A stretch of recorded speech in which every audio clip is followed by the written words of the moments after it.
অমিত, কিবোর্ডটা দাও তো।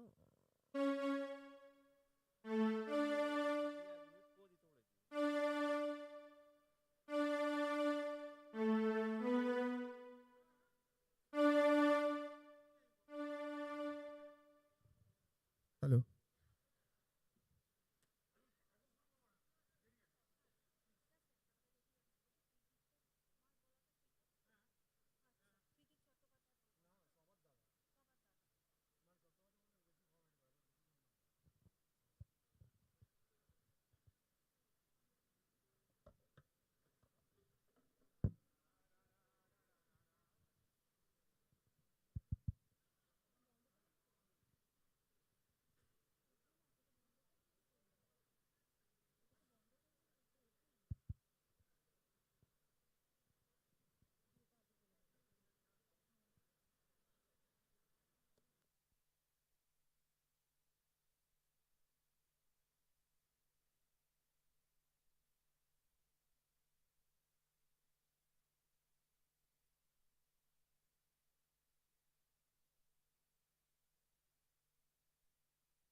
Hello, hello.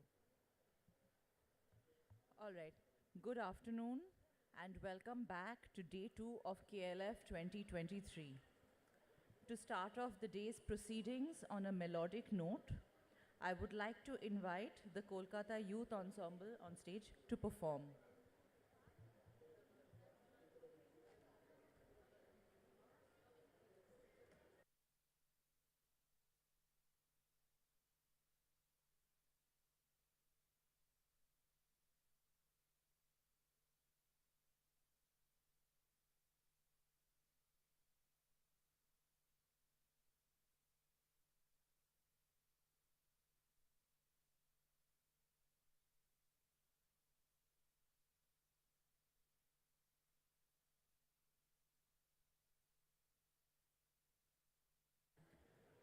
Welcome to the second day of Kolkata Literature Festival and welcome Kolkata Youth Ensemble. You've played beautiful music all these years at the Kolkata Literature Festival. I welcome all of you musicians to start off the second day of the festival and we are really thankful to you. You're looking very beautiful. You were rehearsing very beautifully. Thank you, Amita Buddha. Thank you, Dr. Mondol. Please start your orchestra. That's the way people will know. In 5 or 7 minutes, please start the orchestra. Thank you so much.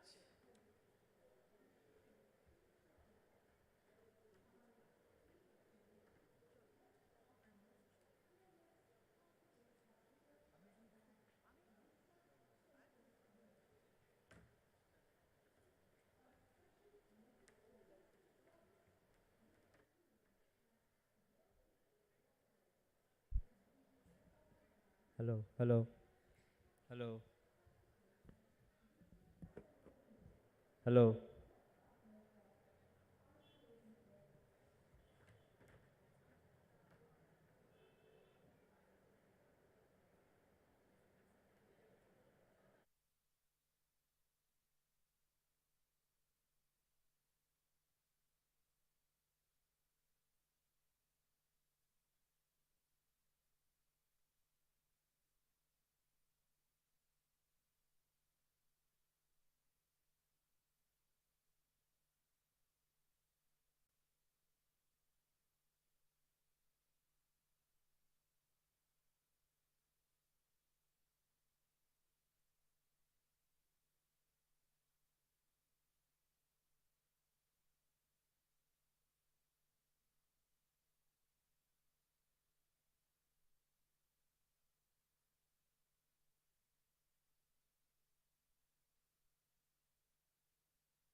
Good afternoon. I think we're ready to start.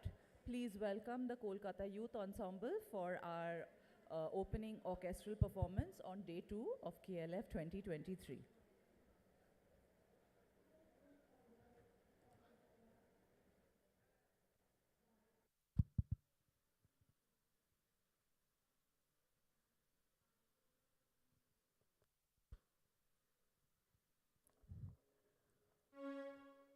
উপস্থিত সুধীজনদের ৪৬তম আন্তর্জাতিক কলকাতা বইমেলায় Kolkata youth অনসেম্বলের পক্ষ থেকে আন্তরিক অভিনন্দন জানাই। আজ আমাদের এখানে বহু বইপ্রেমী মানুষ আমরা একত্রিত হয়েছি। কেউ সাংস্কৃতিক মঞ্চে আছে, কেউ বিভিন্ন স্টলে আছেন, যারা প্রত্যেককে আমরা আমন্ত্রণ জানাচ্ছি আমাদের অনুষ্ঠানের জন্য এবং অনেক অভিনন্দন জানাই। প্রথমেই ধন্যবাদ জানাই আমাদের ত্রিদীপদা এবং সুজাতাদিকে, যাদের আন্তরিক আমন্ত্রণে কলকাতা ইউথ অনসেম্বল আজ কলকাতা বইমেলার মঞ্চে। কলকাতা ইউথ অনসেম্বল একটি স্ট্রিং অর্কেস্ট্রা। এই স্ট্রিং অর্কেস্ট্রার আমাদের যিনি গুরুজি, তার পরিচালনায় শ্রীযুক্ত অমিতাভ ঘোষ, ওনার পরিচালনায় আমরা প্রত্যেক দিন একটু একটু করে আমাদের স্বপ্ন পূরণের লক্ষ্যে এগিয়ে যাচ্ছি। এই স্ট্রিং অর্কেস্ট্রায় বিভিন্ন পেশা ও বিভিন্ন বয়সের মানুষ আমরা একই মঞ্চে আজ উপস্থিত। আগে একটা ধারণা ছিল যে ভায়োলিন মানেই খুব করুণ সুর বাজে, সেখানে কোনো আনন্দের গান বা এরকম বাজানো অত ভালোভাবে যায় না। কিন্তু ভায়োলিন এমন একটি ইনস্ট্রুমেন্ট, যেই ইনস্ট্রুমেন্টের মাধ্যমে ইন্ডিয়ান ক্লাসিক্যাল, ওয়েস্টার্ন ক্লাসিক্যাল, বিভিন্ন দেশের ফোক, রবীন্দ্রসঙ্গীত, আধুনিক হিন্দি গান, বাংলা গান, যে কোনো গানকে খুব সুন্দরভাবে পরিবেশনা করা যায়। এই উদ্দেশ্যেই আজকে আমাদের যে অনুষ্ঠান, সেই অনুষ্ঠানে খুব কালজয়ী কিছু সর্বকালের জনপ্রিয় গান কলকাতা ইউথ অনসেম্বল আজ এখানে উপস্থাপনা করতে যাচ্ছে। আপনাদের আশা করি প্রত্যেকের ভালো লাগবে। তো আমরা আমাদের অনুষ্ঠান এবার শুরু করছি। ধন্যবাদ।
Many thanks to the Kolkata Youth Ensemble for that amazing performance. It's time for our first session of the day called Off the Diet Charts. To eat or not to eat, that is the question. In our first session, listen to food blogger and author Indrajit Lahiri, the founder director of IIHM Sanjukta Bose, nutritionist Kavita Devgan, and author journalist Damayanti Datta discuss the perils of eating and not eating. A storyteller, IT entrepreneur, public speaker, food blogger, and author of Food Kahini, Indrajit Lahiri loves to experiment with food. Today, he runs Foodka, a popular series on YouTube through which he shares memories of his childhood and association with food. Sanjukta Bose, the director and co-founder of the International Institute of Hotel Management, has under her belt several years of experience and expertise in the hospitality industry, of which the culinary aspect is a crucial part. A consulting nutritionist specializing in weight loss, lifestyle modification, and holistic wellness, Kavita Devgan has over 2 decades of experience in the field. She is also a best-selling author, having written books like Don't Diet, Ultimate Grandmother Hacks, and Fix It with Food. Damayanti Datta has worn several hats as a researcher, a teacher, a communicator, a correspondent, an editor, and now an independent writer. Sugar, the Silent Killer is her debut book on the sort of public health disaster that can be triggered by this ubiquitous kitchen ingredient, a disaster that includes everything from diabetes to COVID-19.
Hello, check.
Hello. We appreciate your patience. As you can see, a lot goes into organizing a literature festival. We will be starting with our first session of the diet charts very soon, so please bear with us.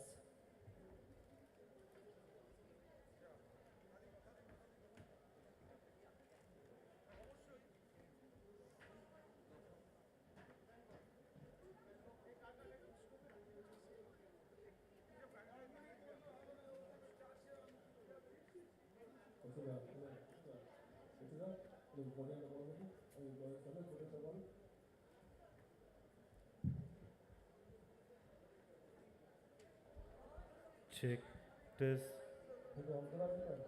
Check.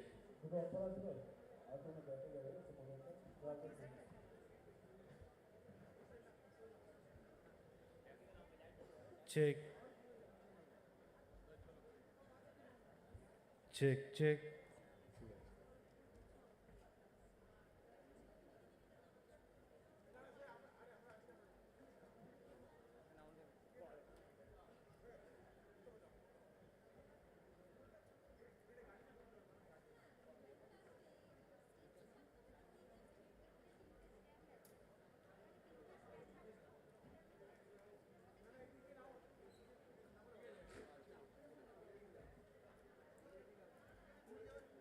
A little bit of arrangement after the orchestra. We had so many musicians and they're wrapping up.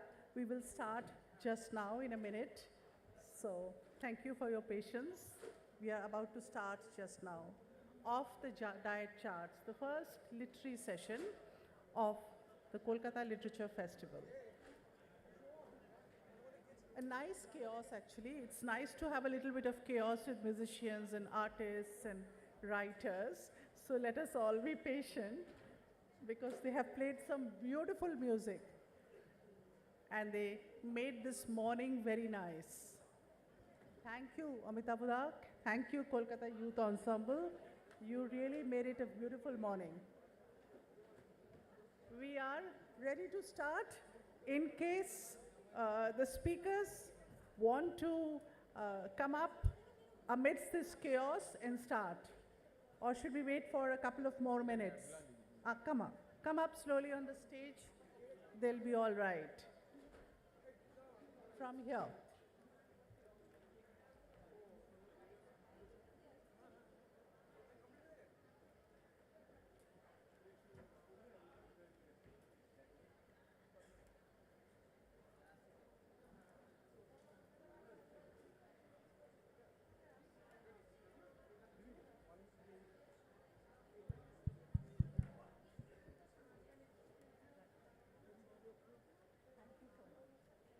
Food is very important hello. in our lives. It's becoming more and more important. What we do with food, how we cook it, how we eat it, how we preserve it, what should we eat, what we should not eat.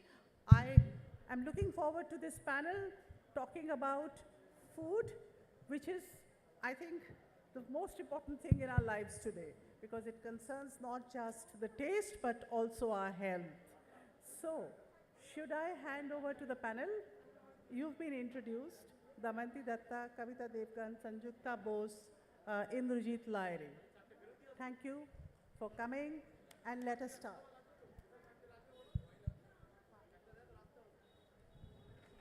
Thank you very much, Mrs. Sen.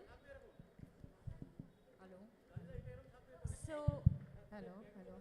good afternoon Hello. and welcome to the first session of the second day of the Kolkata Literature Festival. Hello. It's quite fitting that the clock is nearing the lunch hour because we are all going to talk about food right now. We all come from very different walks of life. I'm a journalist. Kavita is a nutritionist. Sanjukta is the head of a hospitality school, and Indrajit is an IT entrepreneur. But what is common to all of us?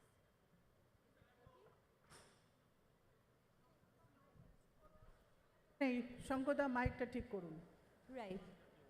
So what is common to all of us is the fact that we are all storytellers of food.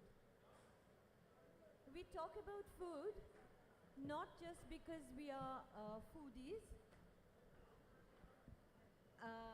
but we talk about food because we are concerned with the way we eat now. Very recently, some of the top scientists of the world came together to say that by 2050, we are going to have a 10 billion strong population. And the planet just doesn't have enough food for all that people unless we change the way we eat now. And India has also come under very heavy criticism. The report came out in the medical journal Lancet that India is the hub of obesity, diabetes, and heart disease. So obviously the way we are eating is all wrong. My book, Sugar, the Silent Killer, is about one such ingredient behind this health disaster. When I say sugar, I don't mean the crystal granules on your kitchen shelf. I mean all sorts of bad carbohydrates which turn into sugar in your body. For instance, white rice, white bread, white sugar, all things processed, convenient, that become sugar in your body. Now, I don't know if you know about it, but India discovered sugar some 5,000 years ago. And ever since, we have had a very close relationship with sugar, almost a cultural addiction. Yet, we never had these epidemics of diseases. Every ritual in our lives, from birth to weddings to death, are paved with sugar. Yet, we have never had diabetes as an epidemic, heart disease as an epidemic, or obesity. Why is that? Have we lost a precious way of healthy eating? Why is it that we don't eat like we used to, as our ancestors did? So as a journalist, I went around temples to take a look and find out how our ancestors used to eat. And I went to, taste some of the foods of the gods. Surprisingly, in some of the greatest temples, in Varanasi at the Annapurna temple, for instance, two of the staples are black sesame seeds with rice and saag for such a mighty goddess. I went to Kalighat here at the temple, and surprisingly, the goddess apparently loves kochu, taro roots. And then there is the mighty Devi Durga, whose crown apparently touches the sky, as she's described in Devi Mahatya. Her favorite food is pantabhat, which is an extremely humble food of common people. So what's going on? And then we have the Buddha, who has taken over the world with his mindful eating and intermittent fasting. So that is the fundamental question that I'm going to ask today, and I'm hoping my colleagues and friends will have all sorts of insight into this disconnect between the way we used to eat once and the way we eat now. So Kavita has a wonderful book. It's one of her favorite and one of mine too. It's about grandmother hacks, the way our ancestors used to eat and some of the kitchen tricks and treats. So Kavita, would you tell us a little bit about some insights from your book on this? So thank you, Damayanti, and I'm very glad to be here today in Kolkata, a city which celebrates food. So this is very apt that we are having the first session here on food and on healthy food at that. So I totally agree with what you are saying, Damayanti, and what you've mentioned in your book about sugar becoming our enemy today. So what I would like to clarify here is sugar per se is not the enemy, and which is what I talk about in my book as well. No food can be our enemy as long as we know how to eat it. And somehow I feel that our, ancestors, I won't even go very long back, I'll probably just go to our grandmothers. They somehow knew it by observation or by common sense, I don't know, because there were no studies or researchers then, but they somehow knew how much to eat of what. And that is the basic principle. Once we can get that pat on, know which food to have more of, the good ones eat more of that, and the bad ones eat less of those, I think the biggest question of what to eat, which this session is all about, and how to eat gets solved there itself. If we recall our traditional thalis, it always had a meetha in it. It's supposed to have a small amount of meetha. But if you remember the quantity of that mithai, I mean, that's how it is supposed to be eaten. Just a small bit to satisfy your taste buds and your soul. Because like Ayurveda also says, you need some madura in your diet. So sugar is not the enemy. Similarly, carbs. Somebody was just asking me if we should go off carbs completely. Not the enemy. Same goes for fat. The point is, if we can know how much to eat, and for that, I believe we just need to look back a little. It's good to look forward. It's good to look ahead and look at what the research is saying today. But always temper your decisions of eating food based on what your generations have been eating. Like, for example, I have a chapter in this book, Ultimate Grandmother Hacks, which says, eat like your grandmother, not someone else's grandmother, which is the most important crux of what I've been trying to say in not just this book, but in almost every book of mine. All 5 books of mine are based on this principle. And this is not something I learned during my nutrition studies and my master's. This is something I've learned probably from my mother, to whom it is dedicated. Follow common sense, follow logic, follow the principle of moderation, look back, see what your body is used to. And now science has proven it, Damayanti, that our genetics are actually positioned in a way that they can handle the foods that our ancestors have been eating, which is why that whole thing of eat seasonal, eat local comes in. Sarson ka tel will work better for people who've been cooking in that for a long time. Similarly, coconut oil works better for those who've been having it. So where is the debate of what is good for you and what is bad for you? Little bit of ghee on the fulka, I think every grandmom has been insisting on. And now research has proven that it's good for us. And this is just one example. I mean, if you look at all the other examples, the nimbu pani, that early morning people used to have, what does that do? That basically creates the right acid-alkali balance in your gut. And now we all know what Ayurveda has been speaking about for years, that the seat of your health and your immunity is in your gut. Sort out your gut, and you'll be able to sort out everything. I mean, that's the biggest chapter in my last book, The Immunity Diet. I talk about that, and these are lessons that we've learned from the past. So just do not let go of the past, I would say. Keep it in the forefront. Keep experimenting, keep adding all the new good things to your diet, but the mainstay of your diet should be your Indian traditional diet that you are used to, or your something that, like, it's a very cliched sentence, but if your grandmother wouldn't recognize a food, do not eat it. If you look at something and say, would my nani or dadi know what this is?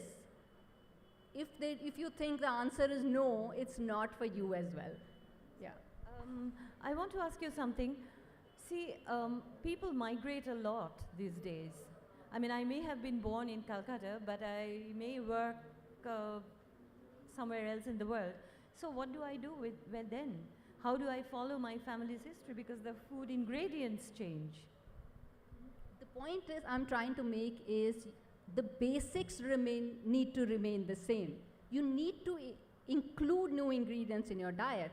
So you could get good, the point is eating good fat, right? If you're not able to source ghee and if you're somewhere where you can source avocado, have the avocado. The point is stick to the basic rules. Do not be rigid about the food per se, but stick to the basic rules. Same goes for carbohydrates, same goes for fiber, same goes for everything else. I'll come back to you again. Sanjukta, I wanted to ask you something. You know, we are talking about food then and now, and you are somebody who's preparing generation next to make food, to make sustainable food, nutritious food. How do you do that? Do you need a mic? Yes, just listening to you, both of you have authored books on food and sugar and Can you hear her? Right. Hello. So the basic discussion was of the diet chart, and as you said that we are responsible. I'm from a hotel management institute where we prepare chefs, and these chefs will be cooking food in the restaurants in many places, and a lot of cafes are opening, and especially after the pandemic we have seen that the hospitality industry has taken up a lot of responsibility about sustainability, whether it's food or whatever we use in this sector. And recently we had a Young Chef Olympiad, you know, everybody is speaking about this, where more than 50 countries participate from all over the world. And as you were asking me about the sustainable food, it's a big thing which we are trying to do, because if our children cook sustainable What food. really is sustainable food? A lot of people wouldn't know that. What do you understand by that? The food, first of all, healthy food, local food, as you said, local food are very important, because whenever we think of cafes or five-star restaurants, we use lot of ingredients which are imported. Right. Now, why not a substitute of the things which are imported, or because if we use the local food, it is not only cheaper, it's healthier, because no additional things are added to bottle it, can it. So if you use, so a lot of importance are given on using the local food and seasonal food also. Right. Not eating things which are not produced in the season. Like in this particular young chef, we had a competition where he used millet, jowar, and by Indian millets we mean jowar, bajra and ragi. And the international chefs, they use these ingredients to make sauces, to make wraps, to make cutlets, and a lot of things. So once the the chefs we produce, who will run the industry, if they become aware of the food which is available, the spices which can be produced locally, the sauces which can be produced locally, not only it becomes cheaper, but it's more healthier, because no extra ingredients are added while importing it. That's very important actually, because they are the ones. But whenever we speak about like we were speaking about grandmother kitchen, and everybody will agree with me, what we cook at home is either we are cooking or the helping hand is cooking. It's all about the local food we eat. As a Bengali, as a Maharashtrian, as a Tamil, what you eat is produced at home. Then that ding dong and the Swiggy comes and the children shifts their eating habit. They will not eat that. Everything is made and the children starts eating outside food. So when the young generation has to be made very conscious about their eating habit, and that's what we are trying to do. Thank you very much. I'll come back to you again. Yes. Indrajit, your blogs and YouTube channel is so popular. So you have a very different perspective on food.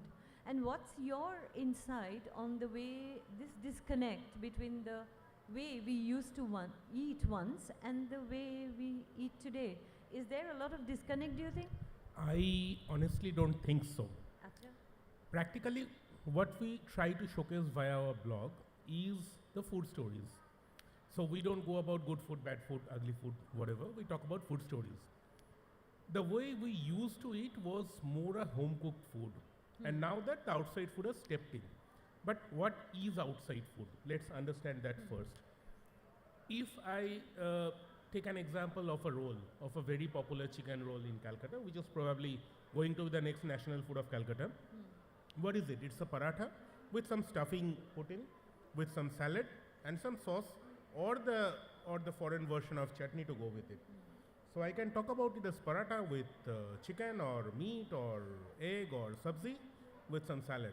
It can be put like that. The problem comes when we do not measure how much to eat and when to eat. There the problem starts. See, if I may put it in a slightly non-official fashion, food or bad food, food per se is a lot towards love. So less of love is bad, we all know that. Boshanto eshe geche. And definitely a lot of love even kills even faster. At my age, we obviously know that. But food is something like that. Too much of sugar, it kills people, and less sugar or no sugar Can doesn't also really do us any good either. So Absolutely. I have a pretty different perspective on this. You know, I don't know if people understand by good sugar and bad sugar. So I would request all of you to talk a little bit about that, because sugar is essential for the body. Every cell in our body is covered with sugar, and our brain consumes 50% of the sugar that we take, even to think it needs sugar. But the problem begins when we sort of, have different kind of sugar which are not natural.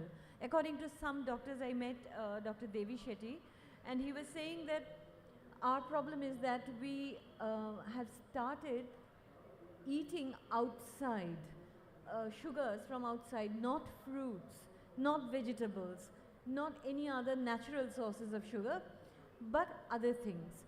So do you think in the past, when we didn't have such health disasters hanging on our head, do you think we were more aware about natural foods, or do you think these other processed foods were just not available? One, they were not available, so they did live in a better time. The temptations were less. It's difficult to resist temptations, everybody would agree. But having said that, honestly, like when I grew up, if I can give you one example, the straightforward message was, eat the fruit, do not have the juice. It was just understood that you're supposed to eat the fruit. So now today I know why that made sense. With the sugar in the fruit, you're getting the fiber, you're getting a whole lot of other things. So the sugar gets absorbed slowly and there is no harm. It won't harm you in the body. Secondly, I think the refining industry was not probably that developed, so the options that they had were unrefined sugars, which of course, calorie-wise, they are the same. If you ask me, a jaggery or a sugar or any other source of sugar would give you same amount of calories. But the fact is, the less refined food you have, and that goes for every single food. It goes for grains, like she mentioned, millets. It goes for oils. It goes for sugar as well. It goes for carbs. So fat, everything, the less refined option of it is a better idea. So now, I don't know whether they did it by choice, but I would like to believe that they had the common sense also to stick to foods that were as close to their natural form. And if that's one rule again, we can follow. Look at the food and see how close is it to the way it was supposed to be. How much, some refining is needed, right? You can't survive without that, but as long as it is just mechanical refining, I think it's fine, rather than chemical refining.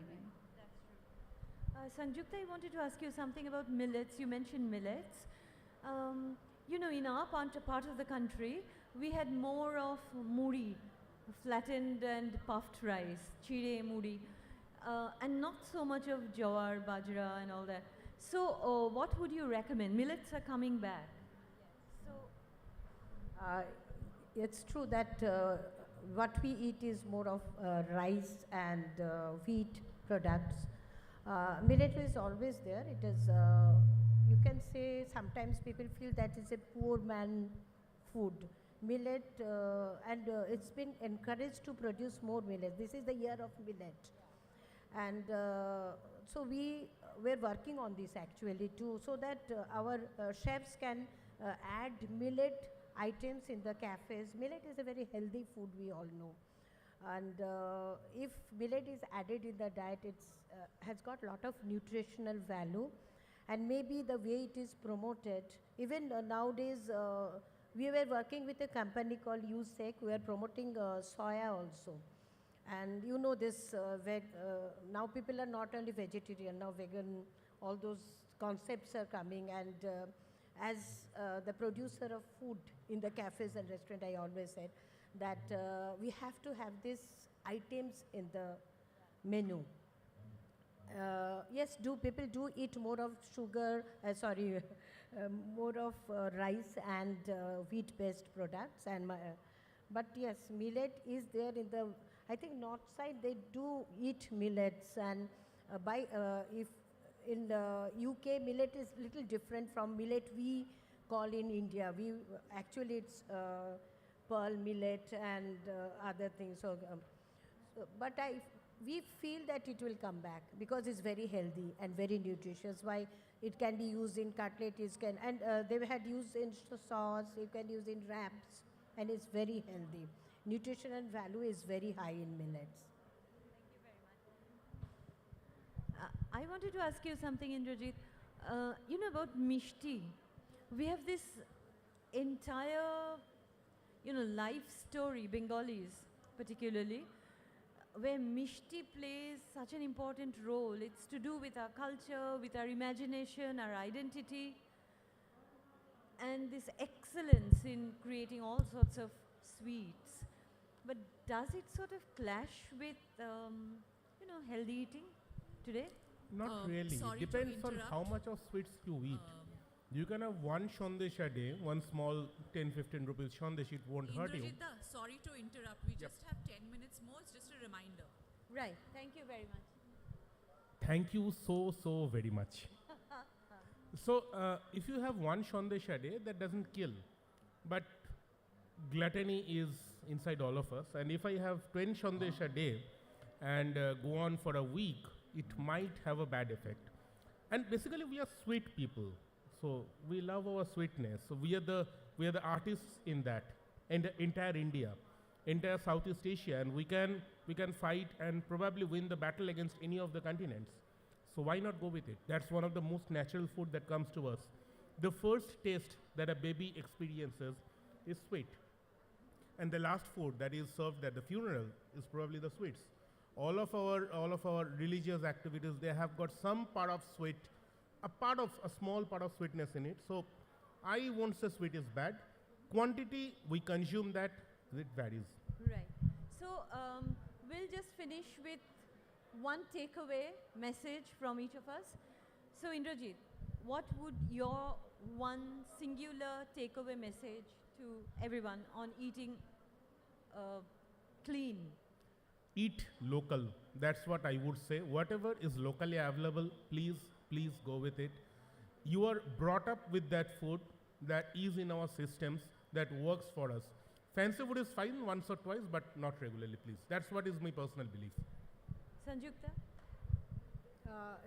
My message will be eating healthy food, of course, and see to it that you are happy eating, and that's very important. And eat like Indrajit said, if you are hungry, you eat. Yeah, so I would like to say do not give up anything, or do not say no to any food, because that's all you're going to think of. I learned that very hard way in my practice. The moment you say no, that's all the person can think of eating or want to eat. So do Wow. not say no to any food. Just cut to size things that are not so good for you. No food is bad per se. It's just the quantity of the food that you Moderation. decide. I mean, I think that's the consensus coming in the whole talk. That is important. Like, for example, if I'm in Calcutta today, I will definitely eat the sandesh that you suggested I should, the Nolan Gur sandesh. So I'm going to definitely eat it. So do that. So my last word on this would be that, you know, we got to remember that millions of years ago, when Homo sapiens evolved, the human brain became bigger than other animals. Sugar wasn't abundant. So our brain is wired to push us toward sugar. Whenever you see sugar, get the taste or the smell, your brain, pleasure hotspots come up in your brain, and your brain floods your body with dopamine, the feel-good hormones. So you sort of go towards sugar because sugar is the primary ingredient of life to give you energy. But today, we have too much sugar around us. They hide under 300 names in our food chain. So beware of your ancient brain, because we now live in the space age and we have a Stone Age brain. So beware of that. Be conscious whenever you go near, you know, food marts. If you go to Chandni Chowk in Purana Delhi, you know that you will be tempted. All that smell. So avoid those places if you are fighting with your health. That's my take on this. So here we end our session. If there's any question, yes, please.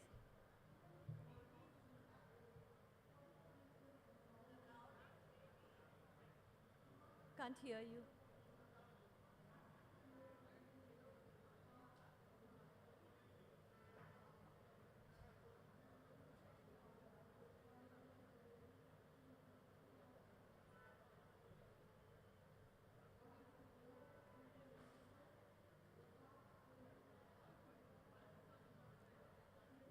Why don't you say it loudly? I'll catch it.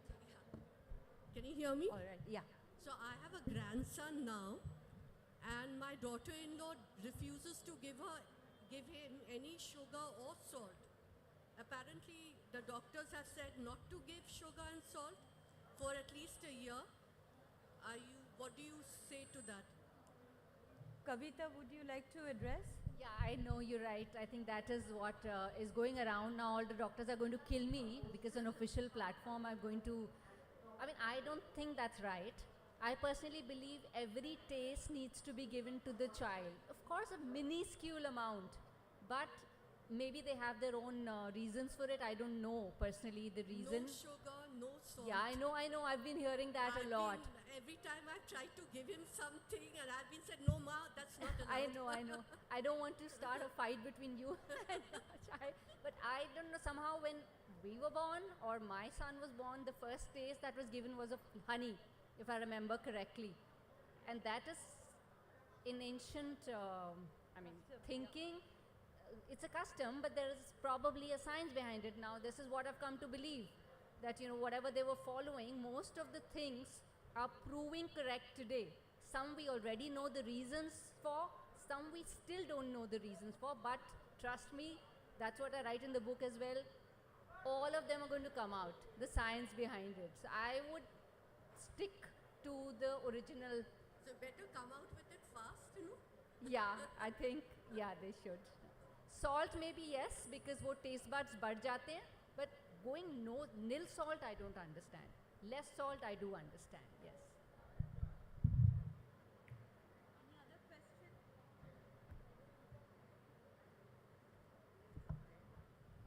I'm so sorry. I think we All run right, out of time, for the question answer round.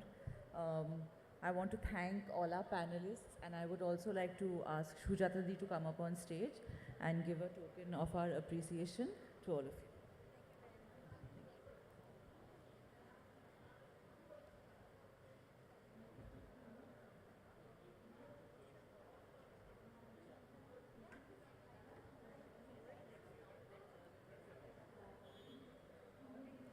I just had one question, Kavita. May I?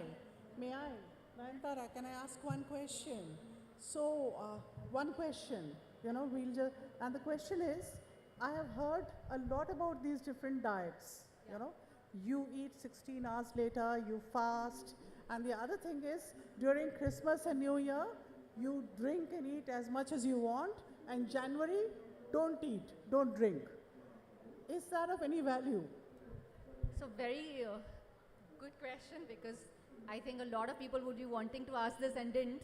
So I'm so glad you've asked. So we already in February now really would like to know how many people have managed to stick to their January 1st resolution. Has anybody? Okay, so he is a...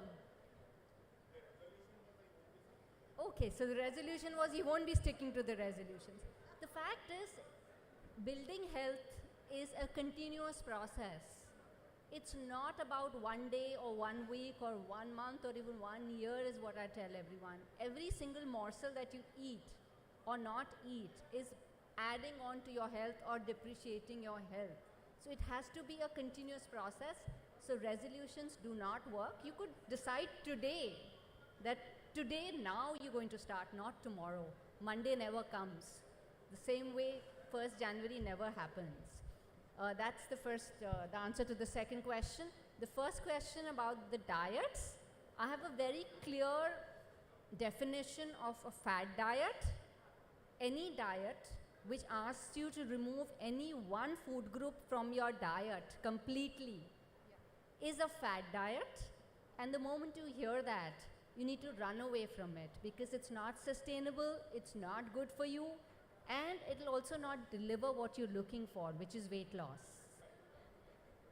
Yeah, so this is very important. As far as intermittent fasting, which ma'am mentioned specifically, it's not a weight loss diet. I would like to make that very, very clear. But it is a good way to eat, because it helps cut inflammation in our body, and inflammation and immunity have become like a big buzzwords today. So it's a good way to eat, and traditionally that's what fasting was. The traditional way of fasting that people used to follow. It's just given a fancy name today, intermittent fasting. So if your body can handle it, and the kind of intermittent fasting, the number of hours your body can handle, just do that. Don't go to extremes, is what I would like to say. Thank you. So I would like to answer the question briefly with data. In last, say, 15 months, I have come down from 129 kgs to 106 kilos. Eating, I know, you would love the answer. And you're not coming for the dinner tonight. Yeah. For diet reasons. Eating everything from biryani to my rum. Whatever, what I did is, I controlled the portion size. I controlled the frequency of it having one biryani a month, or maybe one a fortnight, or something, some stuff like that. And with specific gaps in between. I have a jhalmuri in the afternoon. So probably I used to skip meals, which I have almost regularized. Probably she would be advising the same thing, I'm very sure on that part. So this is what I did, probably. Thank you. Thank you for answering the question.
Please stay tuned for our next session, which is about to begin shortly.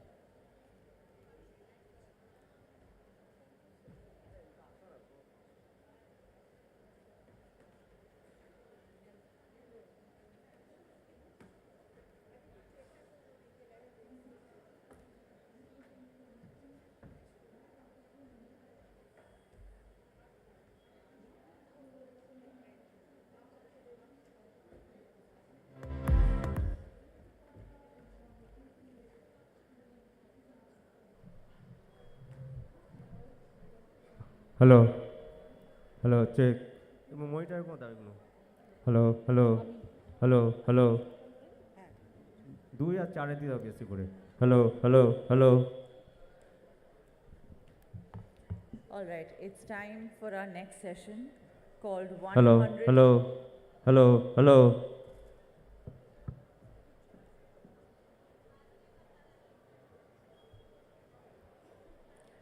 It's time for our session called 100 Years of Indian Literature. the Hello, past- hello. Hello. Hello, hello. Hello, hello.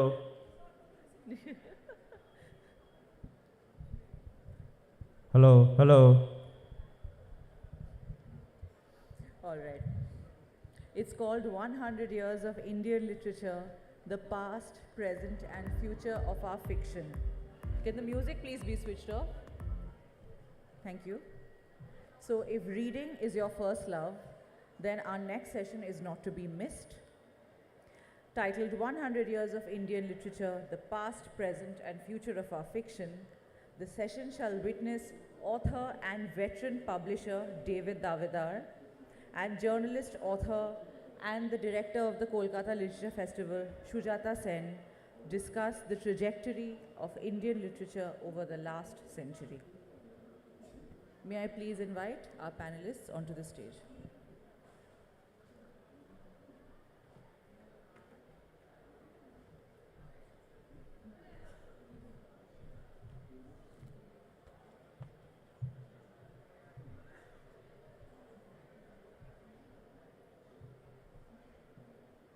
Welcome to the Kolkata Literature Festival, David. Thank you. And Great to be welcome here. to Kolkata Book Fair. I do hope you'll have some time to go around the book fair after attending a few sessions. Is this your first visit to the Kolkata Book Fair?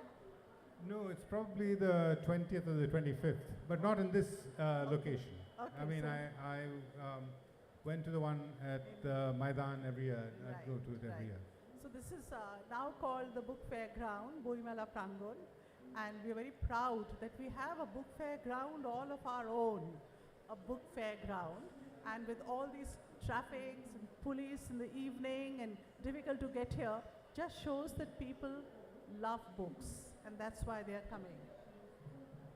So, congratulations for this brilliant anthology. It'll be Thank you so launched much. later. It is just a beautifully anthologized collection of stories. So, big congratulations for doing this, David. So, you have written about it in the introduction. What is the rationale behind the anthology and who you have chosen? But it'll be nice to hear it from your own, in your own words here. So, what is the rationale behind this anthology? Who have you chosen and how have you chosen them?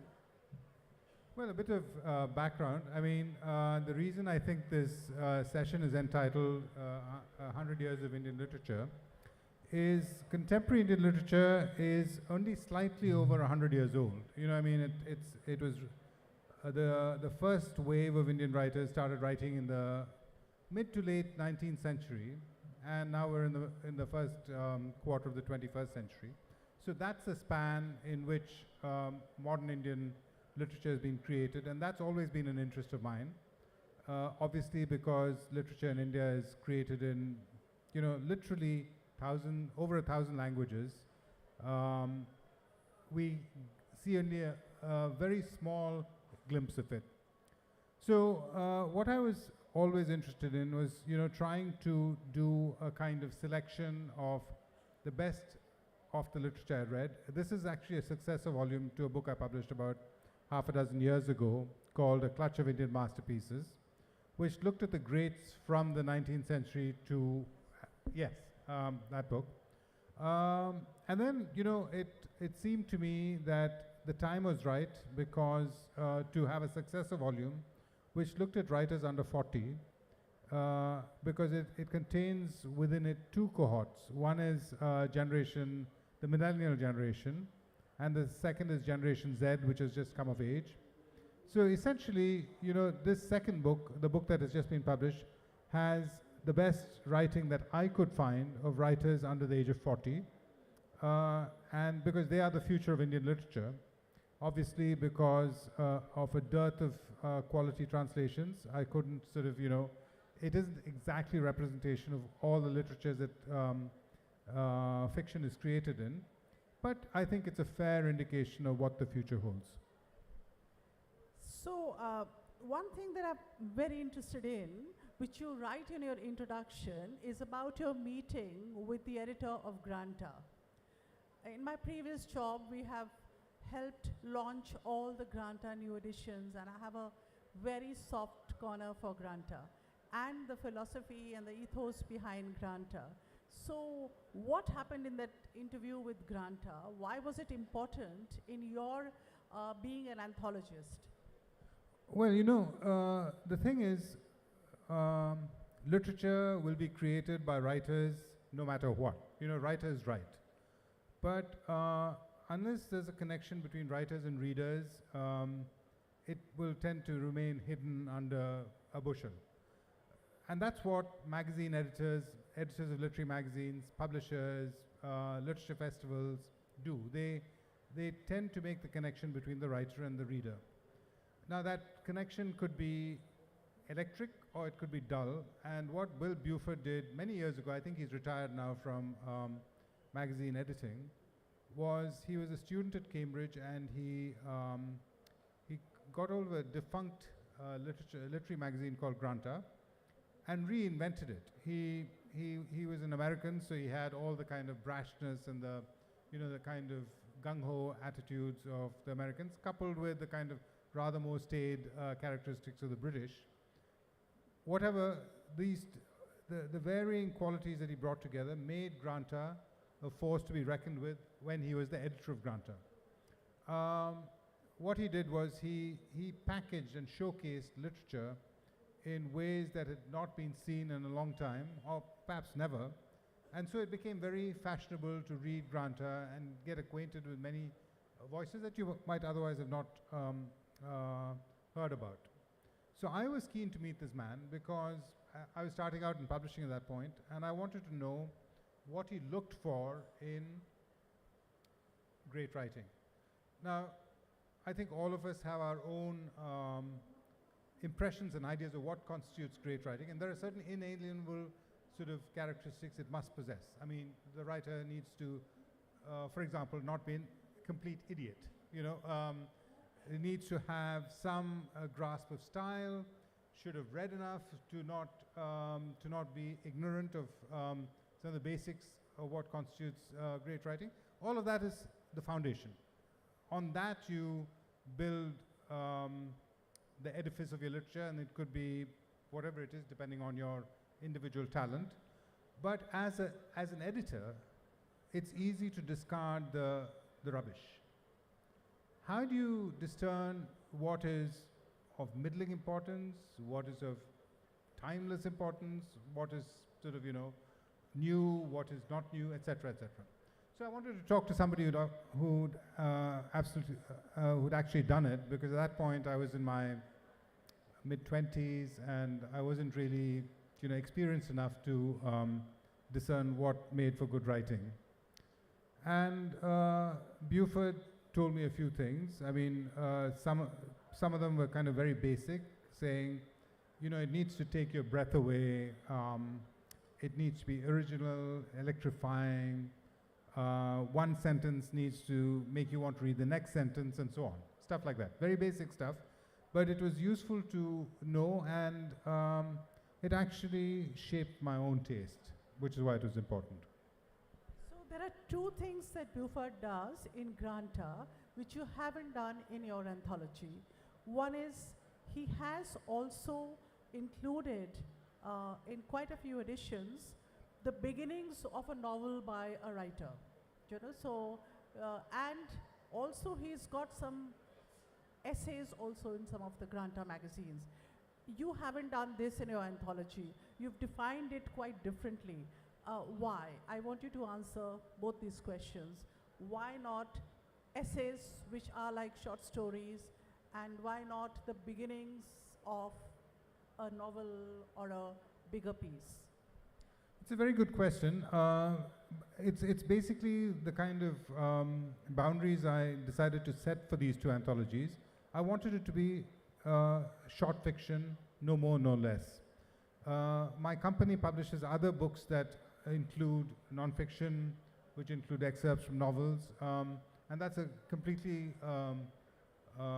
acknowledged and important genre, because it shows you a range of literary writing. It gives you a glimpse of a certain literature at a certain point in time. I wanted to narrow it down because, you know, we have such an embarrassment of riches. It would have got unmanageable to have all of these other genres, which is non-fiction and full-length novels, excerpts from novels. So I decided to keep it to short fiction in English and in translation. But David, this question comes up again and again, and I'm going to ask you again, what is a short story?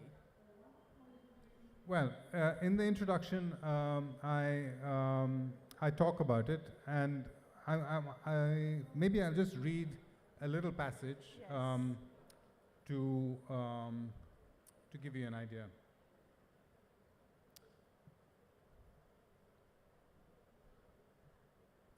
So there's a writer called George Saunders, a very good short story writer and also a novelist, and he won the Booker a couple of years ago. And he talks about an encounter with Bill Buford, who we just spoke about, and he asked Bill Buford what he liked about short fiction, specifically Saunders' short fiction. And here's what Bill says. Well, I read a line and I like it enough to read the next. And that was it, his entire short story aesthetic, and presumably that of the magazine he worked for. And it's perfect. A story is a linear temporal phenomenon. It proceeds and charms us or doesn't, a line at a time. We have to keep being pulled into a story in order for it to do anything for us. I'll also quote one of our very own great short story writers, Ruskin Bond, who says, "Stories should flow like a stream of water, preferably a mountain stream. You will, of course, encounter boulders, but you will learn to go over them or around them so that your flow is unimpeded." Right. Okay. So you have also described the process of doing this anthology, and you call it Sublime Goan Fenny, which I like and which I've had actually, because it's got to be distilled a few times, not the ones that you get in the shops. So what was the process? I mean, certainly one can't expect you to know all the Indian languages and select the best writers, and always they are not available in translation. So what was the process which you felt comfortable about? Well, you know, there were two ways one could have gone about it. One could have written to people one knew of and said, write an original story for the anthology. But that was not my intention. I mean, you know, a lot of these writers are not well known. I mean, a lot of them are just starting out. So I wanted to go to places where they had published already. So there was already an initial filter, which was the editors of those magazines had decided that they were going to publish these stories, so they were good enough for those editors. So that was the first filter. The second filter was my colleagues, who are all very well read, and some referees that I approached to say, look, tell me which of these stories you think are worthy to, you know, get to the next level. So that was the second filter. And the third filter was my own kind of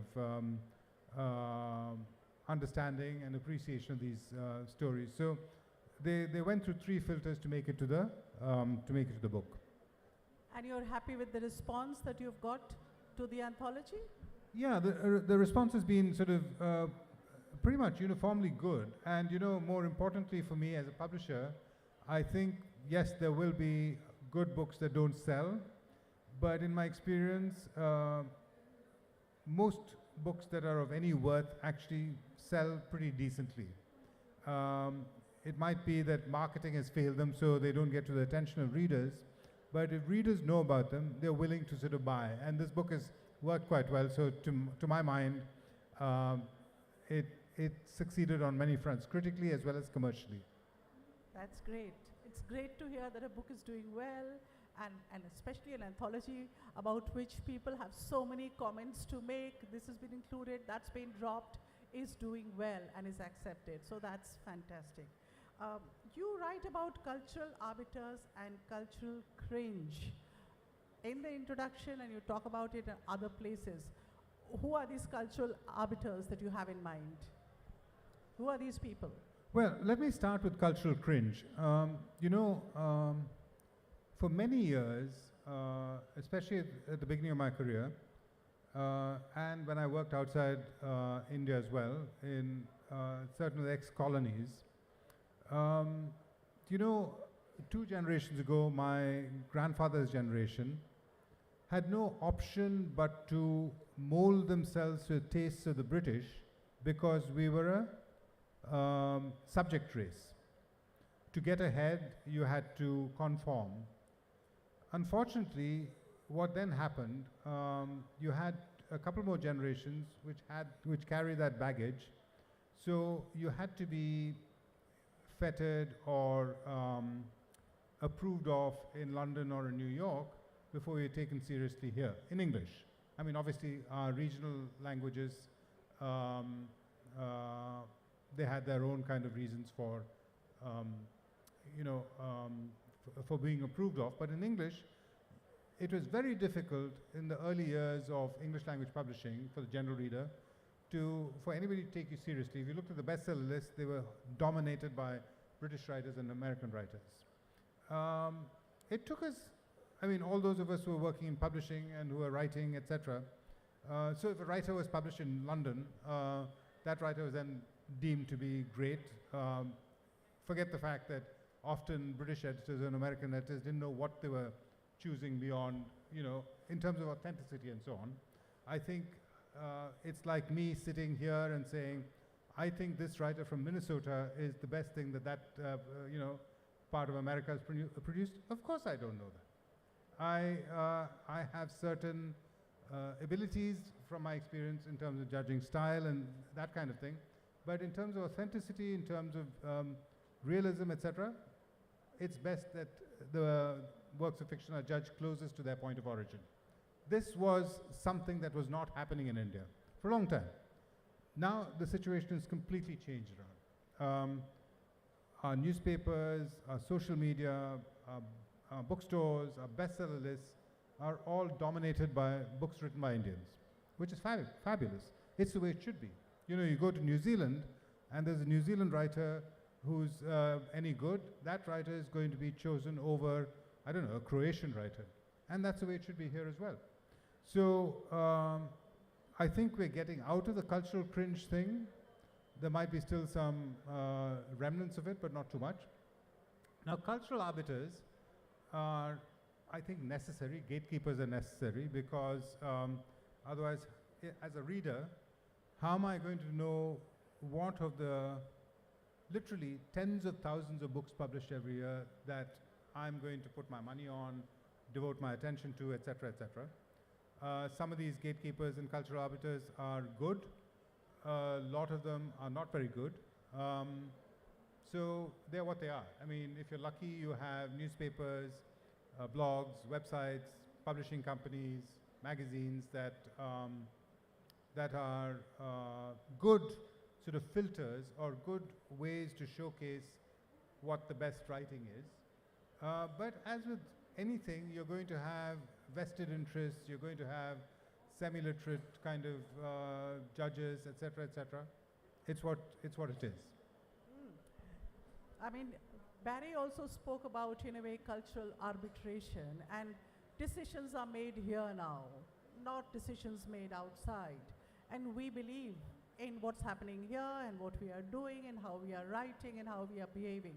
So, so also when you look at all these creative writing courses or the English honors courses in different universities, you know, you see a very lovely change in the curriculum where you have Indian writers, you have in Jadavpur University there's a department of comparative literature which started a long time back, and they have writers from all over India. The English honors curriculum is also very different from it was when you only had Beowulf and Chaucer. Nothing against them. I love reading all of that, you know, but the whole curriculum and all of it has changed. But I wanted to come to the question of creative writing courses, and there are so many now, not only in India, but everywhere around the world. In fact, India was late in taking up creative writing courses in the bachelor's degree. Do you think that creative writing courses produce writers? As with most things, there are good creative writing courses and there are bad creative writing courses. I think most creative writing courses are not very good. You know, I think the best creative writing courses are those which have very, very stringent selection procedures before you can get into them, like Iowa, for example, or the University of East Anglia, which also has a great creative writing program. I think the best creative writing courses have students of a very high standard. That's people who've already done work which is good. And then you have the peer review where they all sit around and criticize each other's work, not in terms of, yeah, you know, this is the way you should write, but this is what worked for me, and this is what didn't work for me, etc., etc. So it's a very kind of interactive, organic process. There is no prescriptive thing going on, because I think if you want to be a writer, especially a creative writer, you need to do a lot of prep before you write a single word. There are no, I mean, you know, the kind of epic writer Dante said, God dictates and I write. I think that kind of pact has sort of disappeared a long time ago. I think you have to work and work and work and work at your writing before you even publish a single word. And that is the problem today in India. You know, because of the current dispensation in many parts of the country where you have semi-literate people sitting in charge, they are actually saying, to hell with culture, to hell with literary heritage, everybody's equal. No, you're not equal in terms of literature and the creation of literature. So it's at a discount at the moment. Hopefully it'll rebound, but which is why you see, that's one of the things, plus the fact that social media and online, anyone can put up anything, and if you have 100 likes on Facebook or on, you know, Twitter or on whatever it is that you, social media site you have a certain validation which has nothing to do with critical appreciation or critical inquiry into the excellence of your work. So anyway, the point I'm trying to make is, in order to be a writer, you don't need to take a creative writing course. I think you need to read as widely and as deeply as possible to hone your own creative instincts. You have to read the masters. You have to understand what the masters are trying to do before you even attempt a word of creative writing. You don't need a literature degree. You don't need a creative writing course, but you need to be steeped in literature before you're going to be able to create literature. That's what I think. Thank you. So about translation, you have written about it. Now, Sahitya Academy started a translation series many, many years ago, before anybody else could get into it. Some of the translations were good, some were not that good, but they did do that translation series. And then Katha came in, then others got in. Now a lot of publishers say that, yeah, we must get into the Hindi belt, or we must get into the Kannada belt because there's great writing, you know. And these have been traditional English publishers. Is it because of the market, or is it because these books are actually selling internationally? Because a Bengali writer who's translated would expect to be sold, yes, to some parts of India, but should also be sold internationally. What is happening to Indian writing in translation? What is the quality of translation available today? What do you see coming in the next few years? Well, let's start with the quality of translation. As you said, the Sahitya Academy has had a rather, it was a very good effort, but a very patchy effort. Most of the translations were, to be honest, quite appalling, you know. Today, translation is having its moment in India. Practically every publisher of any consequence has books of translation on their lists. I can tell you unambiguously that most of them are not working, you know, because publishers are often like sheep. Someone sort of, you know, starts, everyone else will follow, and I'll give you a good example of this. In the 1990s, dozens of Indian writers got published in England, especially, because you had Rushdie had won the Booker, Roy had won the Booker, and Kiran Desai had won the Booker. So they said, wow, I mean, India is a land of literary geniuses. We all should have an Indian book on our list. So they paid a ton of money. A few Indian writers got very lucky, and then inevitably most of these books failed because they had not won the Booker or were not of the kind of quality of some of the best Indian writing available. And after that, it became very difficult to get published outside. So that answers your second question. How much of this is going outside? Practically nothing. What does happen today, which didn't happen 20 years ago, is because of Amazon and because of Kindle, if a writer has fans or people are following Indian writing outside, they can download, if rights are made available in other countries, you can download the book onto your iPad, phone, whatever, which didn't exist earlier. But in terms of Indian writing being sort of disseminated abroad, very little of it does. Okay, coming back to this a case of Indian marvels, tell me about the sensibilities of these writers. I mean, these are unique stories, and they also have a different sensibility to the earlier writers around India, from India. Tell me a little bit about what you thought about these millennials and under 40s and the kind of way they write, the themes they choose, the topic they are interested in. Sujata, Well, to start with, I think... I'm sorry for the interruption. We have about 5 to 10 minutes more. To start with, I think it's very encouraging to see so many talented writers from all over the country, actually. Once upon a time, the writer in English tended to be found in the big cities, in the 4 or 5 big metros. Now they're from everywhere. You know, a lot of them are from small towns. They're from every part of the country. And what was particularly kind of interesting to me, because I like fiction to be grounded in the political reality of the day.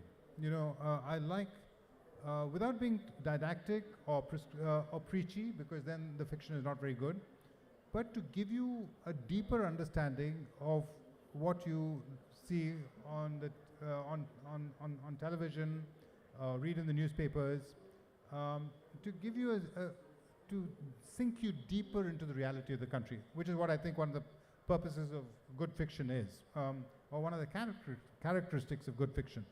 So there are some extremely good stories here, and that's very encouraging to see in young people. And I don't mean this in a patronizing way, but I mean this in the sense of if you are on social media, now I've got off most of my social media accounts, a lot of that chatter is completely and utterly brainless, you know.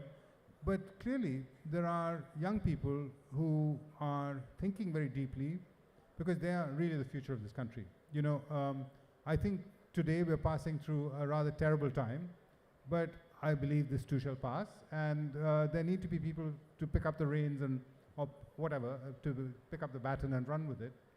And that was one of the things I found in this anthology. Lots and lots of really smart, really talented, really concerned and original voices, of whom we'll hear a lot more in the years to come. Thank you, David, for including them. And also I salute these brave voices. They're very, very brave. And they're speaking out and saying things which a lot of people will not be able to say in any platform. And they've said it in writing, and you've included that in the anthology. Just one or two questions more, and then I think I'll satisfy Nayantara over there. One question is about, is the short story the equivalent of the OTT, films and OTT? And people don't like to read long novels, so they'd rather read a short story. Actually, it has happened. Bengali publishers have told me. Choto golpo onek beshi taratari bikri hoy. I don't know whether it's, I mean, certainly if publishers here are telling me that, I would have to believe that. What do you think? Is it the OTT? You know, this is a well-worn perception that the different readerships for short fiction and novels, but in the past it was in the reverse direction. People said, no, you know, you should write novels, short stories don't sell, because people don't, you know, I don't know what the kind of, there was no scientific method there. And to be honest, I'm quite puzzled by it, because I have no idea why that should be so. I read short stories for a certain reason. I read a novel for another reason, because a novel takes up a lot more of my time. There are certain things that I look for in a novel when I read a novel, but they're entirely different modes of creation. It's like saying, why is Usain Bolt not Alberto Salazar? Why can't he run the marathon? He can't. I mean, he runs a certain kind of race. The other guy runs a different kind of race. And they're both equally glorious to somebody who likes to watch runners. So, honestly, I think the only thing that matters is excellence. If you are at the top of your game, if you've written an outstanding book, whether it's a novel or a collection of short stories, it's going to work to a greater or lesser extent. And that's the only yardstick I use. I mean, I publish very little fiction now because I think we're passing through a fairly sterile period where fiction is concerned. You know, once upon a time you had great novelists and short story writers coming out of the years. Today, not as much. So that is the only criterion I follow. How many hours do you read every day? I read rather fewer hours a day now, because I actually work very hard on the books I edit, which I didn't used to do earlier, because, you know, at Aleph we boast that we publish the best Indian books in the world, and I want to make sure it's not an idle boast, so I work really, really hard, so I can't read as much as I used to. But I would say I buy 4 or 5 books a week, because I'm a book junkie. I don't read all of them. Hopefully I'll find the time to read all of them at one point. No, I hope more and more books get sold. I hope the bookstores come back again in full flow. I think that's what we need, because as you go outside India, you'll see bookstores again have big crowds. And that's what we need here. Lots of people reading books, and they will read if they have an anthology like this, which has brilliant stories by under 40s and brilliant new sensibilities. Thank you, David. Thank you very much. It's a great honor to have you here. It's great to be here. And we hope we'll get you here more frequently, and maybe next year and the year after. Thank you. Thank you. Yeah. Thank you.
All right, it's time for our next session. What does it take to knit together emotions, ideas, questions, and perspectives into words, and ultimately stories for the first time? The next session, called The Novel and the New, will witness authors from across the world, fiction writer Ifat Nawaz, filmmaker and author Bernard Camel, Anupama Mohan, share their thoughts with columnist and fellow author Joshodhara Chakraborty. Dhaka-born and based in Pondicherry, Ifat Nawaz worked as a humanitarian and development worker alongside writing for 10 years for Bangladesh's English newspaper, The Daily Star. The Bangladeshi-American writer's debut work of fiction, Shurjo's Clan, gives readers an evocative exploration of grief, loss, displacement, and identity. Bernard Camel is an Austrian author, designer, film director, and founder of a transdisciplinary art institution. His novella, set in and around Kafkaesque Vienna and called Snow White, is a fast-paced thriller teeming with exciting twists and turns. Anupama Mohan is a poet, academic, and short story writer. Her debut novel, Where Mayflies Live Forever, is a gripping mystery and a story about one woman's self-discovery in the natural world. A columnist, translator, executive, and teacher, Joshodhara Chakraborty is the author of 2 books, the best-selling The Word Keepers and Sky Serpents, the first 2 books in the Word Keepers trilogy. May I please ask our panelists to come onto the stage.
Hello? Hello? Oh, yeah, we are all working now. Fantastic. Can you just test your mics once? Yeah, mine is Good afternoon and welcome to the session on literary novels and first books. It's called The Novel and the New, and I'm delighted to present to you 3 very accomplished first-time authors, and it's been a pleasure to go through their work. Very, very diverse voices, very diverse experiences, and equally diverse topics written with great depth. I will be taking you through Ifat Nawaz and her first book, Shurjo's Clan. It's by Penguin, and it'll be available at the Penguin stall. Anupama Mohan and Where Mayflies Live Forever. Pan Macmillan, again Hall 1, stall 29, where she'll be signing. And I've got Bernard Camel, whose debut novel, again, is available at various bookstore stalls, including, if I'm not mistaken, Oxford Bookstore, also Starmark, where he has signed copies available. And it's called Snow White. So I'm going to start by asking the authors to introduce their own books in their own words. And we'll start with Ifat. So Shurjo's clan is about second-hand experiences we carry for generations, from our ancestors that are passed down. Inheritances can be many ways. Usually we talk about material inheritances, but we also have inheritances which are subtle. So Shurjo's clan is about those inheritances, especially ancestors who have been through war and migration, and how that is passed down to the next generation, and how we kind of process, how it shapes us, and how we work on letting that go and moving beyond it.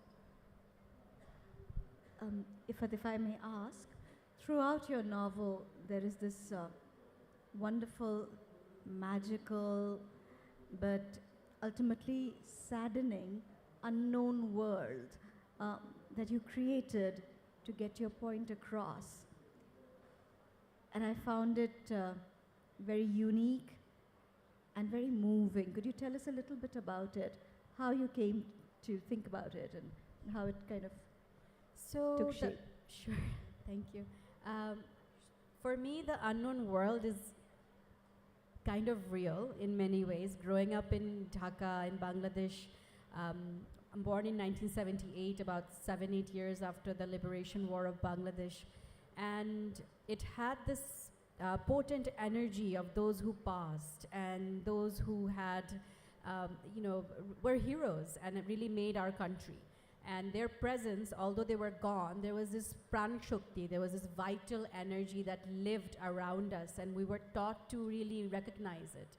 And so as a child in the 80s, when I was growing up, it felt like it wasn't just the human bodies, but there were grief-shaped individuals, invisible heroes that lived around us. We were given images, we were given stories as children, which we shouldn't have been reading, but our parents really wanted us to be carrying that, so that they wanted to make sure that their duty was fulfilled, that we knew where we came from. And all of that in a child's mind became magic. And what we felt around was best described as magic.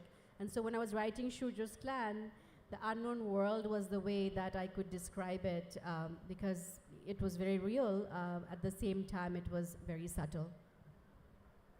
So Bernard, if you could tell us a little bit about your book, which I found to be a thriller, but you tell me that it didn't begin that way. It began as something you started writing. Could you tell us a bit more? I just started to write every day, some pages, and it was a flow. Yeah. A flow. An everyday's flow. And the biggest work has been, after finishing the manuscript, to edit it, to cut out, I think I threw away 2/3 of the book and wrote 1/3 freshly.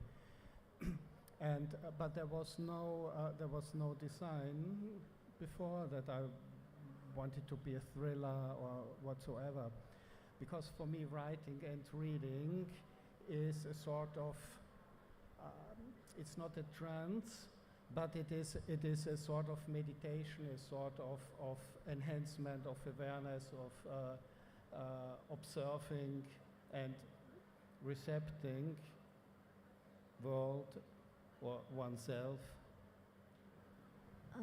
So my question here is, it reads very visually, and I could almost sort of visually imagine scene to scene, shot to shot, if I may say so, although I'm not a filmmaker, you are. And I was wondering if it has something to do with your work as a filmmaker and your style of writing, whether they're kind of related with what you've done. Was your question about the It vision? read very visually. The vision, and, yes. yeah. No, it has had nothing to do with the filmmaker. The filmmaking was another output of the same impulse, I would say. It is another tool or another genre. And yes, I have been writing all my life.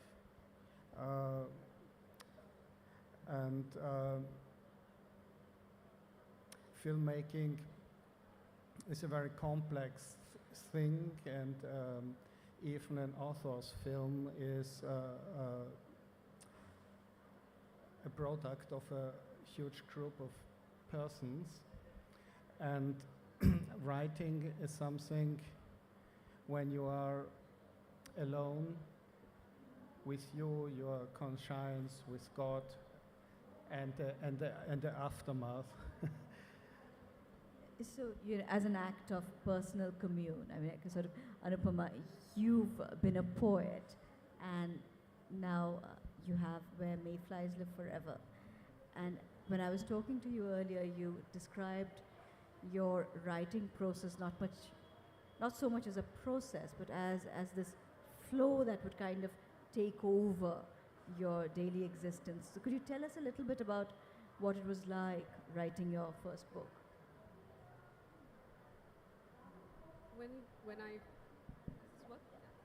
When I first thought about writing a novel, the title was A Quiet Place, because all I wanted was to have a protagonist who had this incredible noise in their head. It was gender specific at that time. And this protagonist was running out of their own home, a secure space, to find some peace. So that was the first impulse that I had when I was writing. And what I wanted to explore philosophically was what it meant for a human being to come to the limit of some kind of threshold. You know, I thought of it as a kind of limit event, which is a term from space theory for an event that changes one's perception of phenomena entirely. So I wanted to push that protagonist to reach a point of crisis, after which perhaps it would have become difficult, if not impossible, to live. And then the story emerged from there. At that point, it could have been a man, it could have been a woman, as it so transpired. Where Mayflies Live Forever is about a woman who undergoes assault. But my publisher chose to hero this aspect of the novel, and in a way I'm very glad, because more and more readers have been getting back to me, telling me that this is a novel really about connecting with oneself. So the process of writing was for me largely a way to find a connection with oneself. And that self was not myself. I was very clear that I would not write autobiographically. The novel is based in Tamil Nadu. I am not a Tamilian. I do not know Tamil very well. So the novel was entirely, in that sense, a fabrication, for which I had to work very hard, and the process involved a great deal of research, which is where my critical life came in. And I wrote the novel as a writer in residence at the Samyukta Research Center in Trivandrum, where I went for a 3-month period during the height of COVID in Kerala. And my entire family was worried for me. I was worried for myself. But I took the plunge, started writing, and there it was 3 months later, a 200-page thing that was challenging me to do more with it. So, you know, I found when I was reading your book that despite parts of it that were harrowing and difficult to read, there are segments of immense beauty, immense sensorial pleasure. I mean, I could smell the hair oil you were describing, for instance. And was this a conscious choice? And could you tell us why you chose that particular way of writing, where, you know, you were alternating between this rich sensory world and this other world which was stark and difficult? You know, for me, reading a novel is almost always about immersion. If a book is not immersive, if it doesn't let you, you know, if it doesn't grab you and take you inside, so much so that you don't want to let go of the book. How many of us remember reading books like that? If it's, you know, the Harry Potter generation, think of your favorite book. It's a book that grabbed you and didn't let you go. And in my mind, I always wanted to write a book that was sensorially an immersive book. And when I started writing, I always knew that I wanted to write a book that drew attention to language, drew attention to the capacity of words to create pictures. So I was thinking very imagistically and wanted to write self-consciously a book that was about word pictures and not simply a book about ideas or about philosophical or abstract thinking. To the best of my capability, I hope I've created a book that has done both, that has enabled a reader to take an abstract idea and see it fleshed out, but that it has also grounded them in the everyday, daily realities of millions of men and women in our country. And for that, I think for that texturality, a writer has to dig really deep. Earlier, David talked about writers being native, and I think what he meant was to be located specifically, To be rooted, memorably. perhaps. Yes, and so that you can separate a writer from another by the texture of their writing, by something that is inimitable. You can see it common among great writers, but you can hear a line and you can hopefully say where this comes from, just like you can tell a Hussein from a Picasso, from a different kind of painter. So the goal was to write something uncategorizable in some ways. That was also a thriller, an eco-fiction, a philosophical meditation, and a reflection of a contemporary reality that all too often gets a very schizophrenic approach, which is we are either silenced by social violence or we are desensitized by it, which amounts to the same over a period of time. So, I mean, very often, we were discussing this earlier in the lounge, that very often books that are, within quotes, about sexual violence or hard-hitting topics, you get mired into the topic. The book kind of just wallows in it and can't pull itself out. And in both your cases, I found the commonality, Bernard's genre is a little different, but the commonality here I felt was that it was, you know, the germ was a difficult idea at the core that people are trying to kind of work their way around or heal, so to speak, or address in some way. And then there are conscious techniques taken to essentially not root itself in the pain, but to also have another way out. So since we're discussing this, how important was plot? I mean, how did you plan your plots out extensively, or was it a vision you had and you said, I'm going to sort of follow, my train of thought and just let it come out as an act of meditation almost, as Bernard was kind of saying. So how did you go about it? If you can just, I mean, was plot important? Absolutely important.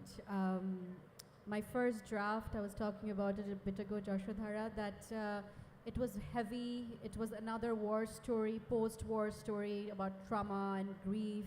Once and I wrote it with so many emotions, so many subplots, so many characters. I just wanted to tell it all, really. And it was just a jumble of things.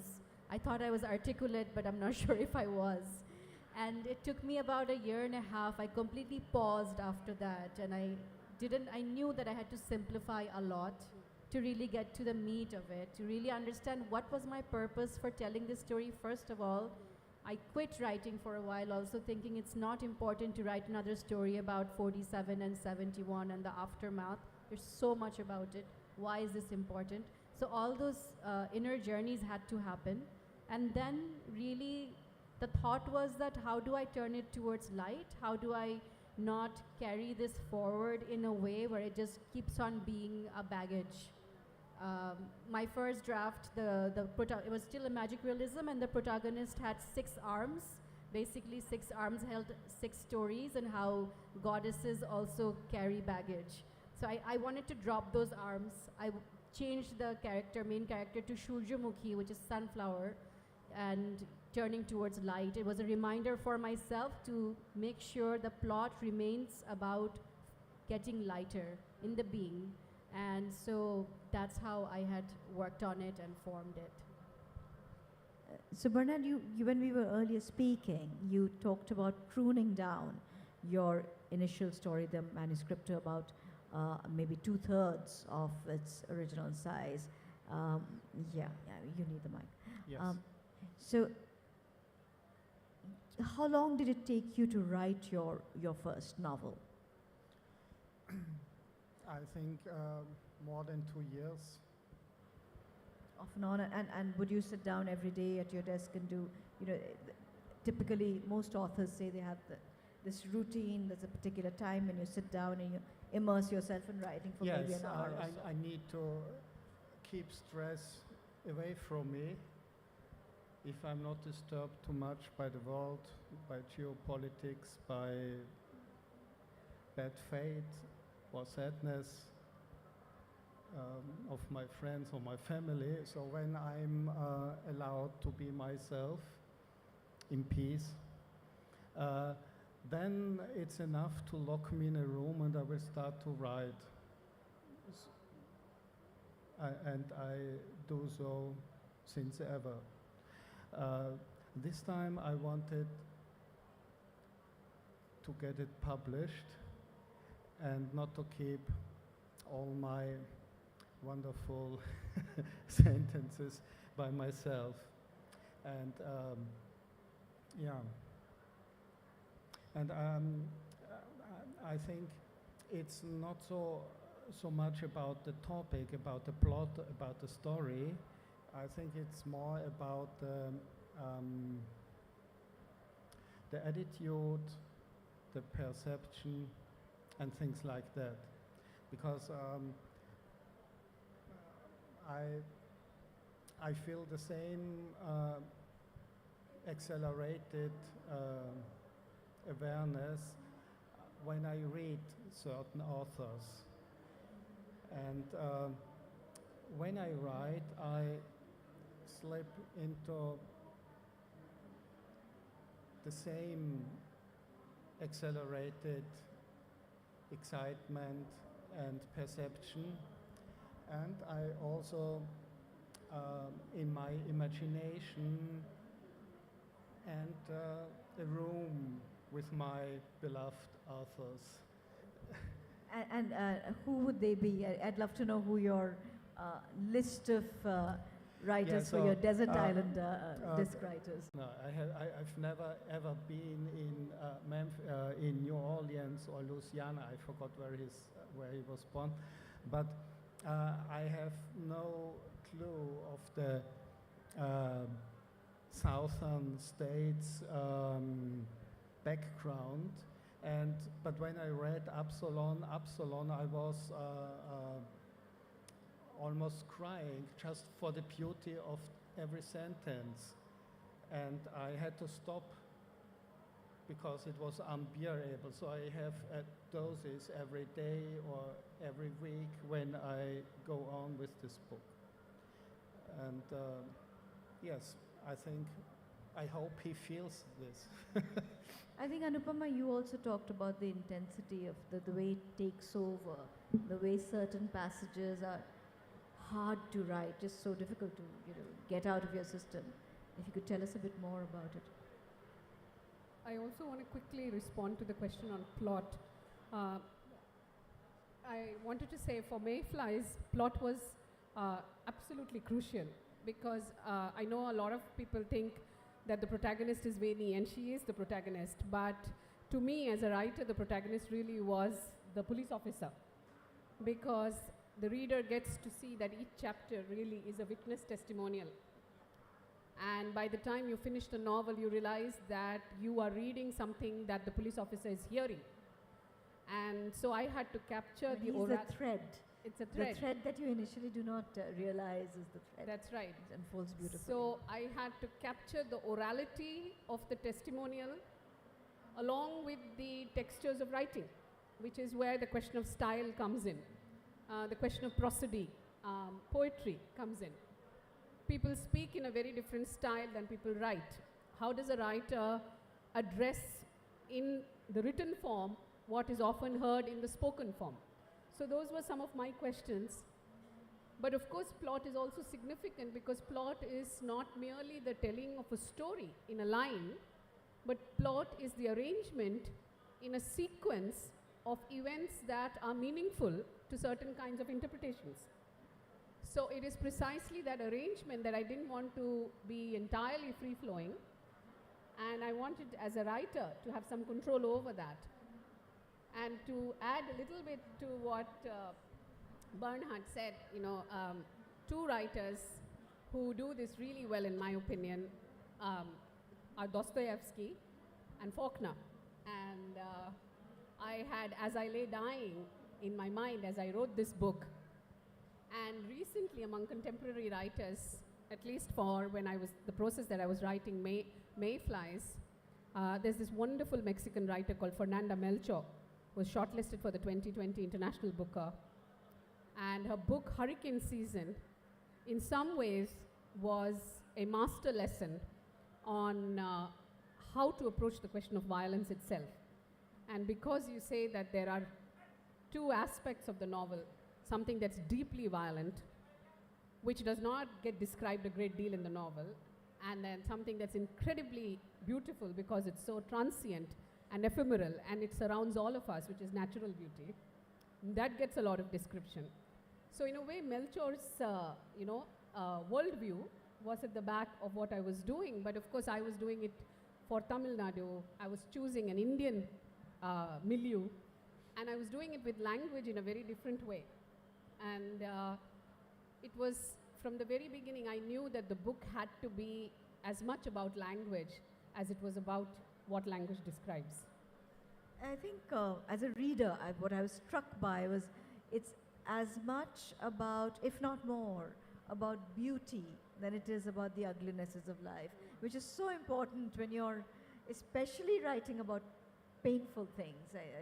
Amazing. Bernard, you wanted to respond to... Yes, I wanted to tie in and agree about the plot, yes, but I would like to sharpen my argument that the plot is the materialization of the spirit, and the spirit comes to you unwillingly.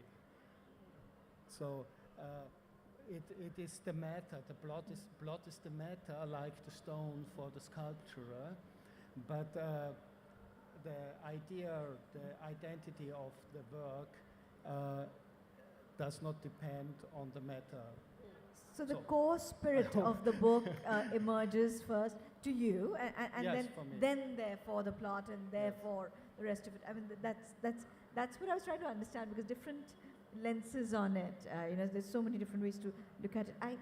We have a fair bit of time, and I'm going to hog my speakers for a little bit longer before I open it up out to the audience for questions. But one of the things that's common for all of you when I read your books is that your chapters are bite-sized. The chapters per se are not very long. So that all of them are fast reads. I was reading, so I observed that perhaps even a few decades ago, that was not necessarily the case. Chapters tended to be a lot longer.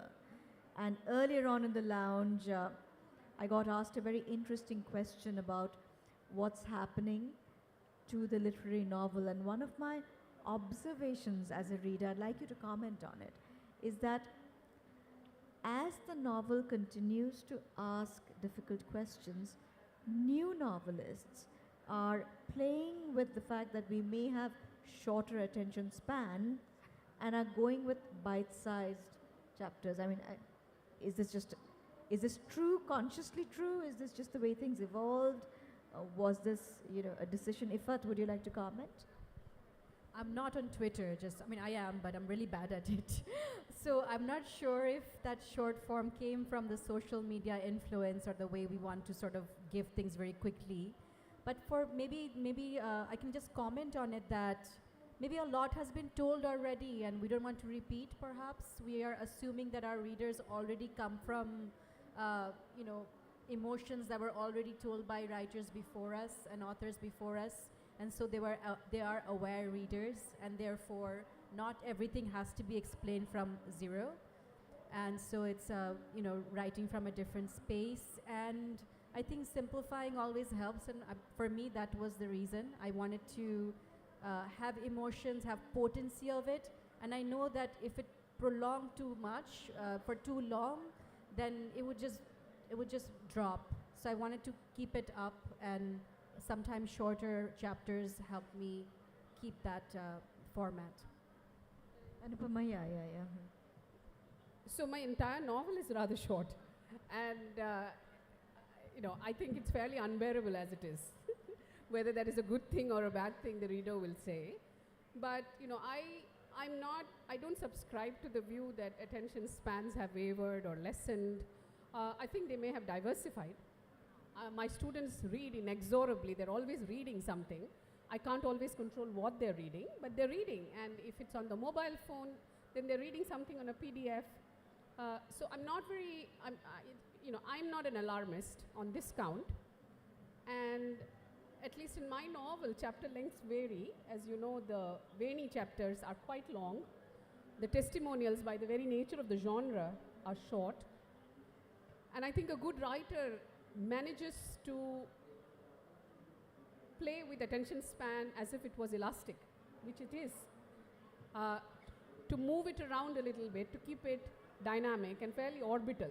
And that was always my goal when I was writing, to play around with the amount of time each character requires of the reader, and then to expand it and explode it in the longer descriptive cave sections, as it were. And it takes a while. I think it takes about 50% of the novel before the reader realizes that there is a play going on here, both with reading but also with immersion.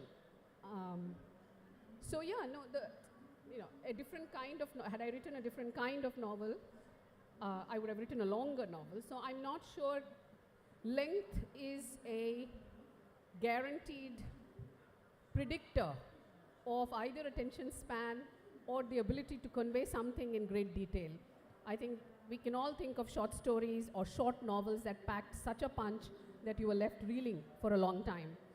And I have struggled with Zola over pages and pages of a description of a small mole on the face, which could have been wrapped up into 2 paragraphs or something at best, right? So length not necessarily, but I think the ability to play with length is a vital talent for a writer, I think. It's really interesting to get a craft perspective on the novel, because typically I think a lot of, the reader's lens is often, I like this, I don't like this, oh, I loved that, or I couldn't get through to this bit. But when we kind of sit here and we have the privilege of learning about the craft behind it, the thought behind it, it's really quite amazing. All of you have so many different identities. Bernhard, as many of you might know, is creative in multiple ways. He's a director, he's obviously now a writer, he's a filmmaker, he's got a beautiful light to his name. It's called The Reactor. Do look it up.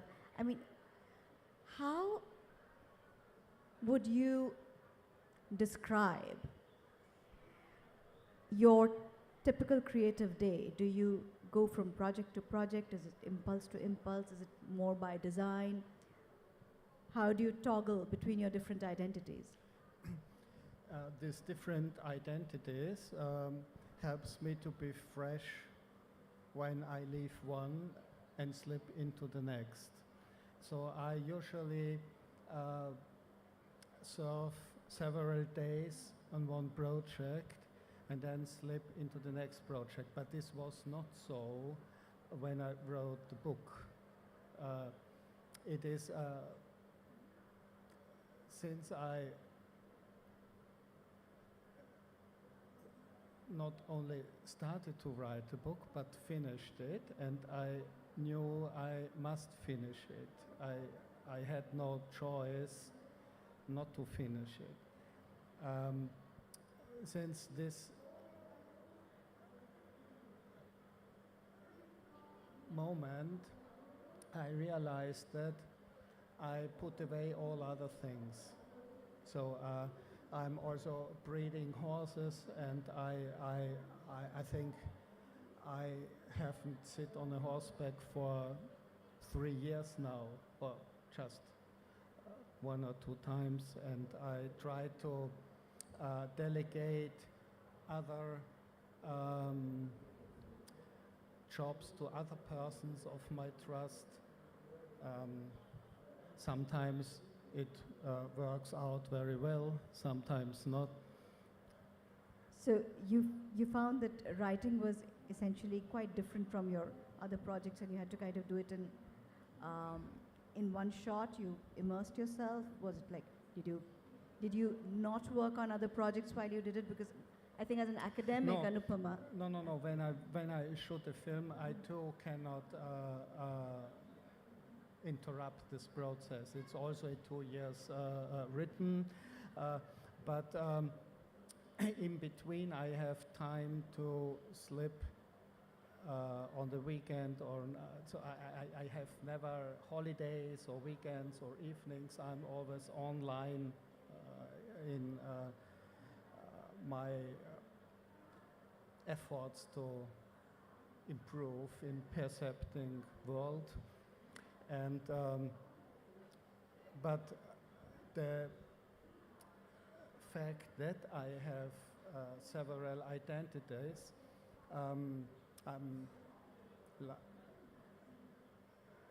makes it easier to me to work all the time, but not getting tired for it. Well, when I step into another work. So one project to another, and sort of each one energizes you for the next. Yes. And Anupama, I was thinking, academia and writing, they're both so intense, and you do both. So how do you work around it, or do you have like a way? It's not a problem for me. You know, they feed each other, my critical and creative selves. But when I write as a creative writer, I have to write with intensity, you know, in a certain kind of way. Earlier, I think David mentioned, you have to be steeped in literature. You have to be reading a great deal. So actually have long fallow periods where I only read and think, and I write in a rush, in a welter, and it's kind of an assault, not only on my senses, but on everything around me. And so that is not a luxury that an academic has. And I think the only reason it happened is because the pandemic created this kind of a crisis situation. One felt mortal on an everyday basis. And I felt like if I didn't write now, I possibly would never write. I've already had this question, although I'm in my early 40s. Someone has already asked me, why so late? And I said, late creativity is a thing, and I couldn't believe it because I listened to Giuseppe Verdi as well, and Verdi was my emblem for late creativity. His first work started in the 60s, you know, but I think most people think of John Keats and Schubert and so on as very young prodigies. And I do think youth is a very important time for impressions. But for me, I think overall life has been fallow in terms of how I've taken on impressions, but my writing process also has long periods of fallow with nothing to show for it, and then bursts of intense writing and hopefully good writing, and then again periods of fallow. But when I say fallow, I only mean I'm not writing. It doesn't mean I'm not reading or thinking. So I totally understand, but I mean, sometimes it's just cooking at the back of your head, and for extended periods. I mean, as someone I'm older than you, I'm 50-something, so there's hope for me yet. But Ifat, I'm going to come to you. You were saying that your novel would not have read the way it does today had it not been for your stint at Sri Aurobindo Ashram. And I wanted to kind of know a little bit more, and I wanted the audience to hear a bit about why it was so. Sure. So in 2018, when the year I was turning 40, speaking of starting late, I had moved I was working for refugee crises, a few of them, and finally decided to resign from my crazy jobs and take some time off And I was doing a lot of Vipassana meditation before that, 10 days of silence here and there. And there was a spiritual calling, and I landed up in Pondicherry not knowing anything, nothing to do with Sri Aurobindo at all. But there were lots of questions on my mind and lots of sort of inner turmoil. And at that time, being there by the Bay of Bengal and being in the ashram community, actually more in the samadhi, really helped me calm myself in ways I needed to. And so before that, my identity was about the fire I was born with and how to get that fire out and really be this passionate, person who were, from a country of heroes or family of that and so forth. That was what I was carrying. And then until I came, then I wrote my first draft, which was that, came from that fire and the passion and the anger and trying to prove myself and where I come from. And then being there quietly for longer, learning about atavism, what we carry and how do we move forward. I understood that it was just the connection of the spirituality and this book was very close. And I find that each book is basically a vital cage. You enter it, it's a writer's cage. You go into it, you read it, and you come out with what you want. I didn't want to create a cage that had very hard, bindings. So being at Sri Aurobindo Ashram, which is very spacious and for the mind and the soul, it helped me move or break some of those identity that I was carrying, characteristics I was carrying. So that's really what I meant by that, and figuring out. And for me, altruism, humanitarian crises, all these things happened because I thought I had to give beyond and work for non-profits and so forth to be a good person. But then I realized that there were a lot that I needed to work on, a lot of self-healing that had to happen while this book was being written. I want to give also a shout out to David Davidar. I had met him 10 years ago in Bangladesh, and I was an aspiring writer back then. And I remember he was telling me that write only what you have experienced. Write from your own experience. Write about, you ran a marathon, write about that, and I was really like thinking about what that might be. And I think it took me a long time to understand that this was an experience that I could write about, but in a way that was fictional and magical. So yeah, there were, people on the way that definitely helped. Joshudharadi, we've run out of time. Yeah, I think we're kind of out of time. I was about to just see that. Because I just realized belatedly that my watch has stopped. Thank you for being a wonderfully keen and interested audience. I'd like to thank my panelists yet again, Bernard, Anupama, Ifat. The books are available, as I said, in hall number 1, Penguin, Pan Macmillan. You know your way around the Boimala. And for Bernard's copies, you need to go to Oxford Bookstore and Starmark for a start, right? Yeah. Thank you. Thank you once again. Thank you.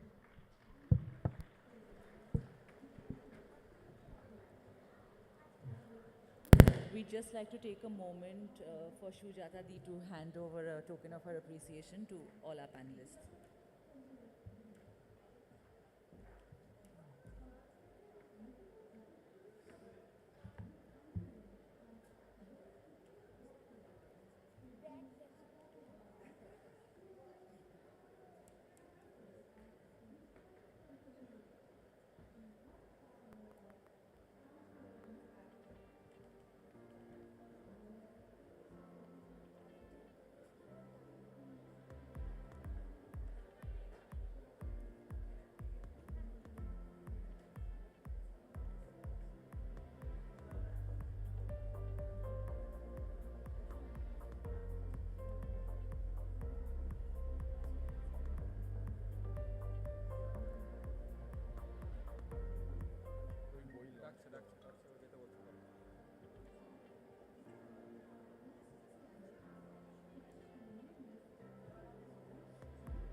All right, it's time for our new session, and I'm particularly looking forward to this one.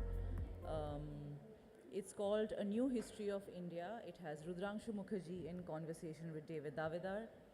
Rudrangshu Mukherjee is a distinguished historian who is currently the Chancellor of Ashoka University. His illustrious academic career includes his teaching stint with the University of Calcutta and visiting appointments at Princeton University, the University of Manchester, and the University of California. He has written several books, notable among which are Nehru and Bose, Parallel Lives, Spectre of Violence, the 1857 Kanpur massacres, and the Oxford India Short Introduction to Jawaharlal Nehru. He has also published numerous essays in journals of national and international repute. David Davidar is an award-winning publisher, novelist, and anthologist. He was a founding member of Penguin India and later the company's CEO and publisher. In 2011, he co-founded Aleph Book Company, a literary publishing firm that won the Publisher of the Year award in 2021. He has written several best-selling and award-winning books, such as The House of Blue Mangoes, The Solitude of Emperors, and of course, A Case of Indian Marvels. So, I would like to welcome Rudrangshuda and David on stage to talk about Rudrangshu Mukherjee's new book, A New History of India.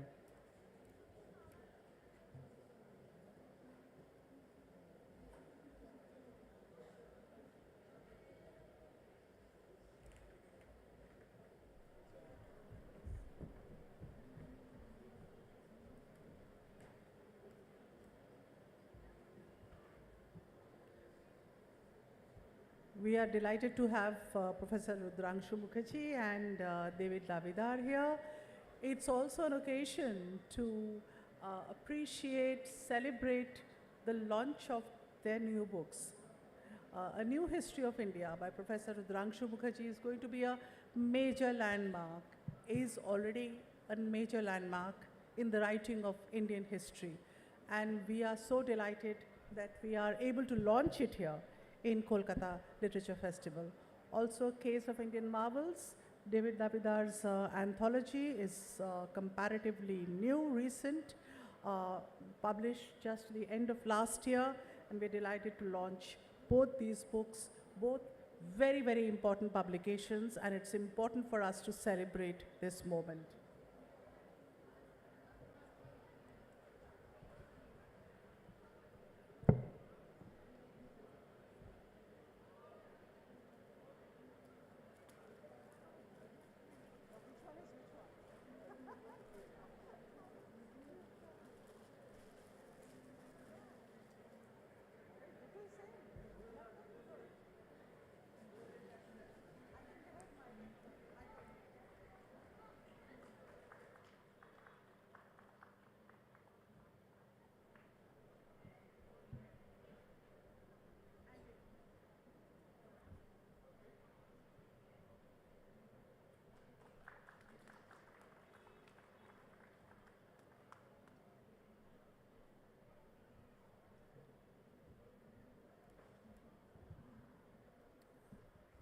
Okay, I'd like to start by giving everyone a very brief introduction to the book that we're launching today.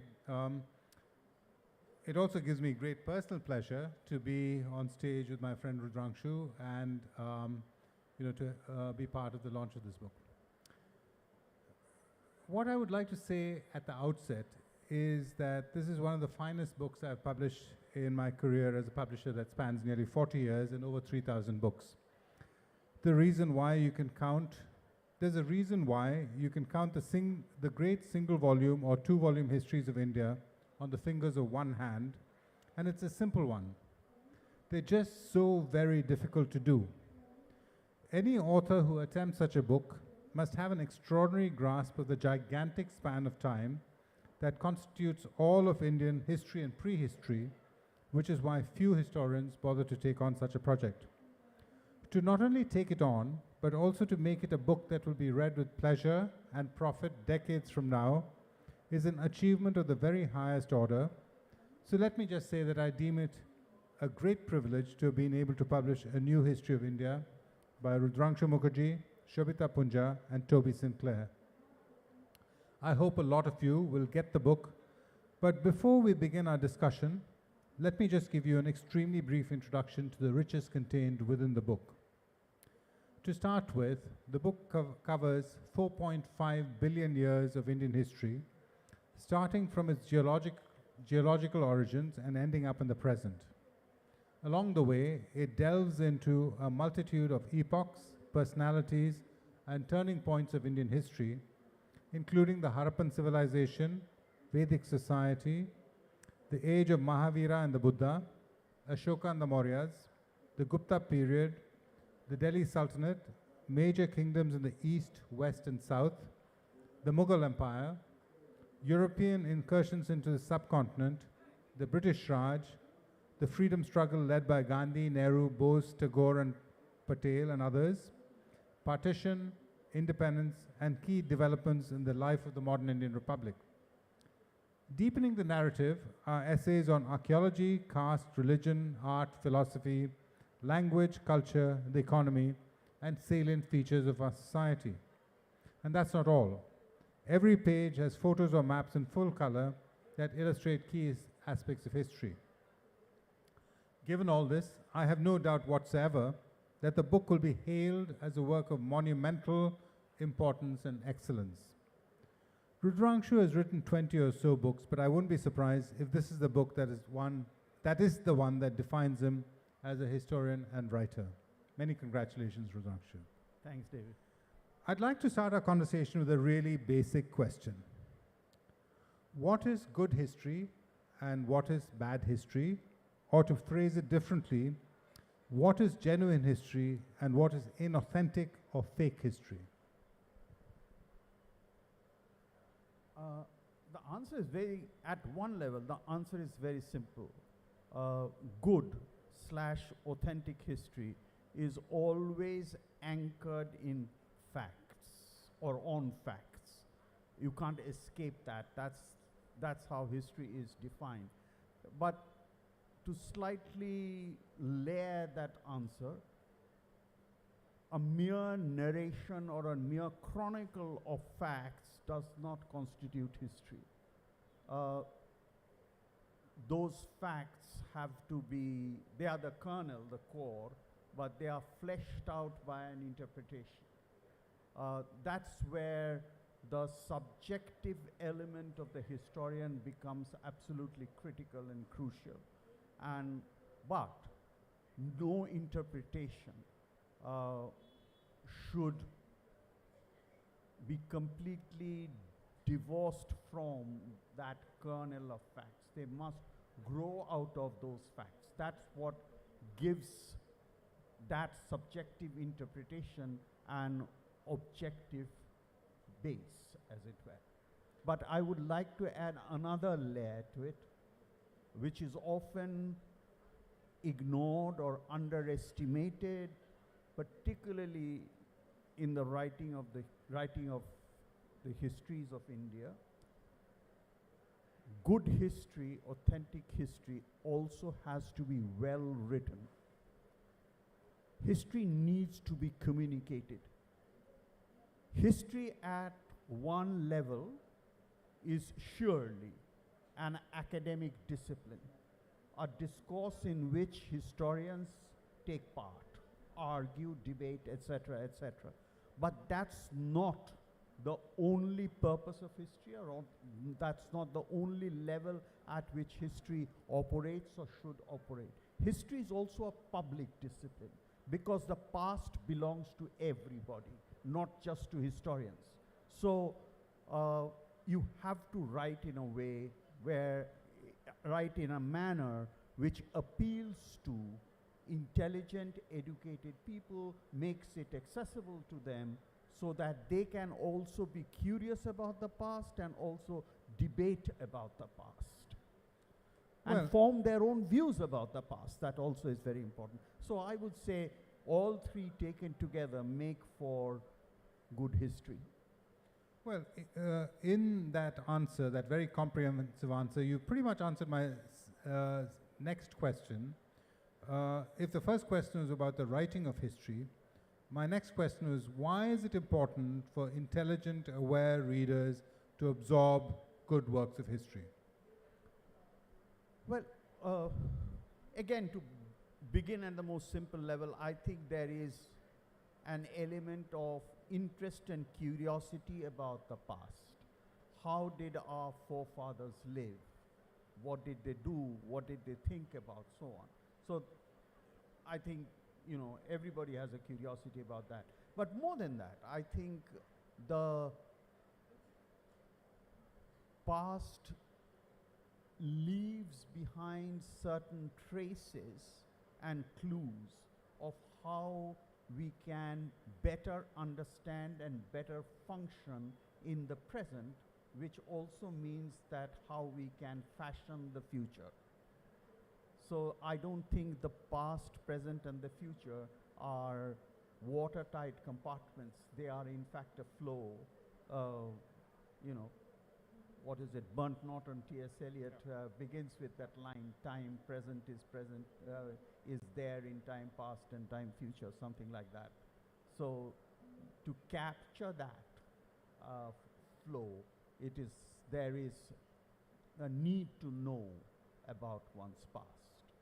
Given how capacious Indian history is, can there ever be a definitive and unassailable version of India's past? A very emphatic no. A very, very emphatic no. I actually, not just about Indian history, I actually don't believe there can be a definitive history of anything, because that would make the discipline of history a dead discipline. Again, I want to emphasize that history is not a dead discipline. It is a very alive discipline, because historians are debating their versions of the past, and also more and more evidence of the past is surfacing or are being retrieved by archaeologists, now by geneticists who are studying the DNA of skeletons that are thousands and thousands of years old. There's the application of radiocarbon, so there's a whole interface of science and history that did not exist, say, 40, 50 years ago, has opened up new dimensions, new vistas of historical analysis. New ways of reading texts have come about, to use a very fashionable term 20 years ago, the linguistic turn that history took. How do we read even familiar documents, familiar texts which have been used before? How can we read them against the grain? How can we locate the absences within the text and what those absences actually tell us? So even absences are becoming eloquent. Okay, this is a rather more pointed question. You are an Indian historian, living in India, working in India, and this is set against the backdrop of the current Indian reality. Could you cast some light on why authoritarian regimes are so afraid of good and brilliant history and historians? Well,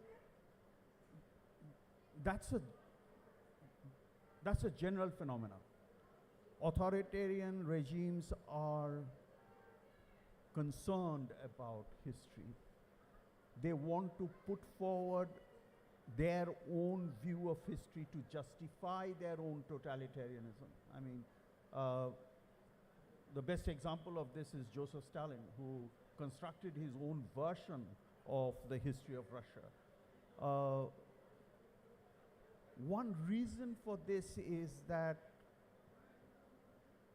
history and historians are argumentative, and totalitarian, authoritarian regimes do not like arguments, and they do not like different or various versions of events, which includes past events as well. This is what worries them, that if people start thinking on their own, they will start thinking about the present regime as well, and that may not be very comfortable for us.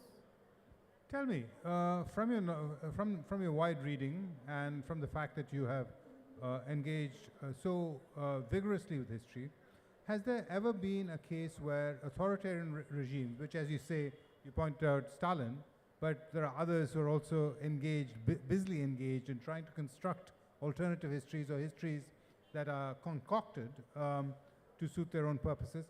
Is it ever the case that these histories will outlive or survive these people who are trying to, have these histories written or write them? Well, they have survived. I mean, I can't say whether they will survive. I mean, I'm not a reader of the future, but some of them have survived. I mean, as great a historian as Eric Hobsbawm, for whom I have a lot of time and I have some admiration as well, actually believed that Stalin's short history of the Communist Party of the Soviet Union was pedagogically a magnificent achievement. We know actually that the whole thing is concocted. So it has survived. I mean, I'm sure there are members of communist parties who still read it as their shorter version of the Bible. All right. Tell us why history has become such a battleground in 21st century India. Why history has become such a battleground in 21st century India? Well, it's not just 21st century India. I've come to that question, but it is not 21st century, just 21st century India. The whole of the Indian national movement grew out of a battleground, the contested territory of history. That's where the battle for history started. How can we reclaim our own past, which British historians, British writers, British intellectuals, administrators have relegated to the level of barbarism or even the absence of history, complete absence of history. James Mill famously declared that all of Indian history was nothing more than a small chapter of the history of Britain. So India had no history previous to the arrival of the British in India. And Indian nationalists began their career by trying to retrieve their own past. So they were actually having a contest with what has come to be called the imperialist version of India's past and the nationalist version of India's past. So coming to the 21st century, there is a rival nationalist version that has emerged. So the argument being put forward is what we read as the nationalist version of India's past is nothing more than a construction that has been made by the Congress Party to justify its own ruling of India from 1947 to 2014. I mean, there has been this claim publicly that India actually attained freedom in 2014 when Mr. Modi came to power. I mean, that's the background of this. So all of this was Congress tutelage. We passed from British tutelage to Congress tutelage. Now we can have a history that is free of both the British bias, British prejudices, and the Congress bias and the Congress prejudices as well. So this is what is making it a contested territory. There are two versions of Indian nationalism that are fighting each other. But fortunately, there are historians, and I would like to count myself among them, who believe that there is a history of India outside the domain of the nationalist prism. Okay, and you would say I mean, because this to me is a slightly qualified statement. Because, you know, if you were to sort of say objectively that history should be treated on its own merits as opposed to having a veneer or an underlay of nationalism, because that isn't history, that is some kind of fantasy, right? Wouldn't you say that? No, why should it be fantasy? Well, you said it has to be based on facts. Yeah. Is it only interpretation that is going on here, or are facts also being falsified? No, facts that have been neglected Okay. or have not been given what the other contestant thinks their due emphasis or Okay. importance are now being brought into play. Okay, so you don't actually mind that this has arisen, and in the view of, well, historians, you believe that there can be more than one version in existence, Oh, certainly. and And the I- reader takes whatever he or she feels. I firmly believe let there be more than one version. To quote somebody I don't particularly admire, let 100 flowers bloom. Yeah. And All I right. don't even mind the weeds. Right, right. Fair enough. Okay. Moving on from what might be slightly contentious, tell us why you feel, because you teach history as well, why are there so few good books of history for the general reader? Well, you know, again, this is particularly true about India. I mean, if you look at some of the truly great historians, and I can only speak about the English language historians, some of the truly great historians of the 20th century have actually written general histories. I mentioned Eric Hobsbawm, for example, Christopher Hill. The great textbook on 17th century England is written by Christopher Hill. I mean, people are sixth formers in English schools, state and public schools, are still reading that book. And we are reading it here too, wherever 17th century England is taught. Similarly, I mean, if you are interested in Spain, for example, of the 16th, 17th century, you will fall back on John Eliot's Imperial Spain, which was published as a paperback in the Fontana History of Europe. I mean, these are some of the great names of 20th century history, and they all wrote for a general public, and it is from them, I knew some of them personally, and I know their work very, very well. It is from them that I have imbibed this idea that history is a public discipline, not just an academic discipline.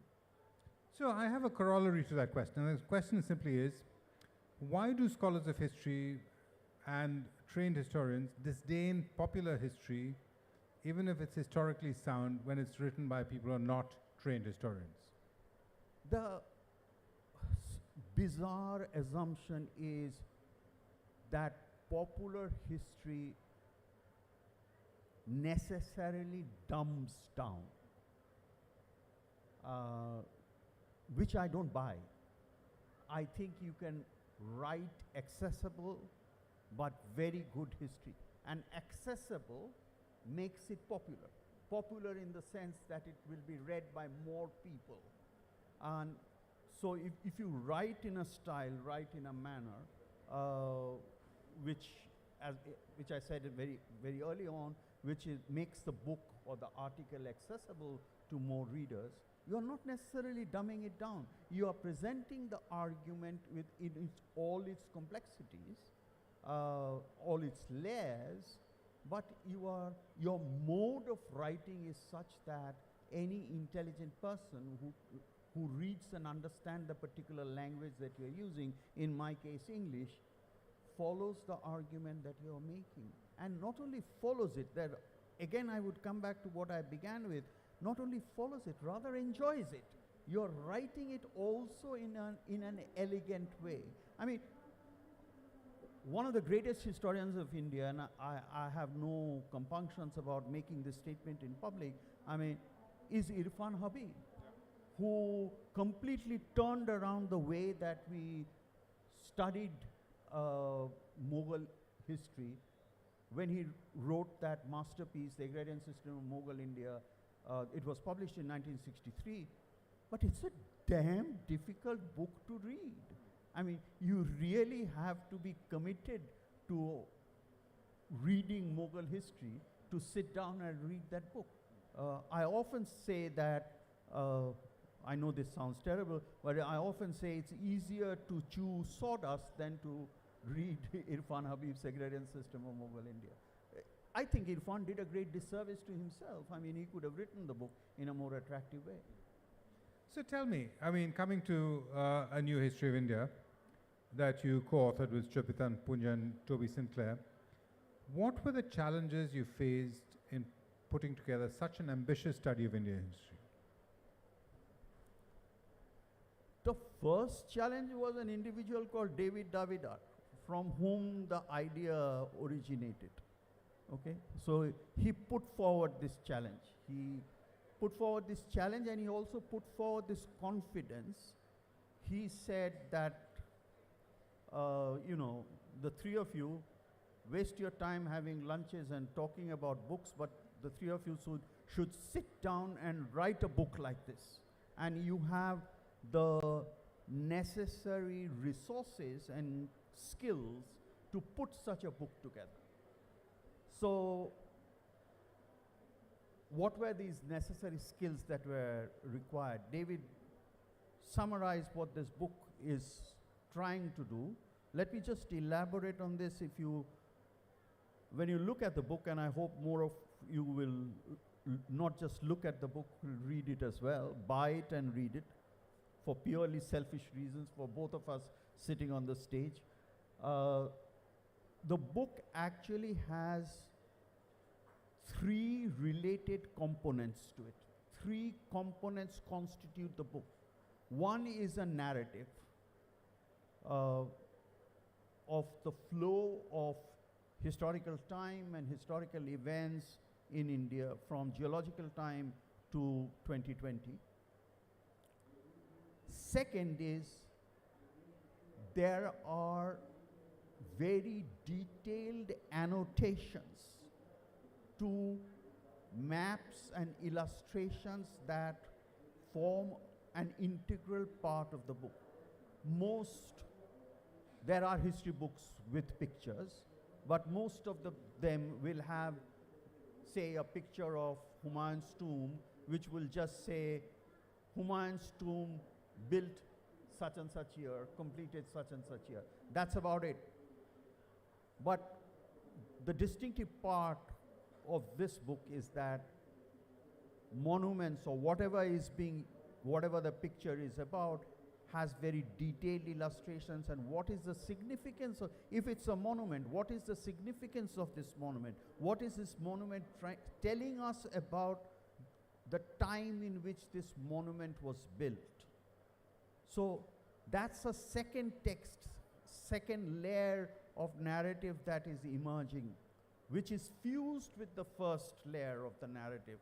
The annotations, very detailed annotations, they are fused together. And then of course the pictures themselves, even if you forget the annotations, the pictures themselves tell a story. So that's the third level. And this is how the three authors worked as well together. I've already been asked by friends, how did it work? How did it go? How did the three of you write a book together? This is precisely how it went. I mean, one of us wrote the main narrative, another person, a trained art historian, annotated the photographs, the illustrations, and a third person who has traveled to parts of India which I cannot even pinpoint on the map, provided pictures from his photographic archives which run into 50, 60,000 slides. And then we sat down and tried to fuse the three elements together to make this book. How far we have been successful? David thinks we have been very, very successful, but you know, that's for time to tell. How did you decide on what to put in and what to leave out? Because you could write 100,000 histories of India and not scratch the surface of this very old and complex country. I mean, that's a tough one, David. And it's not just a tough one for just writing this book. any exercise in the writing of history includes exclusion. I'm deliberately phrasing it like that.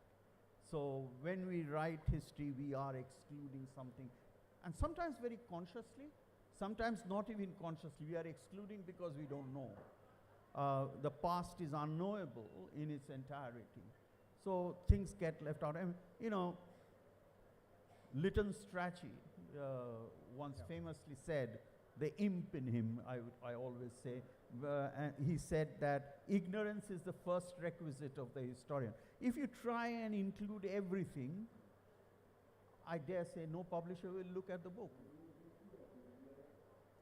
The book spans 4.5 billion years of Indian history. If we narrow this enormous span down to just the last 5,000 years or so, from the Harappan civilization onwards, are there any standout trends that you were able to pin down that helped to make India the unique society it is today?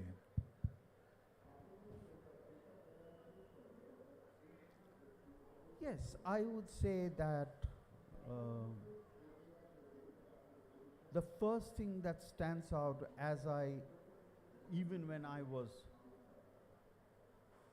reading our own book, is the number of diverse and very varied elements that have gone into the making of what we consider to be India's history and India's culture. So I would say plurality.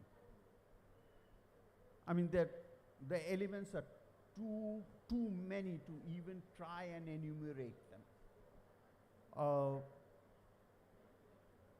Indian culture, Indian civilization, I would like to say Indian cultures and Indian civilization is somewhat like a churning pot, or to change the simile completely, somewhat like a sponge, which has taken in various elements and taken in such a way as to make it its own completely.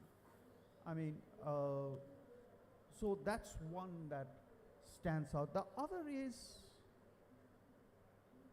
I know I won't make myself popular by saying this, is how enduring inequalities are in India.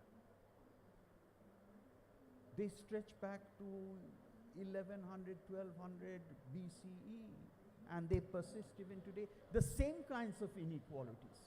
Inequalities of caste, inequalities of social standing, inequalities of gender, inequalities of income. I mean, you know, successive empires, even the Indian Republic with its many different political colors, I don't think they've even been able to touch the tip of the iceberg of inequality. David, I think it's time to wrap up and take some audience questions. Okay. Okay, so I'm going to skip over the next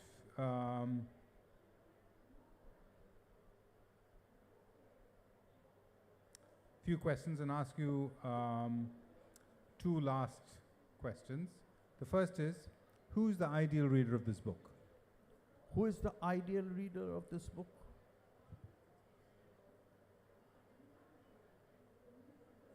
Any individual who has a curiosity about the past and is willing to read this book and take his or her own curiosity forward. Uses this book as a kind of a stepping stone to start his or her own journey to understand India's past. Okay. The last question then, given your deep dive into history, not just with this book but throughout your career, do you think the past offers some clues as to what our future holds? In other words, what do you think this country is going to look like, say, in 2047? I can't say what it's going to look like. As I said, I can't read the future, but I can only tell you that what I would like it to look like. 2047 India I hope is an India that is free of bigotry and hatred. And I hope at least some of the inequalities that we have just spoken about are not only eradicated, even if they can't be eradicated, at least that they have been diminished. Their salience has been eradicated in Indian society. That's what I would like 2047 to be. All right.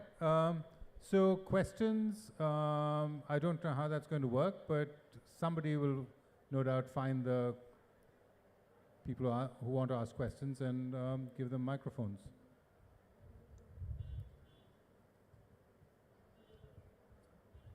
Hello.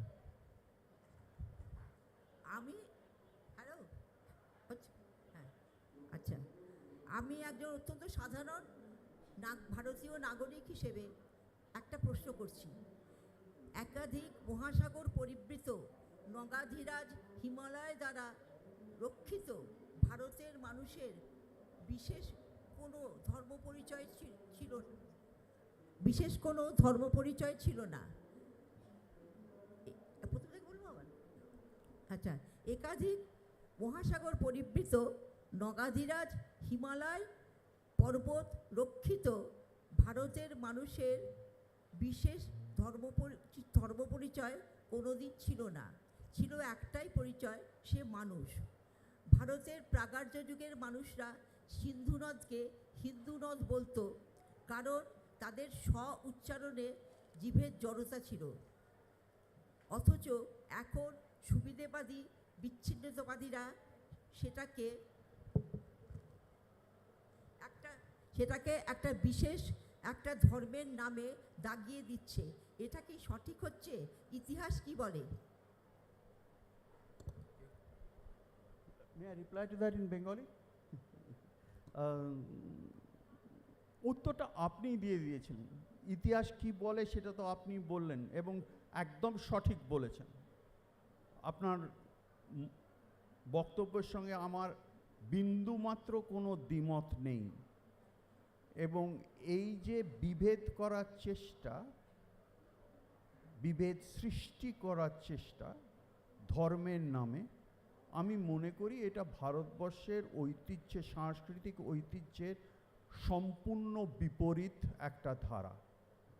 যেই জন্যে আমি আমার সংলাপে, David দাবিদারের সঙ্গে সংলাপে প্লুরালিটির ওপর এত জোর দিয়েছিলাম।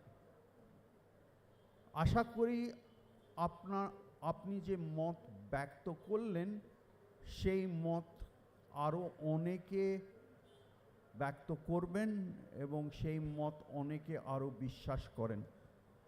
ভারতবর্ষের সভ্যতা, ভারতবর্ষের সংস্কৃতি, সেটাই একমাত্র আশা।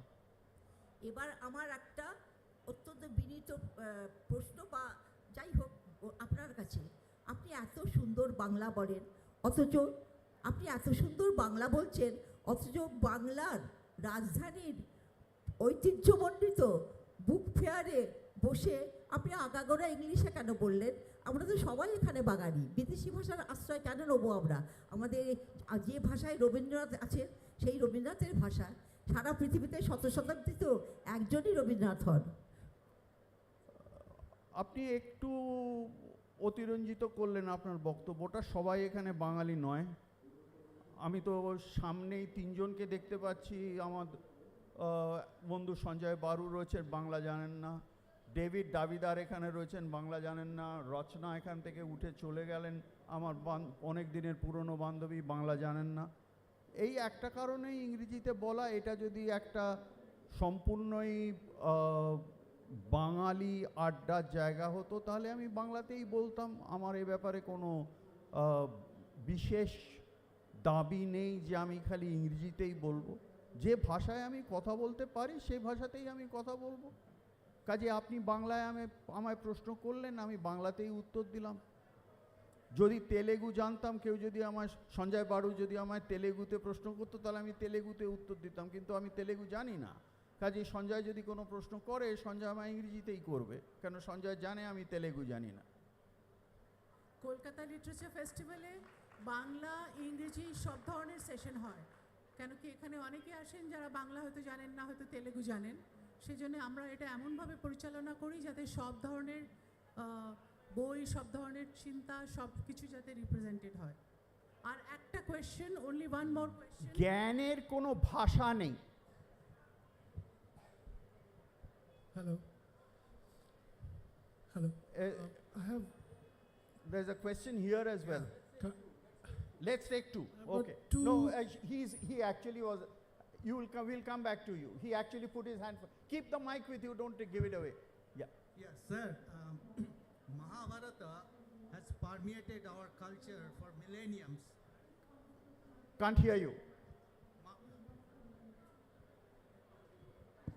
Yeah. Hello. Yeah.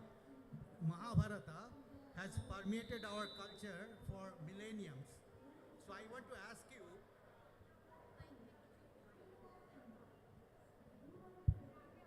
he's getting feedback. Hello, sir. Yes. Yeah. I'm asking, my question is about Mahabharata, which has permeated our culture for millenniums. In your historical opinion, is Mahabharata is based on any historical facts, or is completely figment of imaginations? Like the painted grey wares, people try to connect it. So I like to know your opinion whether there is any historical grounds based on that. The best answer I can give to this is that the jury is out. We cannot give a definite answer to this. So I cannot anchor my answer to go back to the phrases that I used. I cannot anchor my answer on a strong base of facts. Hello. You talked about inequality, but if you go by the statistics, you know that we have the least number of poor people at the moment in India, like everywhere else in the Can world. you hold your mic? Yeah. Okay. You talked about inequality. Of course, there's a lot of inequality, but if you look at the statistics, we have the least number of people in India who are now poor in the history. You know, we never had so less number of poor people. Number one. Number two, every society has hierarchy. We always saw hierarchy in every society, even in so-called Marxist society we saw extreme form of hierarchy, and that was called leadership. And every other society has hierarchy. I'm not talking about few Scandinavian countries. So without hierarchy that also leads to inequality in certain ways. But do you think it can be devoid, any society can be devoid of hierarchy and hence inequality? So I had two questions. One is that the poverty and inequality and also hierarchy in the society. Yeah, both they are related in a way. My answer to that is I would like to have a society in which there is no hierarchy and no inequalities. However minimal the poverty is, I do not completely accept the statistics that you are citing, but we won't go into an argument about that. I'll take your version of the statistics. Why should there be any poverty? And second, why should there be any hierarchy? Can't we aspire to be equal both in terms of our income and in terms of our social standing, and just declare ourselves to be equal human beings? One last question, would you agree? One last question. Good evening. Am I audible? Yes. Okay, I just want to share my anguish with you and ask you as an intellectual, what is the practical solution for communalism and the growth of communalism? Because while I was coming today just now, the Uber driver got into an argument with me and he was so full of hatred. So much that I could, with my logical and with my whatever I know about history, I could not convince him. If I had a prescription for the solution of hatred in India, I can promise you I wouldn't be sitting on a dais having a chat about history. I'd be out there making history. Thank you. Thank you, Rudrangshu. That is a very illuminating talk, and I hope all of you will go out and get the book. It'll be worth your while. Thanks, David.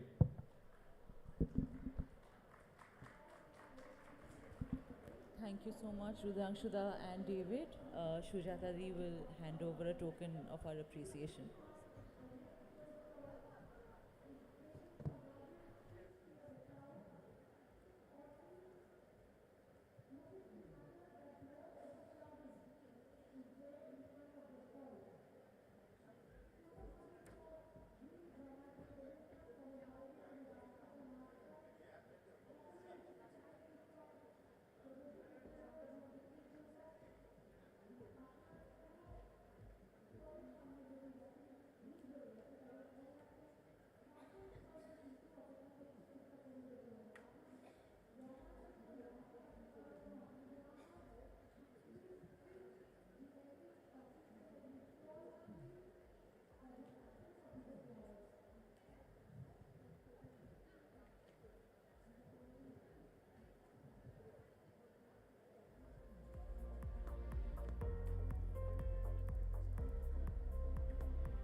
Hi, can we have the music off, please?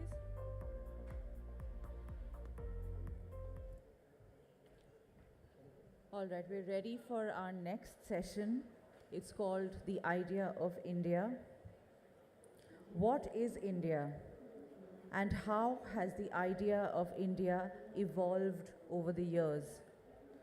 To explore these questions and to understand the shifts in paradigms, our next session, called The Idea of India, will have political commentator Dr. Sanjay Baru and political scientist Shumantro Bose in conversation with the veteran journalist Monideepa Banerjee. We shall begin the session shortly.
few minutes, in fact, maybe a minute or so, the idea of India. Dr. Sumantra Bose, Dr. Sanjay Baru, in conversation with Monideepa Banerjee. We'll start, all our writers are here. We'll start in a couple of minutes.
We're ready to begin our session on the idea of India with Dr. Sanjay Baru, Sumantra Bose and Monideepa Banerjee.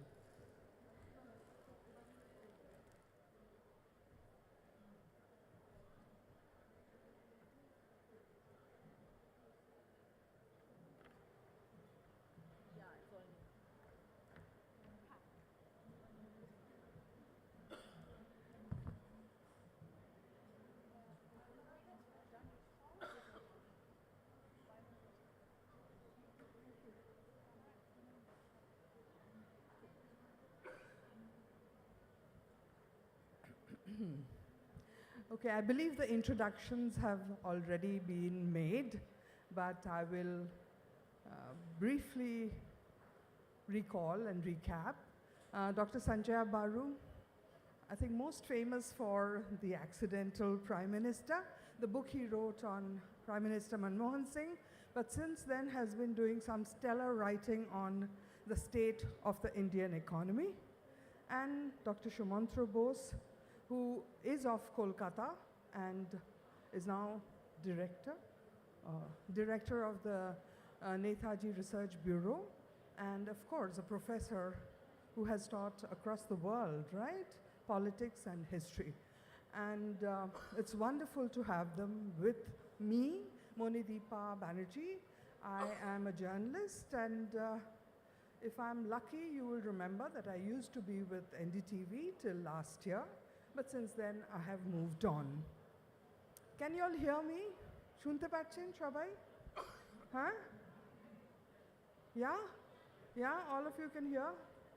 Ar jara pichone achen, I wish you all would come in front, because it's always nice to see who all are listening to us.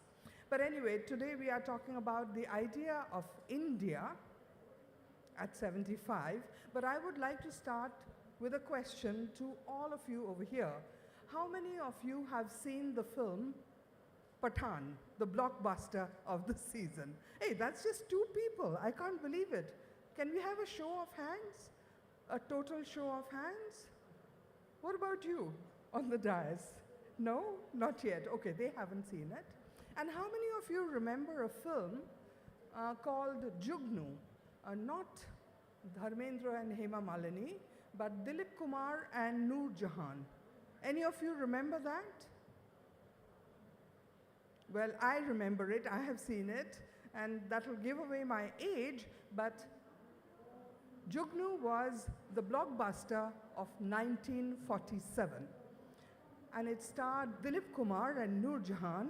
And back then, it grossed 50 lakh rupees in the year of our independence. It released in May of 1947 and made that much money, which in today's terms, I believe is 350 odd crore.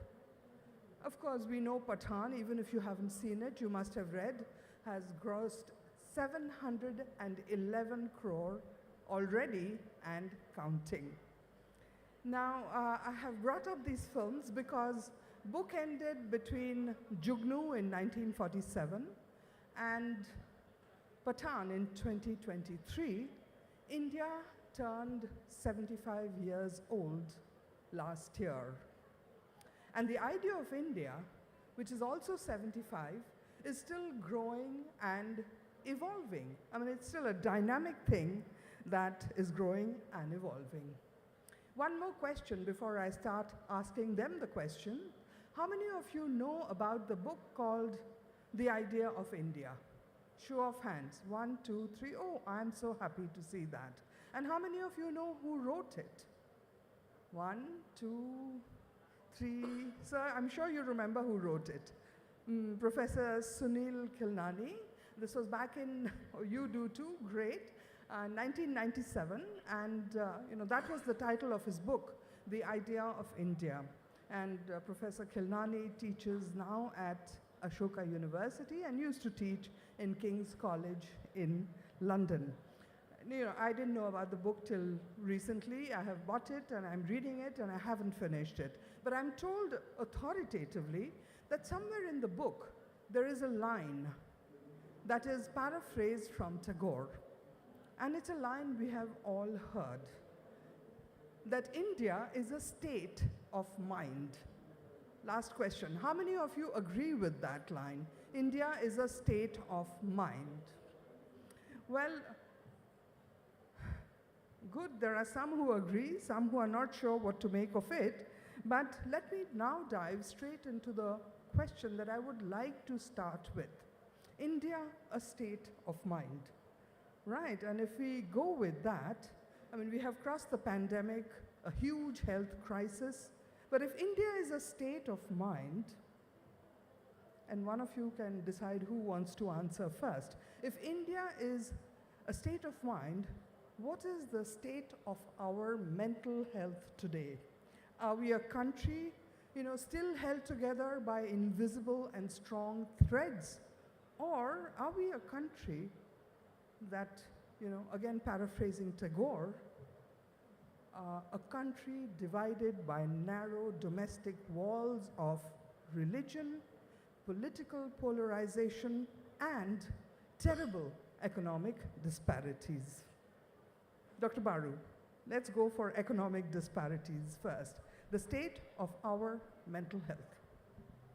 First of all, the Constitution of India begins with the line, India, that is Bharat, is a union of states. Can you hear me? I said the Constitution of India begins with the line, India, that is Bharat, is a union of minds. Is a union of states. Each state is itself a union of several sub-cultures.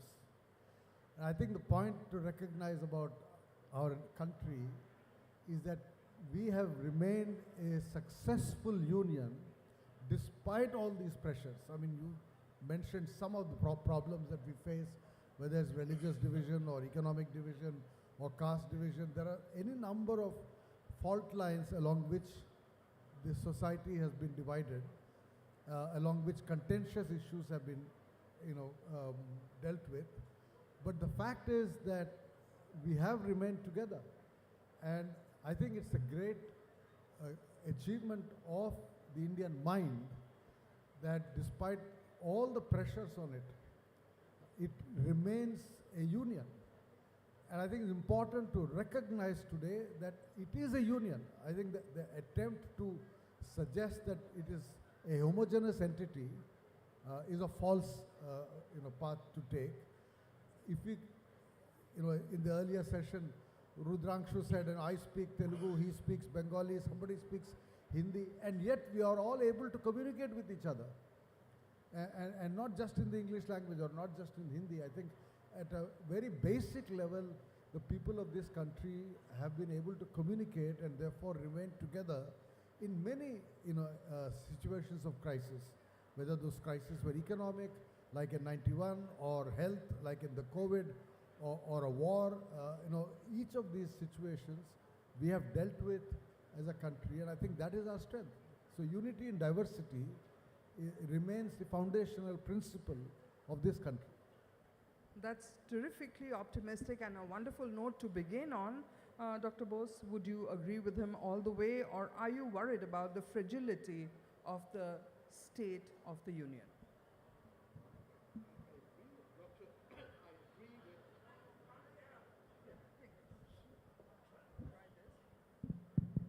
Seems to be working. Akon? That's loud and clear, I think. Well, I certainly agree with Dr. Baru just said about India being a free and voluntary union rather than a top-down entity. I would just add in response to your question, Monideepa, that to me, and I suspect to a good number of others, even in the times we live in, India is a civilization first, and only then a state in the modern sense of the term. Of course, calling India a civilization first and only then a state could get us into treacherous waters too, because it opens there's a risk of opening a can of worms about what constitutes the essence of that civilization. However, I think the point still stands. I think a lot of trouble comes not just in the present, post-2014 era, but since our independence in 1947, because of state centrism. That is why, for all its risks, I prefer the civilizational framework to the state-centric framework. Because whenever there has been a fetish made of the state, its territorial integrity, its supremacy, problems have inevitably followed. And this started during Pandit Nehru's premiership, exacerbated further during his daughter's premiership, and it continues to dog us today. So I would warn against state centrism and the state-centric approach. Let us put other things first. A state is something that is inherently human-made. It cannot be the essence of anything. I think we should look for our essence elsewhere. Okay.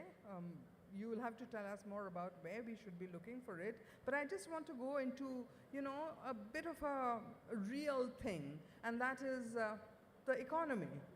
And first of all, I sort of want to ask you that post-pandemic, you have a whole book now of wonderful essays. Dr. Baru has... Where did I leave your book? I've left your book over there. Dr. Baru has brought out a book of essays on, the post-pandemic state of the economy. And in that, you speak a lot about the uncertainty that has been thrust upon us. He sort of says that the pandemic and the impact on the economy is like the World War II's impact on Europe's economy, but just a little bit worse, because after the World War II, you said that, things started looking up. There was reconstruction and rebuilding, and there was optimism that things would get better. We can't say that in the post-pandemic situation just yet. You also talk about how the government of India, or any government struck by the pandemic, to sort of revive its economy should unleash the animal spirit. That is also very important to bring the economy back on track. We've just had the budget. Do you think that's happening? Do you see that happening? Is the government moving in the right direction? And what kind of rate of growth can we see now after the pandemic? Well, I mean, let me put things in a perspective. From 1950 to 1980, for 30 years, this economy grew at the rate of 3.5% per annum.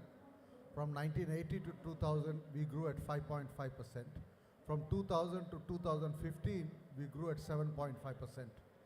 So the entire story of a rising India was built on these three numbers of 3.5, 5.5, 7.5.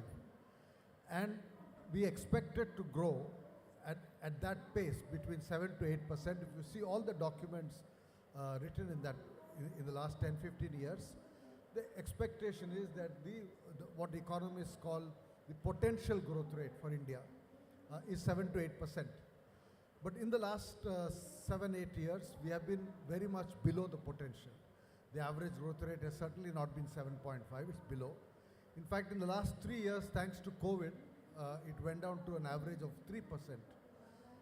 Now, from that perspective, I think in the last budget, Nirmala Sitharaman had this sentence, which she said that government is now going to spend more money in order to help or enthuse the private sector. That is, the phrase she used was to kick in private investment.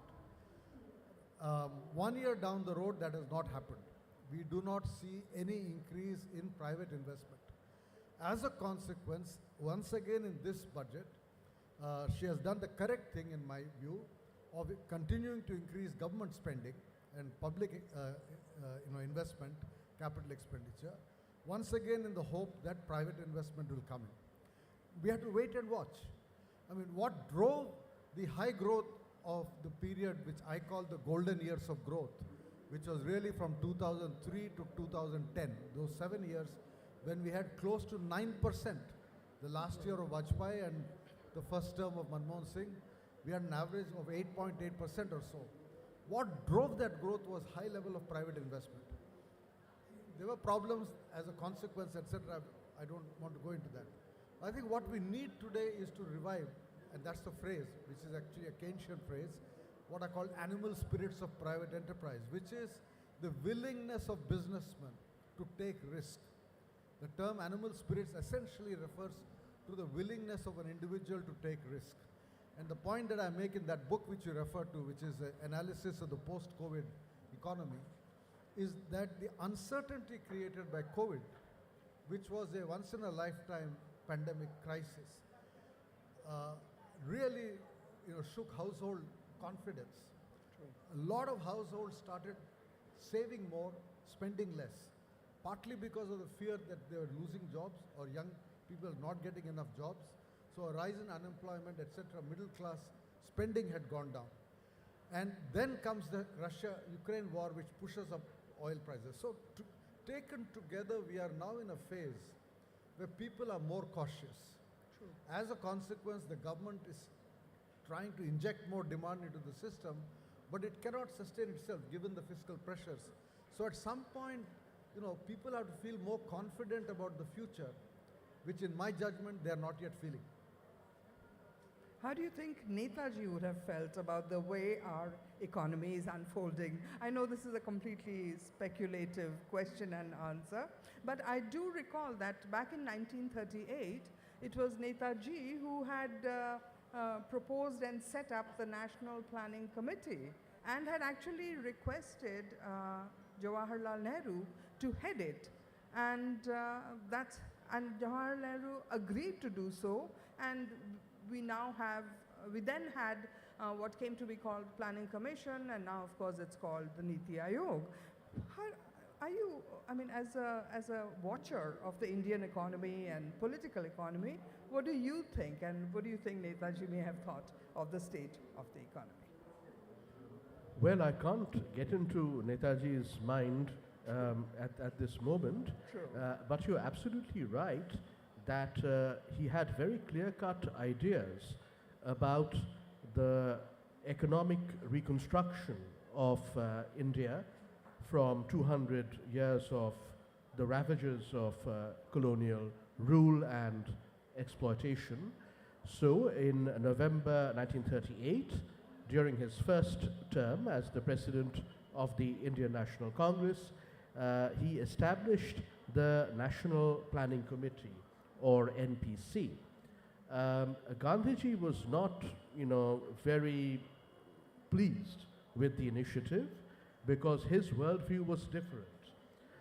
And Bose's worldview was, state-led industrialization.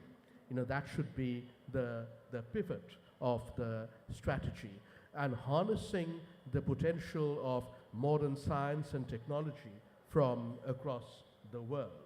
So a very modernist, and for its times, a very, conventionally progressive view of how India should be economically run and reconstructed. And he actually invited Pandit Nehru to take the chairmanship of this committee, and he wrote a letter to Pandit Nehru saying that I hope you will agree, you must, if it is to be a success, if this idea is to be a success. Pandit Nehru gladly accepted, and there's a famous photograph of Bose giving the opening address to a gathering of the most eminent experts, scientists and economists of the time, while Pandit Nehru sits, diligently taking notes. So, Netaji was very much a person of his times, and at that time, a forward-looking leader would almost naturally believe in the virtues of state-led industrialization, a planned economy, and so on. However, we are talking 1938 is, 85 years ago, and I think a test of leadership is for views to evolve over time. True. Because times change, circumstances change, the nation's needs and imperatives also change. So I would like to believe that Netaji would have moved with the times and not been rigid or dogmatic, as so many have been, on both sides. Yeah, we've had dogmatic Marxists, refusing to budge an inch, and on the other side, we've had free market capitalists clinging to their own dogmas and shibboleths. So I would like to believe that Netaji would have evolved and would have not been a prisoner of rigidity and dogma. I hope we can say the same about our current leaders 80 years from now. I'm going to ask a couple of quick questions for quick answers. One is that you mentioned that 2003 to 2015 was one of the decades of the highest growth. But just yesterday or the day before, the Prime Minister in Parliament called those 10 years of the UPA, almost all of it, a lost decade. Could I have a quick reaction to what you make of that statement? That's factually incorrect. First of all, the golden years of growth were 2003 to 2010, 7 years. I call them the golden years in my latest book on the Indian economy because you had almost close to 9% growth, 8.8. So really high rates of growth. And the consequence of that was the sharpest decline in poverty, a sharp increase in employment, a rise in foreign exchange reserves, increase in India's share of world trade. All indicators showed an improvement during those 7 years. The problem begins after the, partly because of the financial crisis of 2009, the impact was with a delay. India started feeling that, and then of course we had our own problems at home with Pranab Mukherjee becoming finance minister, brought in retrospective taxation. Unfortunately, I'm speaking in Kolkata, but I think Mr. Mukherjee, the economy paid a big price for his being finance minister. And the slowdown began, and a lot of problems began. So the Prime Minister Modi's statement that it was a lost decade was factually incorrect. I think the real problem is that between 2012 and 2018, we see a deceleration of growth. Growth is slowing down. But still we are around 6, 1 year 7%, 1 year 6%, which is not too bad. Then comes the pandemic. Correct. And we have not recovered. Absolutely A- not. and nothing that has been done in the last 3 years has helped us go back. We are still, whatever the official numbers may be, the average growth rate has been 3%. So, unless we see a dramatic improvement in the next 2 years, or not even 2 years, 1 more year before the next election, I think the overall decadal record of Prime Minister Modi, the average, would work out to be, in my judgment, not more than about 5 to 6%, as compared to the overall decadal average of Manmohan Singh, which, despite the slowdown, is 7.5%. Okay. Now, are we going to see a dramatic change? Let me ask you, because, he is a specialist in everything economy. I don't know if you are. I'm not. And I'm not sure how many people out in the audience are, keeping a very close eye on the state of the economy, as perhaps Dr. Baru would like us to. But what I'm sure everybody is aware of today, because it's been unfolding in the last few days, is the Hindenburg report, Once something like that comes out, as an ordinary lay person who, I don't know if you have investments in the market, but as an ordinary person, do you feel we are going to, make a dramatic economic comeback, or will there be a price to pay for things like, the whole controversy over Mr. Gautam Adani's stocks and shares? I think the specialist in economics should go first. No. I don't want the specialist view. I want the layman's view, because I want to know what you think. Okay, well, I'm a professor of politics and not economics. But of course, I've been talking to various people about this particular issue. Friends of mine who are, involved with the world of finance capital in various ways have told me that, one has to be a little cautious of these short sellers because they have their own motives. Yes. And also the timing of the report and so on. However, there also appears to be a consensus that the remarkable meltdown of the Adani stocks shows, cannot be caused simply by a malicious report, and that there is something there which has, genuinely spooked investors. The people who know more about this particular area than I do have told me that yes, quote-unquote malicious, report could lead to a sharp fall for a day or two, but after that there would be a significant recovery. But that does not seem to be the case. And also, as I see it, the Prime Minister, from his rather defensive performance in Parliament, particularly this week, seems to have been personally rattled by this episode. So, of course, one wants to believe the Governor of the Reserve Bank of India that there will not be any contagion, that there will not be any knock-on effects for the economy at large. I'm sure we all certainly hope so, but I think, common sense tells us that there could be contagion to some extent, and it's quite a significant meltdown, and this nexus of the government and this particular business group does seem to be, something that could cause us broader economic headaches. The expert. Can I come in on this? Because Yes, please, of course. I You're have the a expert. Personal, no, not because I'm an expert, but I have a personal stake, which is to sell one of my recent books called Yes. India's Power Elite, Caste, Class and Cultural Revolution, which was published by Penguin last year. And I have a whole chapter in that book on the nexus between business and politics. And I go into some detail on the historical evolution of this nexus, what we call crony capitalism. I think I entirely agree with what Dr. Bose has said, and I'm not going to repeat what he has said. But let me make in addition 2 points.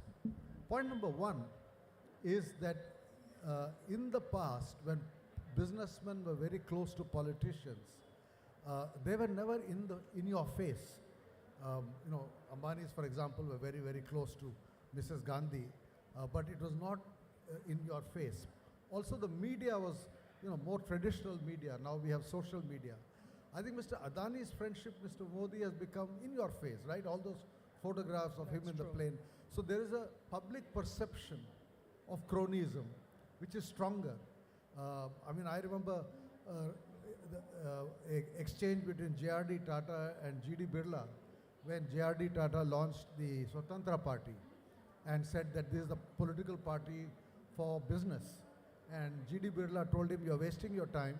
Let us stick to the Congress. It's a better party for business than Swatantra. Okay. And he proved right?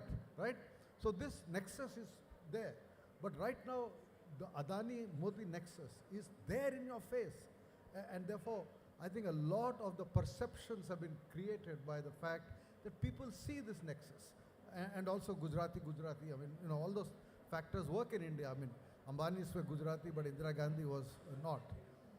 The second factor, which I think is an important factor, is that all the popular businessmen, whether it's Tata Group, Ambanis, Bajaj, Birlas, all of them have large numbers of shareholders across the country and therefore have won the trust of the market over several years. Correct. Dhirubhai Ambani's entire strategy was to create a middle class shareholding, right? He had shareholders meetings in auditoriums and cricket stadiums, right? Mr. Adani's strategy has been to limit his shareholding to a few institutional investors and to all kinds of anonymous sources. He has no shareholder base. So the middle class says, well, I know Ambanis, they have benefited me. I know the Birlas, they have benefited me. Bajaj, Hamara Bajaj, right? But Adani, I have no association with him because there is no sari that I buy from an Adani company, no scooter that I buy from an Adani company, no refrigerator, no product in a middle class family.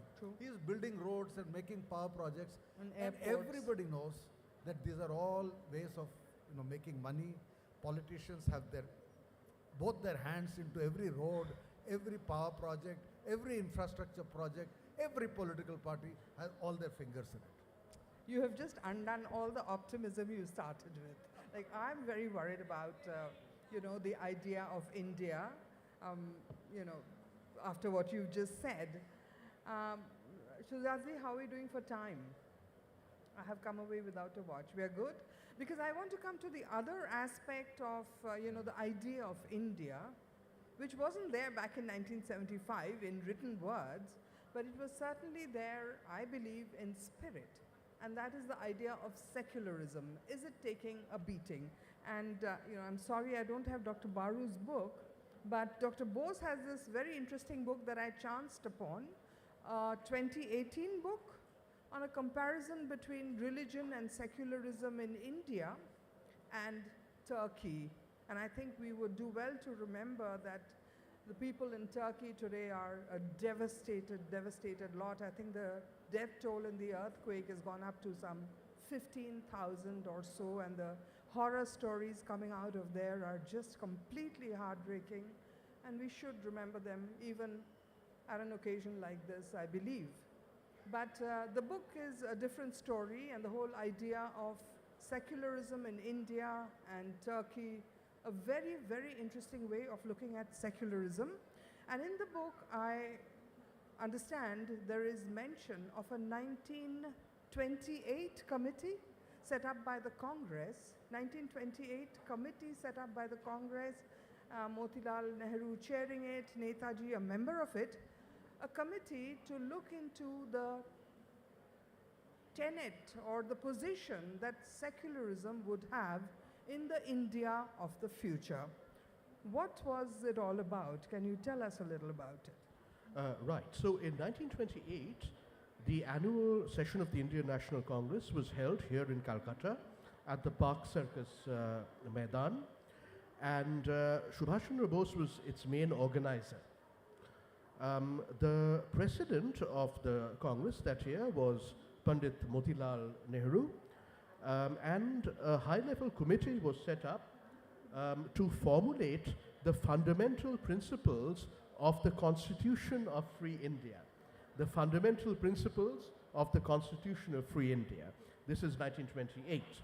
As Congress President, Motilal Nehru chaired this committee of 8 members, and Subhash Chandra Bose was one of the members of the committee. One of the recommendations, findings or injunctions, however you call it, perhaps injunctions is the best word, was that the future, free Republic of India shall have no state religion and will not, moreover, directly or indirectly endow any religion, give any religion any preferential status over any other, and so on and so forth. And this commitment was reiterated 3 years later during the Karachi session of the Indian National Congress, which was held during the civil disobedience movement and a lot of British repression, that the future free India would be neutral on between religions. So it is actually a completely false claim that the Indian notion of quote-unquote secularism is inspired by the West or seeks to be imitative of the West. It is indigenously rooted, and it is indigenously rooted above all in the ethic of tolerance, equality, and coexistence, which has been part of our Indian tradition for hundreds, if not thousands, of years. The everyday ethic of tolerance, mutual respect, equality of communities, and coexistence. This is also a pragmatic necessity, because in a very diverse country and a multi-religious society like ours, without this ethic being upheld by the state, being enshrined constitutionally, you cannot have a functioning state or a functioning society. So this ethic of tolerance, mutual respect, equality, and coexistence is a pragmatic necessity. It is also deeply embedded in the Indian tradition. That is where the Indian notion of secularism comes from, not from any Western source. And if you look at the 3 top figures of the Indian independence movement, Gandhi, Nehru, and Bose, yes, they were somewhat different personalities, each of them. Yes, they had their differences. For example, Nehru and Bose were very much on the same page when it came to their modernist view of economics. Gandhiji was not. He had a different worldview, and he was entitled to that. But despite their differences, Gandhi, Nehru, Bose were part of the same camp.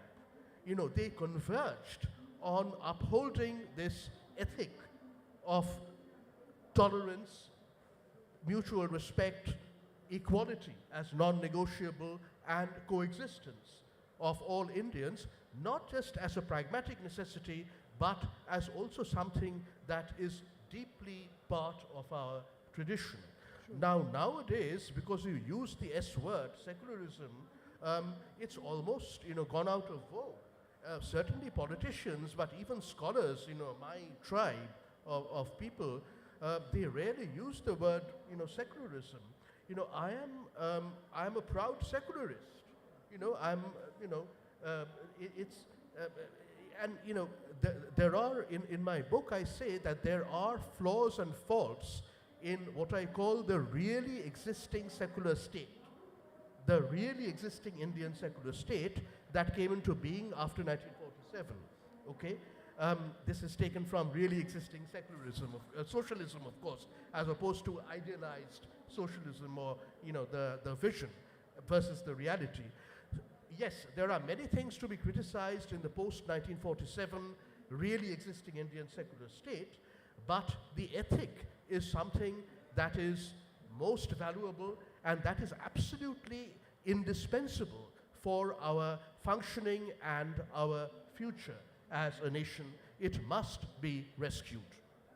Dr. Baru, in your time at the Prime Minister's office, what did you see that put secularism as center stage in policy making? Was that there was secularism something that was considered at making of every policy, or what? I just remember one thing, and I may be wrong in the dates, but the Sachar committee was set up by Dr. Singh, and the report came out in the tenure of Dr. Singh.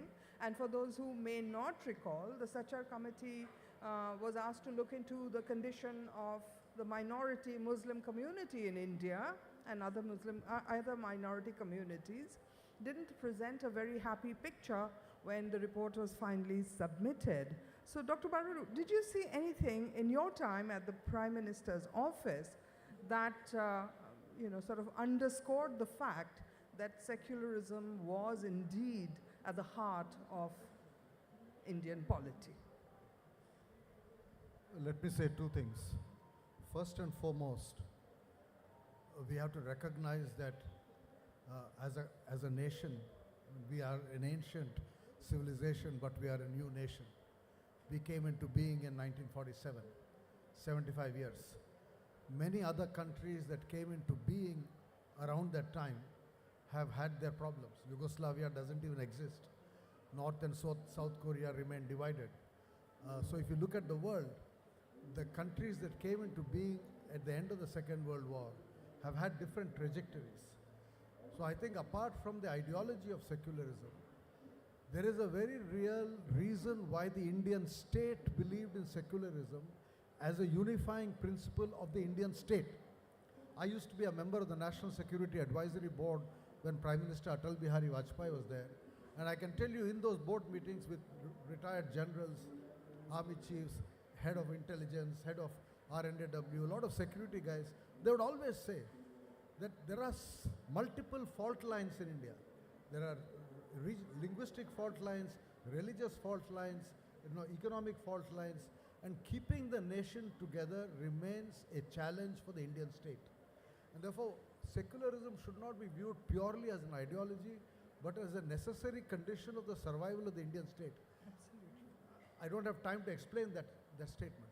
But the second point I would make is you refer to the Sachar committee. What is often not realized is that a large number of the poor in India live in the two states of Uttar Pradesh and Bihar. Basically, between Delhi and Kolkata, you have the highest incidence of poverty. And if you look at the record of development of the last 25, 30 years, it's peninsular India that has done very well.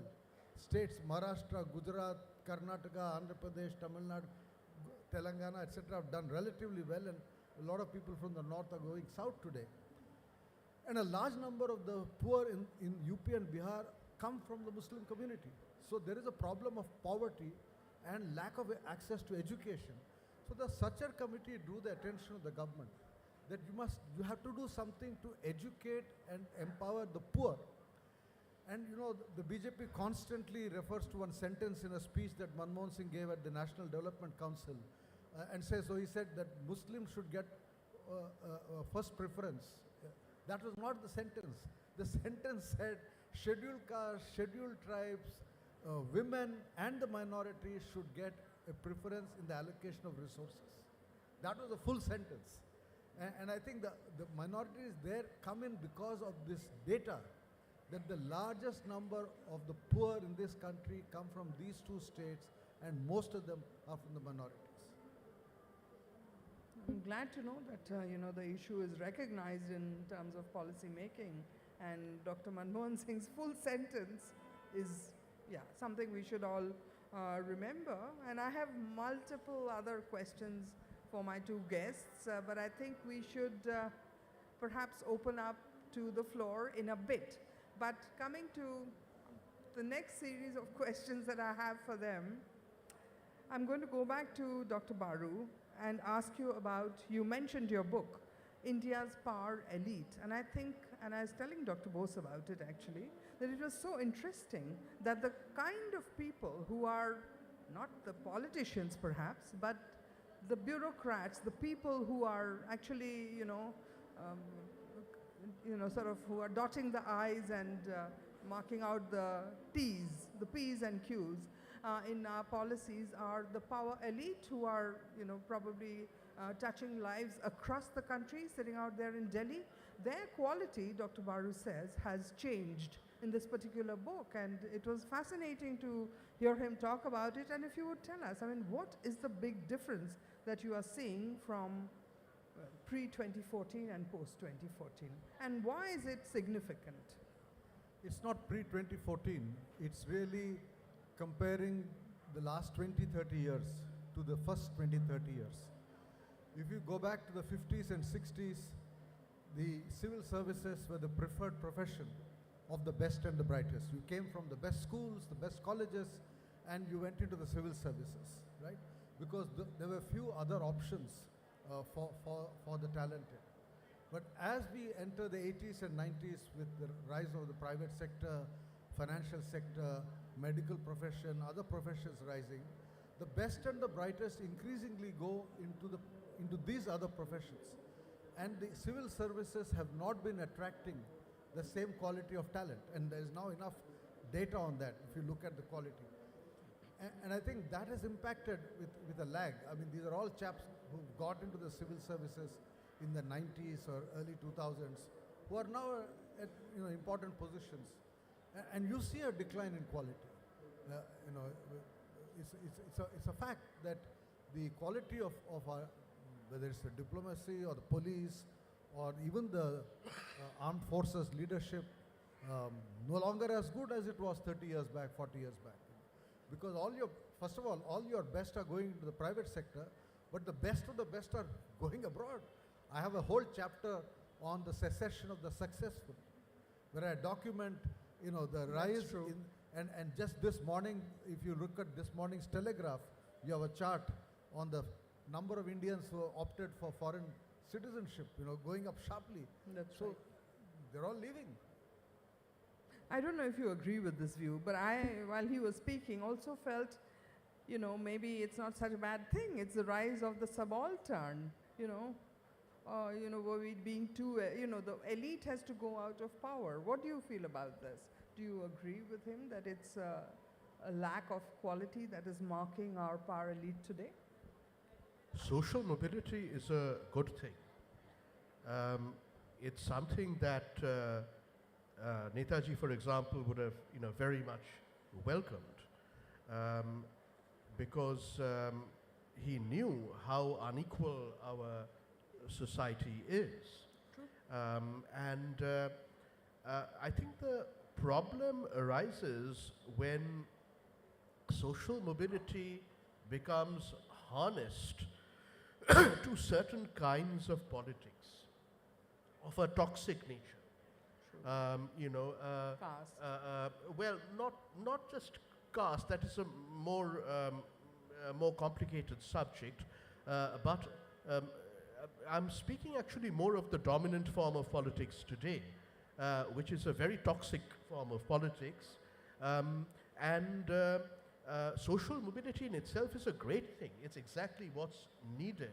True. But we have a situation where a very toxic form of politics has appropriated the rhetoric of equality in a twisted way, and also the rhetoric of social justice, and is articulating the aspirations of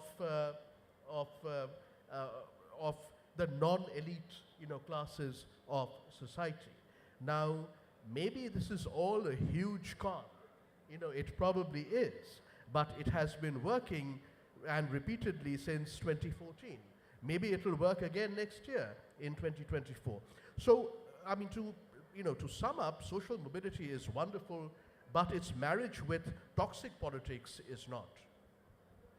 Toxic politics and willy-nilly, Dr. Baru, your book, in a way played into it in terms of a book and then a film. And of course, I'm referring to The Accidental Prime Minister. I can't let you go without talking about it.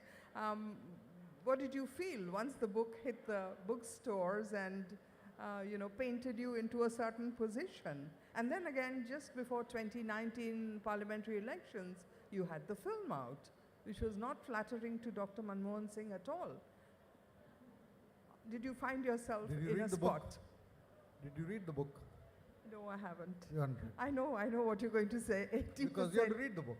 I mean, there's no point in talking about it if you don't read it, because it is flattering. It is. I met him before the book came out and told him a famous principle of Mao Zedong. Mao Zedong was once asked, who is a good communist? And his reply was, anyone with 70% good is good, because nobody is 100% good.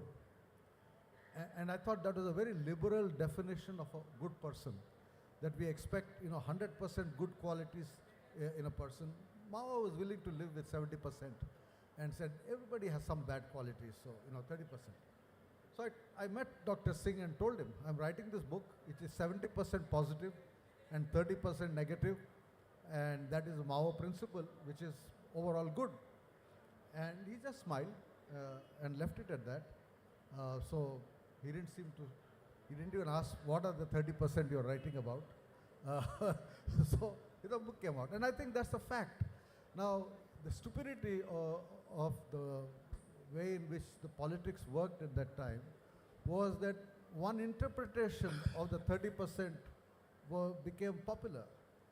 Now, I can go into how it happened, why it happened, who was responsible, but the 30% was converted into 90%. Oh gosh. While the 70% is often not recognized. That's why whenever I am asked this question, my first response Have is you say, read it? have you read the book? Because Well. those who have read the book, and the best reviews of my book have been True, written true. by two gentlemen for whom I have the highest regard. One is Gurcharan Das, a very famous writer who wrote an excellent review in the Outlook magazine. You can Google and read that. And the second by B.G. Varghese, the late B.G. Varghese, the editor of Hindustan Times and Indian Express and Times of India, who wrote a review in the Tribune newspaper. Gentlemen both of whom were great admirers of Manmohan Singh, who thought actually this is the best that could be said of him. And I still hold today that I don't think you can have a more powerful defense of his 10 years, with all its faults. And the faults are there. I mean, they lost the election, so it's not as if there were no faults. And to say that 30% is negative doesn't deny the 70%. Absolutely not. But I will do a little poll here before we start winding up, and that is, how many of you have seen Accidental Prime Minister, the film? Okay, 1, 2, 3, 4, anyone? 5, 6? Not bad. It's really gotten around, Dr. Baru. In which case, I must ask you one last question on this issue, and that We is... just have 5 minutes left, Monitpa ma'am. And that is, if you were to write a book on the current Prime Minister, Mr. Narendra Modi, and I love your Accidental Prime Minister, title for the book that you've already written, what would you call a book on Prime Minister Modi, written from the proximity that you enjoyed with Dr. Manmohan Singh? Well, first of all, I had nothing to do with the film. I wrote the book and sold the rights, and so I had nothing to do with the film. I take full responsibility for the book. I do not take any responsibility for the film. And I think that's what most authors have always said. As for this Prime Minister, we'll need time to evaluate him. I evaluated Manmohan Singh 5 years after I left him. Okay. I left him in 2008. I was there only in the first term. and I wrote my book in 2013. You need a little time. Okay. This man is still there, and We'll give you let's time. take a final assessment of his 10 years before one can decide whether the title should be reversed. That was called the accidental prime minister. Maybe in this case we say Prime Minister the accident. Okay, we'll wait for that book, Dr. Baru. Both titles terrific, but I cannot end this session without asking one question I've been dying to ask Dr. Shumantra Bose here, and I'm sure we'll get an unprejudiced view. Is Netaji the best Prime Minister India never had? Let's leave Netaji in peace as the fearless and legendary anti-colonial fighter he was, and for which he is venerated by the Indian people. I do consider it a pity that he did not get to participate in the reconstruction and development of India after independence, precisely because he was such a visionary leader with very clear-cut, concrete ideas, whether it's on women's emancipation, whether it's on the form economic reconstruction should take on scientific lines, or on the absolute separation of religion and politics, which he was insistent on and practiced as a revolutionary leader, especially in the Azad Hind movement, the climactic movement of 1943 to 1945. He was absolutely insistent that national identity must transcend all religious identities. It must not be based on or derived from any religious identity. That was anathema to him, completely unacceptable. But he also had a very robust view of what constituted quote-unquote secularism, although he did not use that word as such, that Indian nationalism should not be grounded in a creed of interfaith solidarity or in a narrative of religious syncretism, Sarva Dharma Sambhava, or Sufi Bhakti stuff. The national identity should be above all religious identities. And in the time that we live in, I think that is a very precious legacy that we need to highlight and, if possible, resurrect. Because otherwise, there could be dark times, even darker than the one now, ahead for the Indian nation. Perhaps we can take some comfort from the fact that Netaji is somebody everybody wants to emulate today across all political lines. And with that, thank you, gentlemen. That was the most amazing discussion I have had on a subject that was never given to me except the idea of India. And I hope you leave this hall today after listening to these gentlemen with the firm belief that the idea of India is in good hands, safe hands, but something that we must all work together to keep alive and kicking. Thank you very much. Thank you, Moni Deepa, for conducting a wonderful session, as you always do. Thank you, Professor Bose. Thank you, Dr. Baru. Of course, two important publications to note. One is Dr. Sanjay Baru's Indian Economy After COVID, very, very important publication. And the other one is Dr. Shumantra Bose's translation of Krishna Dee's writings of Krishna Dee on Netaji Subhash Chandra Bose. Both books available in the book fair. Very, very important books. This is the book that Sujata has kindly referred to. Most of you know of my mother, Krishna Bose, and this is a compilation of her best writings on Netaji, his life, politics, and struggle. And as she said, it's available in the book fair, published 6 months ago to coincide with the 75th anniversary of independence.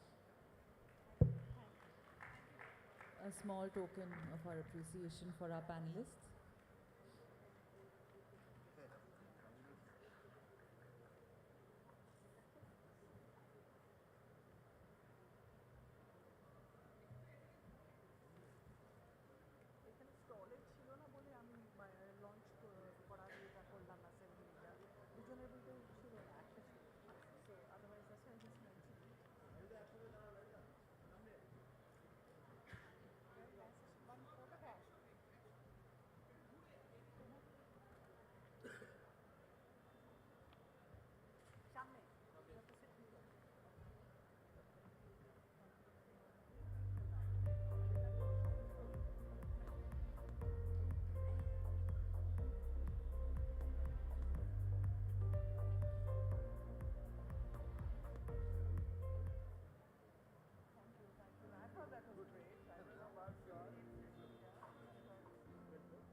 So we're ready for our next panel, and I'm sure this is something everyone here has been looking forward to.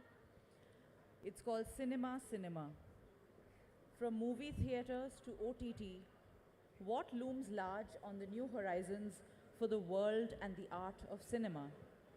Join us for our next session, Cinema Cinema, as veteran actors Rahul Bose, Aurindam Sheel and Moon Sen discuss Bollywood, Tollywood, and the shift of the entertainment industry to OTT with filmmaker Sangeeta Datta. Rahul Bose is an actor, director, screenwriter, social activist and rugby player who was a member of the Indian rugby team for a decade from 1998. His first film, English August, set off his acting career and his critically acclaimed roles in movies like Split Wide Open, Mr. and Mrs. Iyer, Before the Rains, Kal Purush, The Japanese Wife, and Midnight's Children, among others. His career in sports has been just as illustrious. During his time in the rugby team, he played 17 internationals, participated in the World Cup qualifiers held in India, and registered victories against Guam and the Philippines in 2007, which he considers to be among his biggest achievements. Aurindam Sheel is a notable actor and film director. Some of his acclaimed movies are Durga Shohai, Ashche Abar Shabor, Bomkesh Gotro, and Mitin Mashi. He founded his production company, Nothing Beyond Cinema, in 2009 and has been a line producer and executive producer for several box office hits like Kahani, Detective Bomkesh Bakshi, and Gunde. Moon Sen is an actress who has worked in many film industries like Bengali, Hindi, Tamil, Telugu, Malayalam, Kannada, and Marathi. Some of her notable films include Amarkantak, Majnu, Pyar Ki Jeet, Wo Fir Aayegi, 100 Days, Buno Hash, and Bhobishoter Bhoot. A daughter of the yesteryear veteran Shuchitra Sen, she won the 2014 Lok Sabha election from the Bakura constituency. A filmmaker, writer, musician, and film historian, Sangeeta Datta divides her time between Kolkata and London. She has collaborated with the late veteran writer-director Rituparno Ghosh on several films like Chokher Bali, Raincoat, Antor Mahal, and The Last Layer. Her close association with Rituparno Ghosh introduced her to the highs and lows of his life, which she adroitly portrayed in her 2018 documentary on him called Bird of Dusk. Her other publications include world directors Shyam Benegal and Tagore, The World as His Nest. Her film Life Goes On received critical acclaim. She runs SD Films and the cross art platform Bethak. Welcome to our panelists.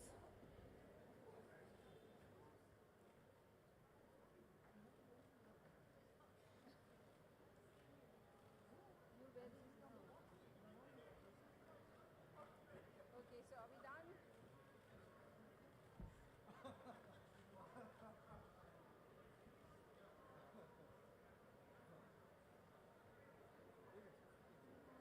তুলেই যাচ্ছে ওরা photo. Are we ready to start? If the photographers can please take your seats now. Thank you. Good evening, everybody. And it's a great pleasure welcoming you to this session at the Kolkata Literary Festival, Cinema. Today is the second day of a wonderfully curated program. So first of all, thanks to Sujata Sen for suggesting this panel and putting it up. And thanks and welcome to our speakers here on stage, Arindam Shil, Munmun Sen, Rahul Bose, who's come all the way from Bombay for this and many other things in the city. So we are talking today about cinema, celebrating cinema.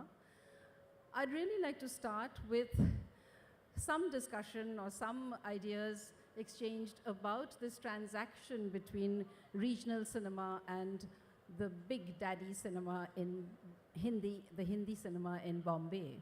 So historically, if we look back to the 1950s or even the late 40s, there was a wonderful transaction between Bengali talent and the Hindi film industry. And we've had all the big names, Bimal Roy, his writers, his musicians, his acting talent, Suchitra Sen, a lot of other Bengali talent who went and really led and pioneered and broke new ground in the Hindi film industry. And over the decades, we've had this exchange and traveling between regional cinema talent and the Hindi film industry. What's interesting now, we have representatives here. Munmun Sen, I'd like to start with you first. Oh, okay, you want to speak last. You have so much to say. And let's celebrate that you come from this wonderful family of 3-generation female talent. I haven't asked you about a question. So now the question comes to you. আমি জিজ্ঞেস করছি, it's working. শুনতে পাচ্ছো তোমরা পেছনে? সবাই শুনছে। হ্যাঁ? What's he saying wrong? Can you hear her or not? Okay. আমার আওয়াজ শুনতে পাচ্ছো? Okay, চলো। তো আমার প্রশ্ন, my question to Munmun, of course, is that she hails from this wonderful family of 3 generations of wonderful female talent, and that's absolutely something to celebrate at every moment, every day. When you started your career and you started films in Bombay, when you started working in Bombay, you've worked in many other regional industries as well. But what was your experience like in the 70s? Was it the 70s? I have no idea. I'm on the brink of dementia. But I did start my career, Kolkata, with Bhaskar Ghosh in a film called Robi Show. ছোট্ট একটা role জোর করে আমাকে নামিয়েছিল, যেরকম আজকে জোর করে নিয়ে এসেছে। I am sitting between 2 intellectuals যারা সব জানে ফিল্ম ইন্ডাস্ট্রির বিষয়ে, আমি কিছু জানি না। I've only worked for 25 years. So কলকাতায় শুরু করলাম, বম্বেতে গেলাম বাই অ্যাক্সিডেন্ট, কলকাতাতেও বাই অ্যাক্সিডেন্ট, বম্বেতে by accident, and then because I didn't know the equation কি এইটা করা উচিত ওইটা করা উচিত to become a big star, যে আমাকে বলতো কাজ করতে, I use to work with them. So south ইন্ডিয়াতে 15 দিন ছুটি, I'd go off to work in South India, and it was as simple, as commercial as that. I did look at the script, and অনেক প্রবলেমসও হয়েছে। একজন director আমাকে গাড়িতে বসিয়ে রেখেছিল, for about 4 hours. Okay, Dako. I said, no, ami jabo na. Why? Because amake bolechilo je she has to take off her clothes, oder bhashay, and run on the beach. So I'm like, no, I'm not going to take off my clothes. It's not in the script. 4 ঘন্টা পরে বোঝা গেল he wanted me to wear a frilly costume যেটা হাওয়াতে উড়বে যতক্ষণ আমি নাচানাচি করি. So apart from having these small little things go wrong, little events, I was just telling Rahul that আমার একজন প্রিয় ডিরেক্টর কে বিশ্বনাথ, Tamil, Telugu films, কাজ করেছি তার সাথে. He's really very famous. He's just passed away 4 দিন আগে, and he got me a Nandi award. আমাদের প্রফেশনালসের মধ্যে একটুখানি জেলাসি থাকে, একটু হিংসা থাকে. So রাহুল আমাকে বলল, what is that Nandi award? আমি বললাম, it's a state award, very proudly. So I wanted to be an actress who worked in films all over India because I thought I was an Indian actress. I want to work in Indian films. There's no demarcation between this and that for me. And I was very happy, and even today when I'm not working, I'm very happy to have been an Indian actress. ঠিক বলেছি? খুব ভালো বলেছো।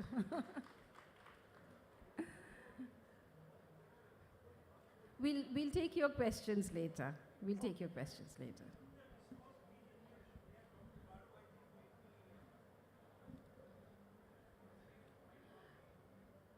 We'll move to the other speakers and then take your questions, okay? I can't hear you from there, sir.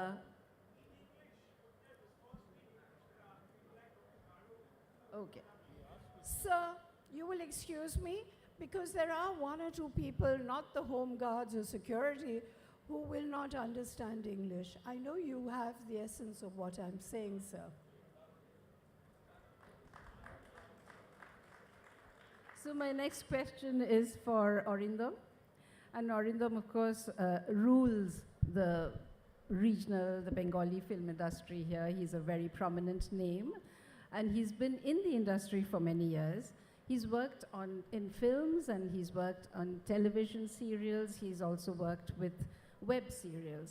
And we're going to move towards this discussion and this debate between OTT, web series, and cinema.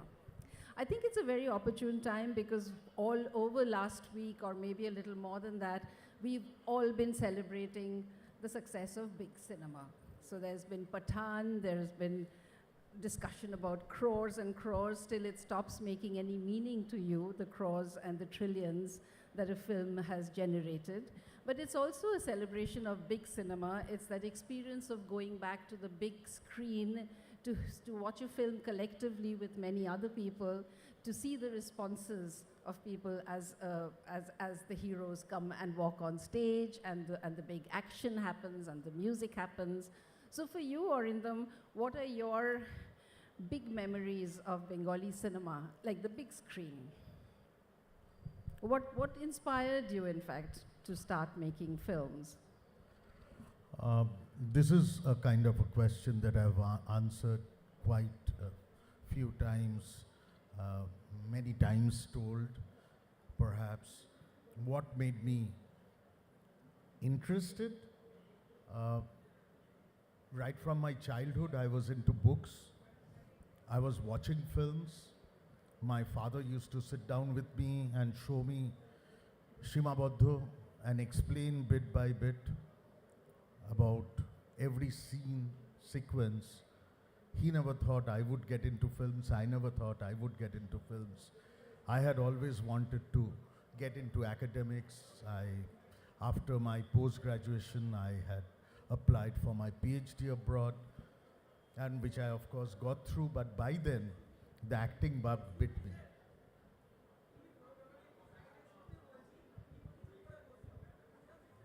নিশ্চয় ঠিক বলেছেন। আচ্ছা, প্রচার মাধ্যমের বন্ধুদের একটু কথা বলতে পারি আমি আপনার সাথে একটু কথা বলতে পারি প্লিজ? দেখুন, ওনারা সবাই এখানে এসছেন, একটু দেখতে চান, আপনিও আপনার কাজ করবেন, ওনাদেরকেও তো দেখতে দিতে হবে। ঠিক আছে, এটা নিয়ে তর্ক করে লাভ নেই না, আপনি তুলে চলে যান। Thank you. না ঠিক আছে, শান্ত শান্ত আচ্ছা অর্গানাইজার্সরা ছোট্ট ছোট্ট জিনিসে অশান্তি করে কি লাভ বলুন? হ্যাঁ, তুলে নিন, আপনিও তুলুন না, এখানে সাইডে এসে তুলুন। Thank you. তো yes, and that's how first the acting bug bit me, and I was into acting. I started off in television serial, then had been on the theaters on the stage, and when I was acting on the stage, I never did take up any work in film or television because I wanted to become that actor, that inhibitionless, because I felt that stage gives you so much that no other form of acting would teach you. That was the best place where I actually learned how to act.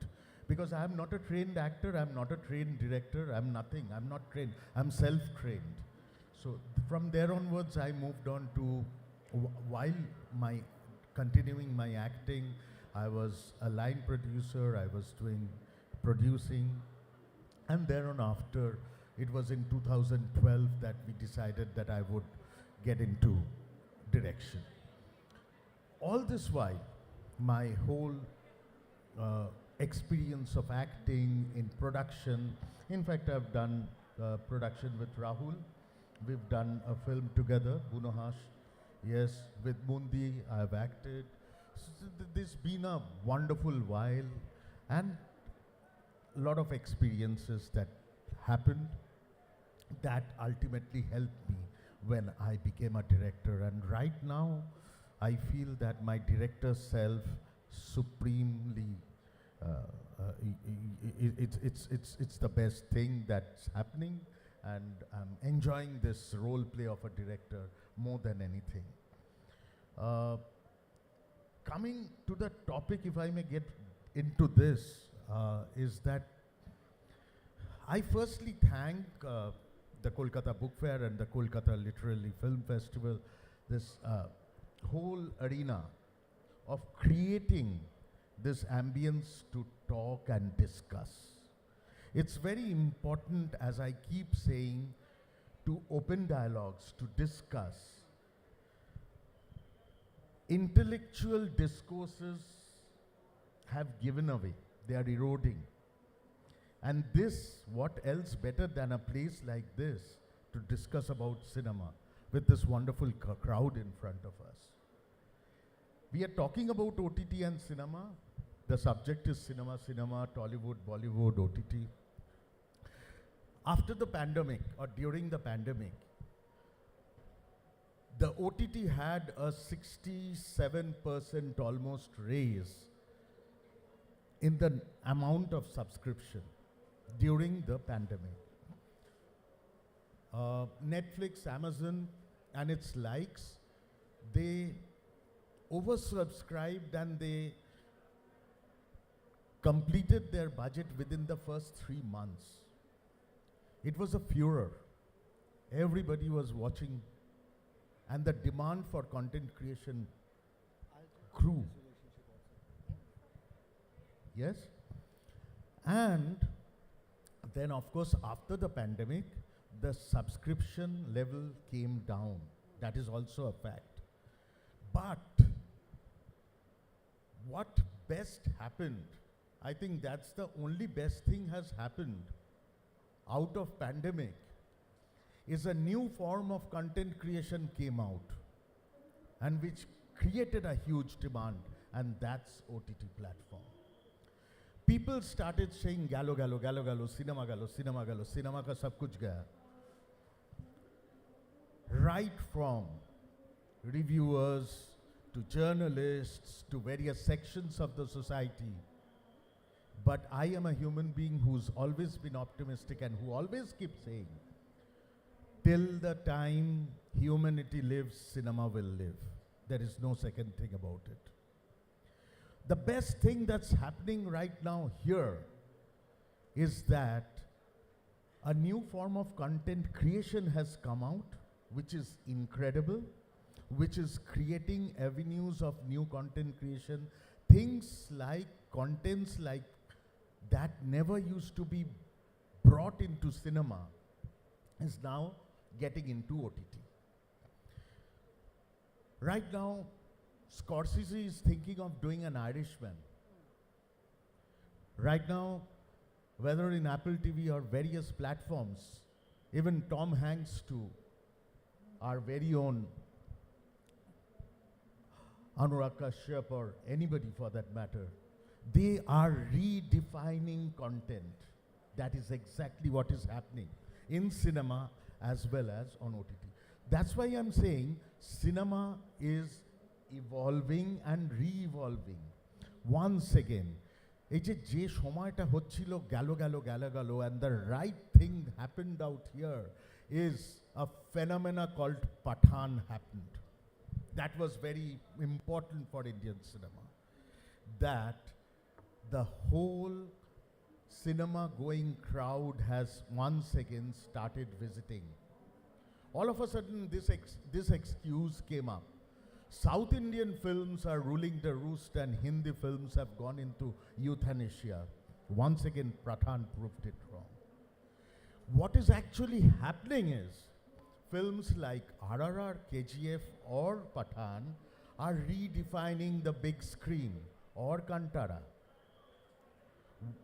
We will talk into this in more details. I would want Rahul to speak on this before I further keep speaking. But the fact is, I will want to keep it here that the big screen is getting redefined. Now we have to think about what cinema we have to do for the big screen. And there's been a plethora of opportunity that has happened in the OTT platform, which is a great, great boon. And to keep it short and crisp, we are riding a wave in the entertainment industry all across the world, and we have to do that honestly. Cheers to that. And with that, I'll come to Rahul, who's also worked in some very significant web series. You've also won an award for your part in Bulbul a few years ago. And right now, also, you're straddling both worlds. So tell us about your relationship to these two platforms, the big cinema and the web series, where an actor really gets to get into the skin of a character for a longer time. Does that make it more interesting or more tedious? Thank you. Thank you for having me here. It is always a pleasure to come to Kolkata. Before I start, এখানে একটু জায়গা আছে 10-15 এখানে empty seats আছে যদি কেউ এখানে আসতে চান please I can see at least 15 empty seats here যদি কেউ আসতে চান তো you can definitely come and sit there. Before I answer this question, I just had two observations to make. Munmun জিজ্ঞেস করছিল কি শুনতে পাচ্ছেন কিনা পেছনে যদি আমার গলা আপনি শুনতে পাচ্ছেন না তো আপনি ভাগ্যিস, don't worry, you miss nothing. And also I would love to run on a beach with scanty clothes, but that's a different matter.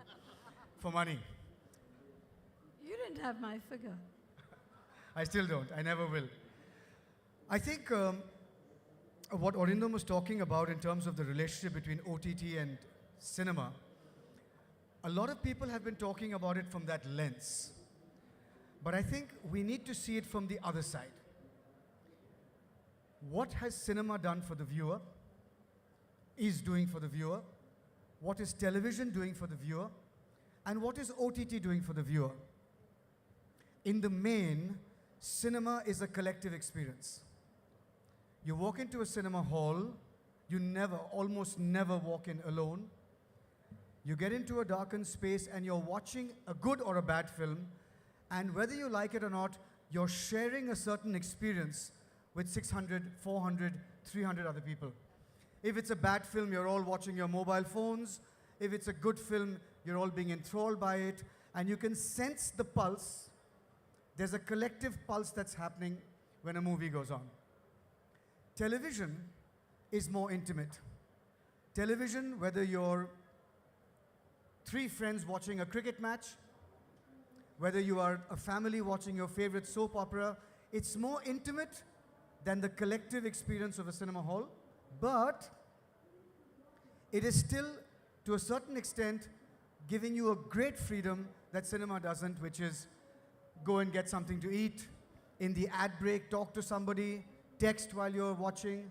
It's just a very, very expanded experience with a few intimate people. And what is OTT? OTT is personal. OTT is solitary. Now, this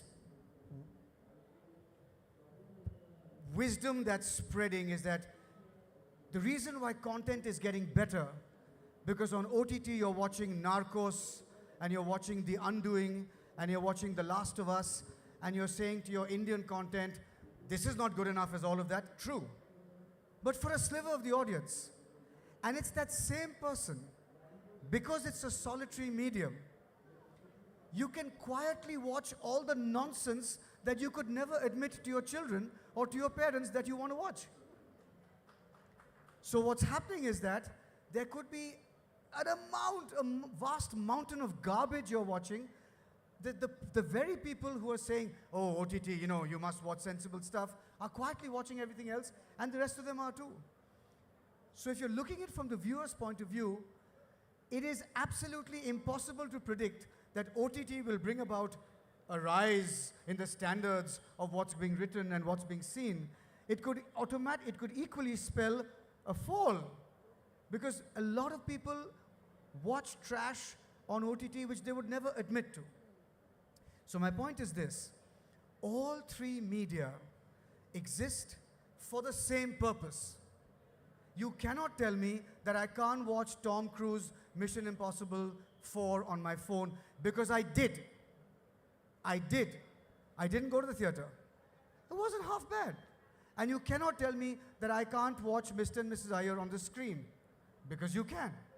It's only a question of what is available to you, and that is not a function of art, culture, taste, or the viewer. It's a function of economics. What goes on the big screen is a function of economics.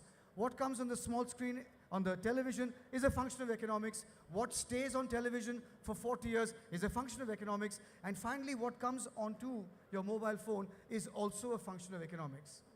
So that none of us have control over.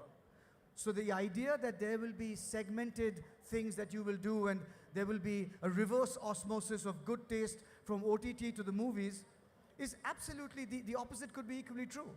If you have reverse osmosis for the amount of garbage that's on OTT, it would spell, you would change your narrative immediately. So the only point I was trying to make was that we need to look at these three media from the point of view of the viewer, and the viewer doesn't care. Ye cinema hall mein dekhna hai, ye TV pe dekhna hai, ye. The viewer will decide. Depending on the mood that day, depending on the parking situation outside the cinema hall, I might not go. Depending on the money it costs, depending on the time of day, I might not go. On the other hand, I might go, or I will go, for something that you wouldn't have predicted I would go for. So I don't think we need to bother about that. Those are economic considerations as to what's going to be given to us. What we should be concerned about is am I making what I want to make? And what is the best of these which platform is the best for me to show people it? And without doubt, if it does well, Pathaan will go into television, and it will go at some point of time into streaming platforms. So that's not, that's taken for granted. But am I making something which, if I make, my next film is going to be, I'm directing, is for OTT. I'm very happy for people to see it on this. This, by the way, has some pretty good sound and very good picture, So I'm very happy for that. That is the thing that we can, as creators, sort of control. The rest of it, we need to keep thinking about the viewer and get real about who the viewer is and what that experience is. Yeah. I like the way you say that there is an unpredictability. Obviously, there's no pattern. There's a lot of analysis. There's a lot of market analysis as well about these experiences. But there is no predictability. But coming to you again as an actor, when you're doing work on web series, when you're doing work on longer narratives, and you're staying with a character for longer, what's that experience like? The same. I put as much work into a commercial that I did with another actor for a computer brand, I take it with as much seriousness because finally you're going to have to be convinced. I have to convince you. So whether I'm doing this or whether I'm doing that, I have to put in the work. Okay, I don't have to go into the backstory of the character if I'm doing an advertising commercial, but I can't take it lightly because it will bother me if you say you were crap in that ad film, but you're a good actor, you know? So my prep for OTT, for long format, short format, I'm about to start a film with Ram Kamal, and we were talking today about the character, and I do what I always do. Tell me about the character from the day he was born, the food he eats, the siblings he has, the music he listens to, his sexual orientation, where did he grow up, which school did he go to. I want to feel and live and breathe the character so you can. So you will say, even though you did this much, I could feel this much behind. So the process as an actor doesn't change at all, you know. Of course, I'm exaggerating that the same process is for an ad film, but the stakes are the same. The stakes are the same. You can't be bad in anything you do, or certainly you can't do anything less than give off your best. And the ones who are really successful today are the ones who have talent, but are constantly giving off their best. They are slogging it out every day and making sure they hit that minimum which they can live with. So genuinely, and I'm not trying to be facetious, my prep is actually the same for tomorrow a television serial, or as I'm doing something, or just done 3 things for OTT, or for a film. You know, oh, I'm doing this film with so-and-so filmmaker. You know, I must up my game. You could be surrounded by crappy actors. Then what are you going to do? Right? So I think, you know, you just have to, at least for me, the goalposts never shift. Great.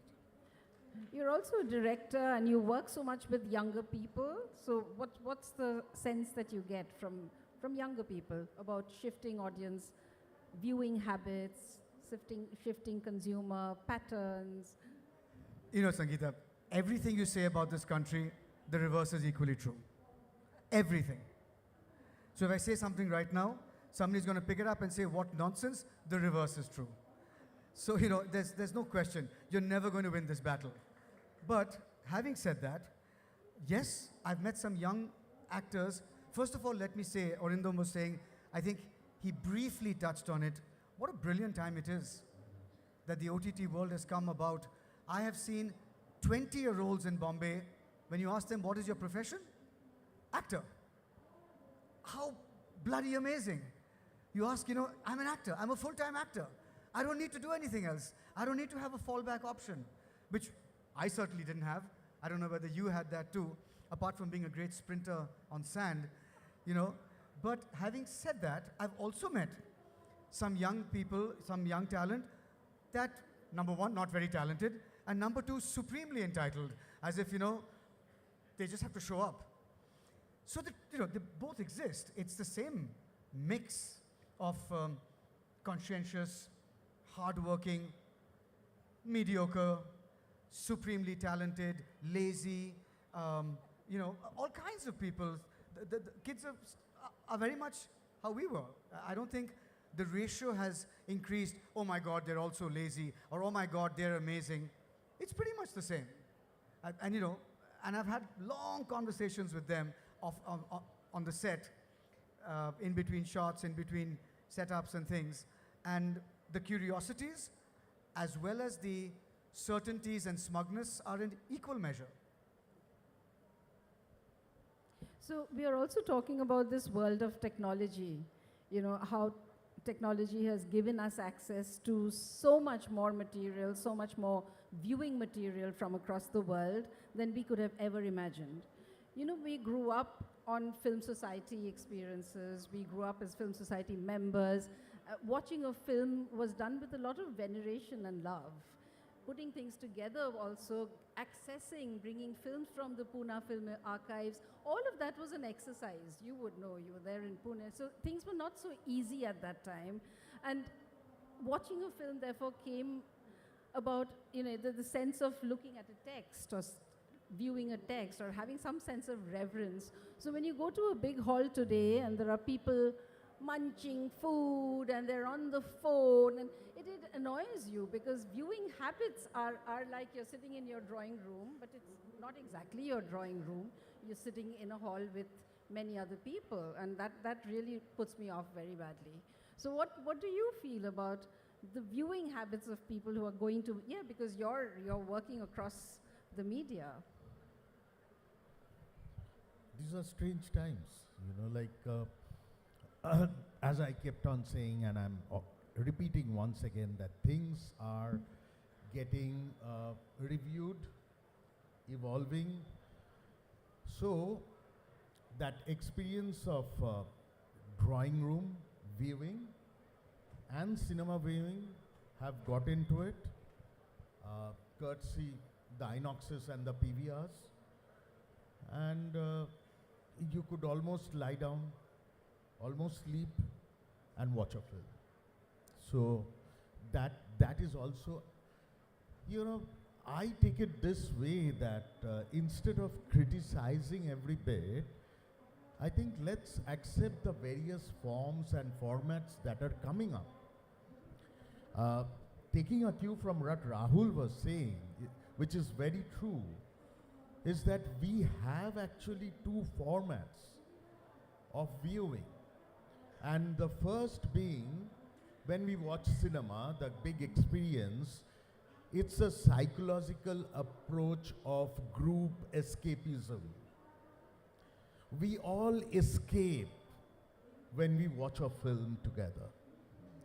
We all go into a land of that story, that event, that place, that time. And that's what cinema does to you. It takes you from one time zone to another. So you go there. That's group escapism. But there's another habit of solitary escapism also, which is your television viewing, which is your OTT viewing. These are all in its format. So depending on your right kind of mood, whether I will watch an OTT or whether I will go to the cinema, that also is getting defined. And what is happening is that we are getting a load of opportunities to choose. Cinema is never a threat by the OTT, as much as cinema was never a threat from television, and it has been proven. Ritik Ghatok, when television was evolving, had said, television a few years from now is going to be watched by the masses, by the thousands, and then I will kick cinema and go for television. Little did he realize that television would be absolutely ruled by Saas Bhi Kabhi Bahu and Ghar Ghar Ki Kahani stuffs. Ritik Ghatok thought that that would have been his avenue of talking about his cinema, his world, with a huge audience, which perhaps failed in television. When Bangla television was evolving, that was the time, Mundi also will say, there was a time, there was an incredible lull of Bengali cinema. When the kind of films that were being made were by, as I keep saying, produced by Aluwalas and Patalwalas, and that kind of cinema used to be done. Cinema with no aesthetics. That was the time television was evolving, Bangla television. But look out, the kind of telefilms that used to be made at those times are made by the directors who are now ruling the Bengali film industry now. Now those telefilms used to come late night, not during the evening. Evening was always ruled by the television serials.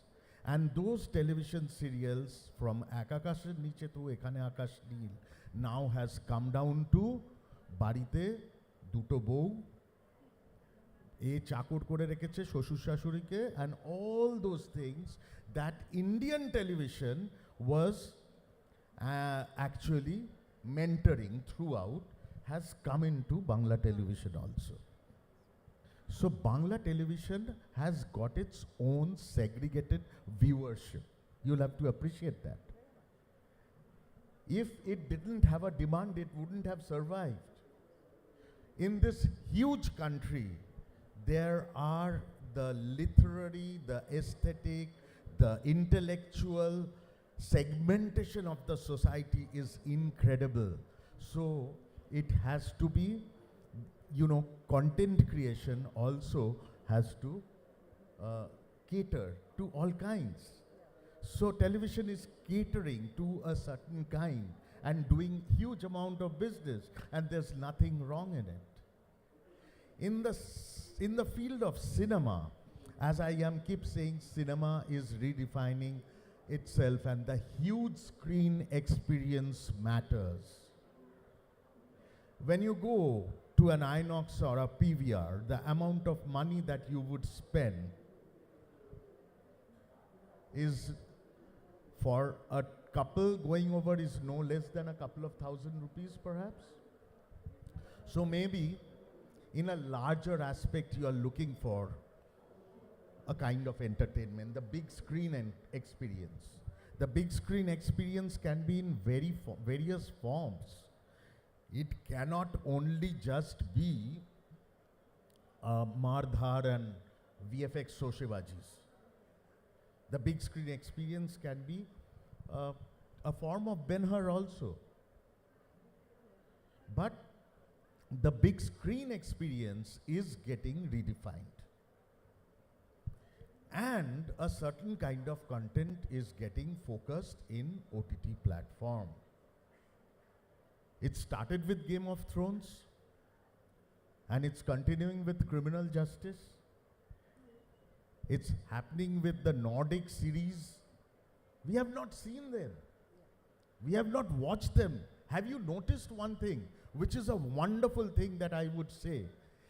Anything that is created in any part of the world today, whether it is at Norway or Iceland or at Syria or at Australia or at Kolkata, people from all around the world, we can get to watch it together on the same time. That has happened with content creation, which is just incredible. And so what is happening? When you are creating a Bangla content for a certain kind of budget, you have to keep in mind, I'm just back from the hills after 3 weeks in Sikkim. I was shooting my first web series, which is Gangtok Ek Gondogol for Z5. Now, while we are shooting within a certain budget, I know my audience at the flick of that thing that they have in the hand can switch over to Netflix to watch another program if I am not smart enough in my making. My audience will not say, oh my God, iska to kam budget mila tha. They will never do that. They will never give that consideration. That tough and that cutthroat is cinema and content creation, whether it's OTT, whether it's any format. All of us have to keep on prove ourselves and do better than anything. Yes, a plethora of actors have come up. That's another huge thing. And you know, but all of them will have to be fighting their guts out to prove that they're better than others. It's always the survival of fittest. That is also a great thing. We've run out of more stories, greater stories, and more talent, and it's all very exciting actually, this big plethora of media which has opened up. We have 5 minutes, I'm told, so can I very quickly take 2 questions? And please stick to our topic of OTT and cinema. Shujoy, can we have a mic there? A mic here for Shujoy, please.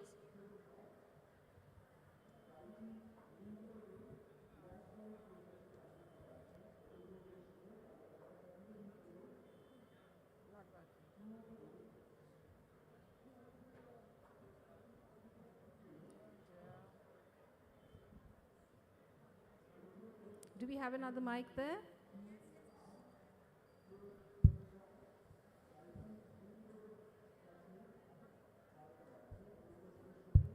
Hello. So I have a question for Munmun. You spoke the least. Wanted to hear you more. Just wanted to ask a quick question to you. I was hearing both Rahul and Arindam giving a wonderful insight into the industry. You said you worked for 25 years, and you've you worked across regional cinema. I have two small questions for you. How do you look at the onslaught? I would use the word onslaught because COVID, the pandemic, whatever it is, has redefined and re-engineered the entertainment medium. That's true, but it has also taken away a lot. So that's what I said, onslaught. How do you look at the entire virtual world of OTT, A? B is, I have a question which is out of my own curiosity. We are in the book fair. You worked in many literary adaptations in Bangla. I'm not aware of the Hindi films where you've done literary adaptations also, but I wanted to particularly know if there's a favorite literary adaptation that you've done in Bangla that still excites you. Just these two questions. Thank you. You know, more than the adaptations, it is the directors I worked with. Okay. Rishikesh Mukherjee. There was Vishwanathan, K. Vishwanathan. Right. There was Tapan Sinha. And for me, there is no difference between OTP, as these two learned gentlemen have been discussing for Right. half an hour, not giving me a chance to talk. No difference between anything OTP, which I still don't know what it means, or film. For about 40 years, I have been romanced by cinema. Wonderful. I have led a journey which has taken me into another world of laughter, tears, lots of money, which you're jealous of, and sometimes no money, being cheated, or had the occasion to throw my last installment at the producer's face. But it has been a wonderful journey which has not stopped. It is there, cinema is there in books, it's there in music, you just have to link it and enjoy it. Thank you very much. Thanks. And time for one more Let's question. give it out One to more this question. representative of cinema Can we have of a years. mic here? May I say 2 words, please? Sure. You let me speak, they won't. I come from a world in cinema where we got to work on time, but we had to wait. And I said, what are we waiting for? Dr. Rahim, a very famous Urdu scriptwriter, would come late to our sets and write the Rahim Sumraza. Thank you so much. You're the only one who knows what I'm talking about. But he would come very late to the sets and he would write his dialogues in Urdu from a girl from Bengal who didn't know Bengali too well, or Hindi, and I would have to improvise on that. So a lot of dubbing took place. These people are brilliant. No dubbing, okay? They come, they write their scripts 5 months ahead. But I have seen my mother doing her makeup, and nobody was allowed into the makeup room. It was a different world she entered, a different world where she existed by herself, for herself. I have photographs of that. So they evoke what she was going through. But my time in the films was so different from what these two young gentlemen have been through or are going through.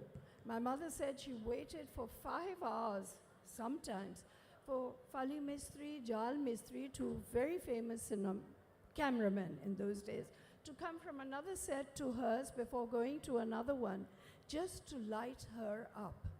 And she would have to stand because of the height and the color of the texture of her complexion. So there were tiny little things which I grew up knowing about, which I thought was very important, and I laughed my way through the whole journey. But what a journey, and it's not over.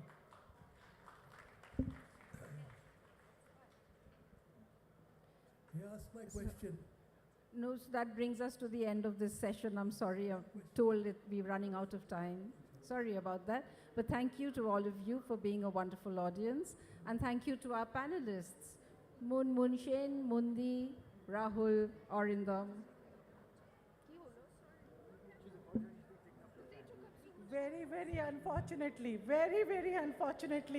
we've come to the end of this session. We could have gone on for a long time, cinema and OTT, and of course, the three people speaking about this with real experience and with a large fan following and all excelling. Thank you, Rahul. Thank you, Munmun. Thank you, Arindamda. Thank you so much. We are just delighted. Thank you, Sangeeta.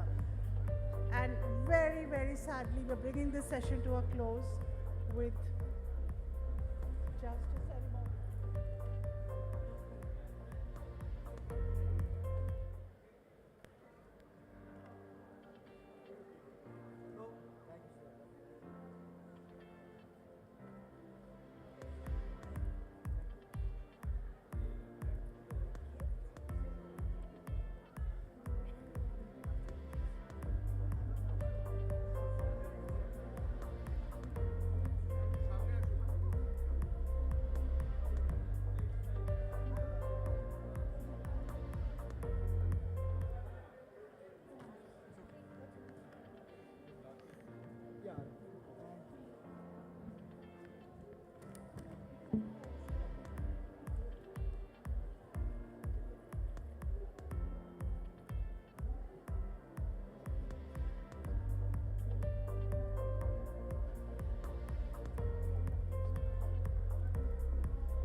আমাদের পরবর্তী session খুব শিগগিরই শুরু হতে চলেছে।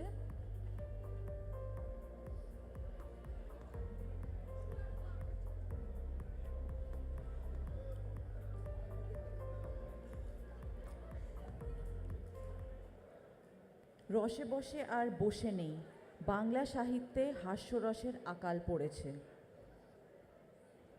বাঙালি কি হঠাৎ খুব সিরিয়াস হয়ে পড়েছে?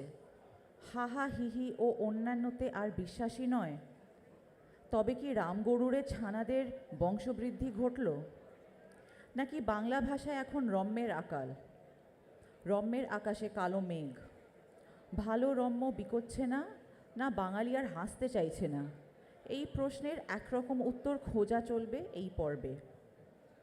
সঙ্গে আছেন আমাদের সাথে সঞ্জীব চট্টোপাধ্যায়, উল্লাস মল্লিক, বিশ্বনাথ বসু এবং সৈকত Mukhopadhyay. May I please invite our panelists on stage? আমাদের এখনকার সেশন এই বাংলা অধিবেশন রসে বসে আর বসে নেই। রসে বসে আর বসে নেই মানে বাংলা সাহিত্যের রস কি হারিয়ে যাচ্ছে? যেটা ইতিমধ্যেই শুনলেন, রসেও সাহিত্যের প্রবাদ প্রতিম ব্যক্তিত্ব সঞ্জীব চট্টোপাধ্যায় আমাদের মধ্যে রয়েছেন উল্লাস মল্লিক, আর বিশিষ্ট হাস্য কৌতুক অভিনেতা শুধু নন, যিনি সাহিত্যেও সমান পারদর্শী, বিশ্বনাথ বসু। আমি উল্লাস এবং বিশ্বনাথ এবং সৈকত মুখোপাধ্যায়, যিনি অনুষ্ঠান সঞ্চালনা করবেন এবং একই সঙ্গে তিনি একজন সরস সাহিত্যিকও বটে। আমি এই সবাইকে মঞ্চে আসতে অনুরোধ করছি। উল্লাস বিশ্বনাথের দেখা দেখি প্রণাম করলো কেন বুঝলাম না। উল্লাস, বিশ্বনাথ এবং সৈকত, আর অনুষ্ঠান সঞ্চালনা করবেন সৈকত, রয়েছেন সঞ্জীব চট্টোপাধ্যায়।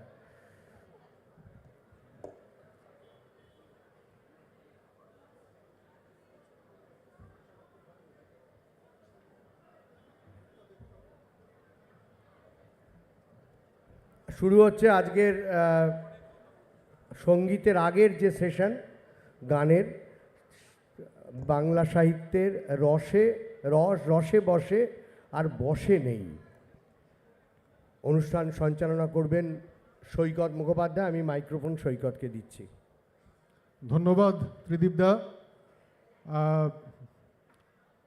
আমরা কিছুটা সময় পেছিয়ে গেছি ইতিমধ্যেই, ফলে সরাসরি অনুষ্ঠানের মধ্যে ঢুকে যাচ্ছি। এবং এটাও ঠিক যে যারা এই অনুষ্ঠানের প্যানেলিস্ট আছেন তাদের বসিয়ে রেখে আর শুধুমুধু সঞ্চালকের কথায় সময় নষ্ট করার কোনো মানে হয় না।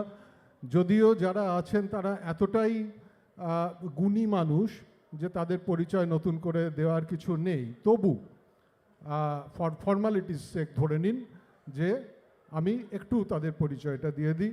ঠিক আমার বাঁ পাশে বসে রয়েছেন উল্লাস মল্লিক, বিখ্যাত সাহিত্যিক। উল্লাস মল্লিকের লেখা এসো আমার সঙ্গে, বন্ধকনামা, ধারাস্নান, টক্কা ফক্কা, গল্পের গাধা, এসব উপন্যাস কিন্তু মানুষকে একই সঙ্গে হাসাচ্ছে এবং কাঁদাচ্ছে বহু বছর ধরে। তারপরে যিনি রয়েছেন তিনি, তার পরিচয় সত্যিই আমি কিভাবে দেব আমি জানি না। আমাদের সকলের শ্রদ্ধেয় অগ্রজ সাহিত্যিক শ্রী সঞ্জীব চট্টোপাধ্যায়। তার উপন্যাস এবং গল্পের নাম করতে গেলে এই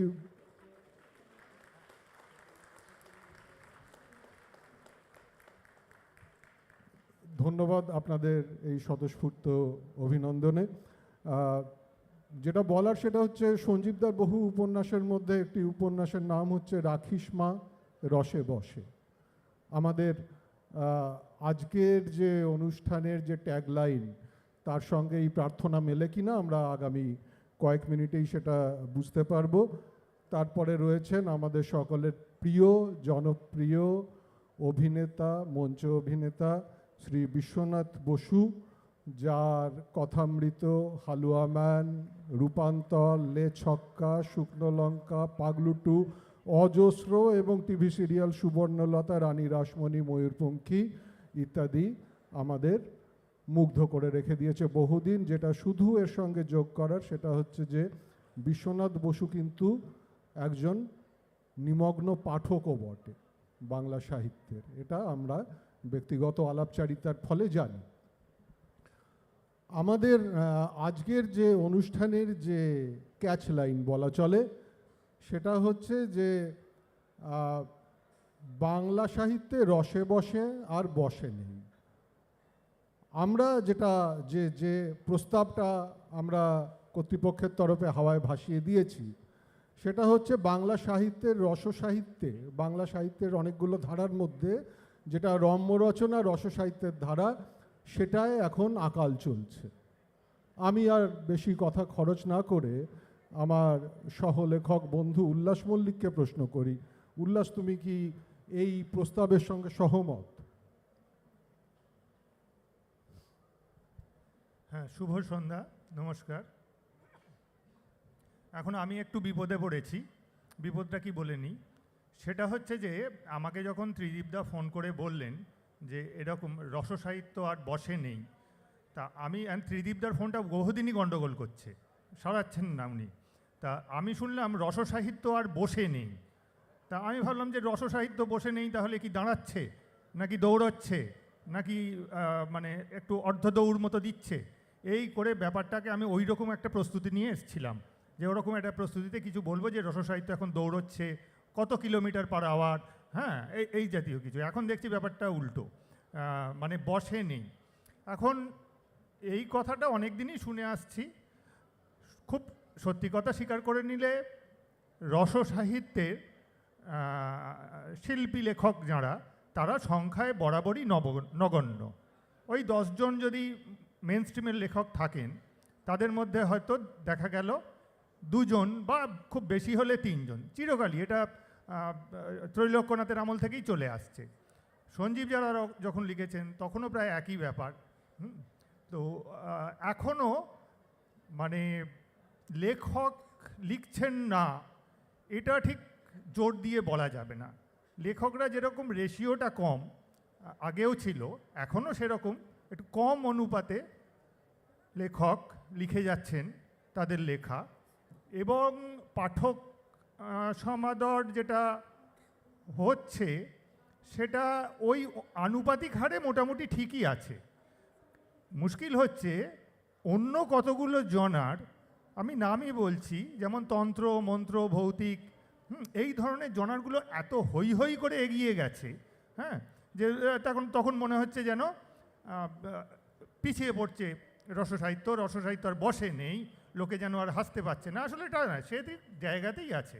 যেমন একবার আমার মনে হয়েছিল, আমরা তখন খুব ইয়াং, সতীন তেন্ডুলকর দারুণ ব্যাট করে, তো তখন বিনোদ কামলি এলো। বিনোদ কামলি আসার পরেই যেটা করলো, পরপর ডবল সেঞ্চুরি, পরপর।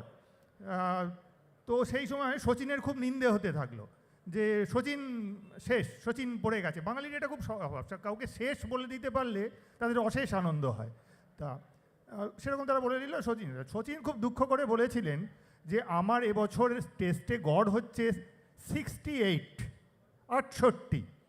তো হ্যাঁ, ঠিক আছে, ও হয়তো ওই অনেকটা কালকাযোগীর মতো এসে ব্যাট হাঁকিয়ে ওর গড় এখন 125, কিন্তু টেস্টে 68 যারা ক্রিকেটের চর্চা করে তারা জানে যে কতটা কঠিন ব্যাপার। তো আমারও সেই রকম মনে হচ্ছে যে রসসাহিত্যের জায়গাতেই আছে, খুব বেশি কিছু পিছিয়ে পড়েনি বা বর্ষের বাইরে চলে যায়নি, সে তার জায়গাতেই আছে। মানে উল্লাসের কথায় যেটা বোঝা যাচ্ছে যে রসসাহিত্যের স্ট্রাইক রেট কম হলেও ঠুকঠুক করে সে ক্রিজে টিকে থাকবে। আমি একটু সঞ্জীব দা, না, আমি একটাই বলে দেবো যে এখানে আক্সিং রেটটাও খুব কম, ওই জন্য আমি ঠিক এই প্রশ্নটাই করতে চাইছি। সঞ্জীব দা,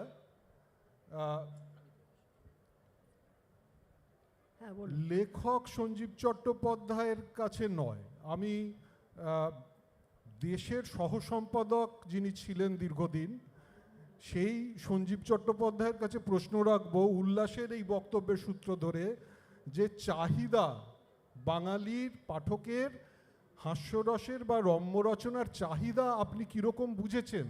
তারা কতটা পড়তে চায়? তারা কি থ্রিলার, তন্ত্রমন্ত্র এইসবের চাহিদা কি তাহলে হাস্যরসের থেকে বেশি? আপনার কি মনে হয়েছিল? আপনি বাংলা সাহিত্যের নাড়ি ধরে বসে আছেন আজকে দীর্ঘ বহু বছর, পাঠককে আপনার মতো ওতপ্রোতভাবে কেউ চেনে না, একটু আপনার কাছ থেকে এই প্রশ্নটার উত্তর চাইছি। দেখুন, একেবারে সরাসরি আপনার প্রশ্নের উত্তরে প্রবেশ করার আগে আমি আমার একটু মনের কথা বলার অনুমতি চাইছি। আমাদের সৌভাগ্য। সেটা কি জিনিস? আমি ওই পেছনের ওইখান দিয়ে যখন ঢুকছি দেখছি হল ভর্তি মানুষ, তারপরে দেখলাম এইখানে বসে একজন চোস্ত ইংরেজিতে কত কি বলছেন, আর আমি ওইখানটা বসে বসে আমার ভেতরে কীরকম একটা ইংরেজ ভাব হলো। হ্যাঁ, হওয়ার ফলে আমার মনে হলো আমি মঞ্চে উঠেই এই রকম বলবো, deer dignified members of the guild and executives, ladies and gentlemen, lovers of book, হ্যাঁ, এরকমভাবে বলবো আর কি। তারপরে বলবো যে where is laughter, where is humor, এই যেন আমি ম্যাকবেথের অভিনয় করছি অথবা মাইকেল মধুসূদন মঞ্চে এসেছেন, কোথায় পাবো তারে, কোথায় তুমি। বাড়ির থেকে যখন বেরোচ্ছে একজন জিজ্ঞেস করলেন, কোথায় যাচ্ছ ভাই সেজে গুজে ভর দুপুরে, খেয়ে দেয়ে কাজ নেই? আমি বললাম, ভাই হাসির খোঁজে যাচ্ছি। সে কি হাসি পালিয়েছে না কিডন্যাপ করে নিয়ে গেছে? আমি বললাম, হাসি কোনো মানুষ নয়, এই যে দাঁত বের করে হে হে হে করে হাসি, এইটা কেন দেখতে পাওয়া যাচ্ছে না? বললেন, এটা ভাই আমি তো উত্তর দিতে পারবো না। আমি প্রকাশকদের কাছে গেলাম, সম্পাদকদের কাছে গেলাম, সাহিত্য পত্রিকার সম্পাদক, এখন তো সাহিত্য পত্রিকার সংখ্যা খুব কমে গেছে, তাদের কাছে গিয়ে যখন প্রশ্ন করতাম যে হিউমার, স্যাটায়ার, হাসির নানা রকমের যেসব ব্যাপার, লেখকদের সেই সব মেজাজ, সেটা কোথায় হারিয়ে গেল? তা যাদের প্রশ্ন করেছিলাম তারা কিন্তু কেউ উত্তর দিলেন না, তারা আর কেউ নেইও। অর্থাৎ তারা প্রশ্ন পকেটে পুরে আমাকে বুড়ো আঙুল দেখিয়ে পরপারে চলে গেছেন। তখন আমি ভাবলাম যে ব্যাপারটার সঙ্গে আমাদের শরীর স্বাস্থ্যের কোনো যোগ নেই তো। দাঁতের ব্যথা হলে দেখবেন কীরকম একপাশে ঘুম হয়ে বসে আছে, কি সুন্দরী প্রেমিকা আমার কাছে গেলে খ্যাঁক খ্যাঁক করে তেড়ে আসছে, কি হোয়াটস রং উইথ ইউ, আবার ইংরেজি বলছি, বললেন আক্কেলনাথ, হ্যাঁ আক্কেলনাথ হয়েছে, ও আচ্ছা আক্কেলনাথ হয়েছে। তাহলে আমি আরও একটু এগোলাম, এগিয়ে ডাক্তারবাবুকে জিজ্ঞেস করলাম প্রথমেই, হাসি কেন হারিয়ে যাচ্ছে? বললেন, চুপ করে বসুন, আপনার অসুখের কথাটা বলুন। আমি বললাম যে আমার কোনো অসুখ নয়, কিন্তু আপনার কাছে আমি একটা ওপিনিয়নের জন্য এসেছি, কেউ বলতে পারছেন না হাসি কেন হারিয়ে যাচ্ছে। উনি ওনার চেয়ারে একটু রিল্যাক্স করে বসে বললেন, রসগোল্লা খেয়েছেন? আমি আগে হ্যাঁ সম্প্রতি কাল রাত্রেই খেয়েছিলাম। কি খেয়েছেন? আমি বললাম, রসগোল্লা, গোল্লা গোল্লা তুলে মুখে পুরলাম। আগের মতো চটচটে রস আছে? রসগোল্লা কি আগের মতো মিষ্টি আছে? আমি বললাম, আগে না, কিরম একটা ফ্যাকাশে একটা কিরম একটা স্বাদ হয়েছে। কারণটা কি জানেন? সুগার। এত চিনি বেড়ে গেছে মানুষের ভেতরে যে আর বাড়তি রস সেখানে ঢোকাচ্ছে না। ফলে দেখুন আমের মিষ্টতা কমে গেছে, রসগোল্লায় রস নেই, সন্দেশে সন্দেশ নেই, ঘিতে ঘি নেই, তেলে তেল নেই, মানুষে মানুষ নেই, সাহিত্যে সাহিত্য নেই, সঙ্গীতে সঙ্গীত নেই, সুরে সুর নেই, মূর্তিতে দেবী নেই, মূর্তিতে দেবতা নেই, মন্দিরে নেই, মসজিদে নেই, নেই নেই নেই, সেই যেন নিমাই নিমাই নাই নাই নাই।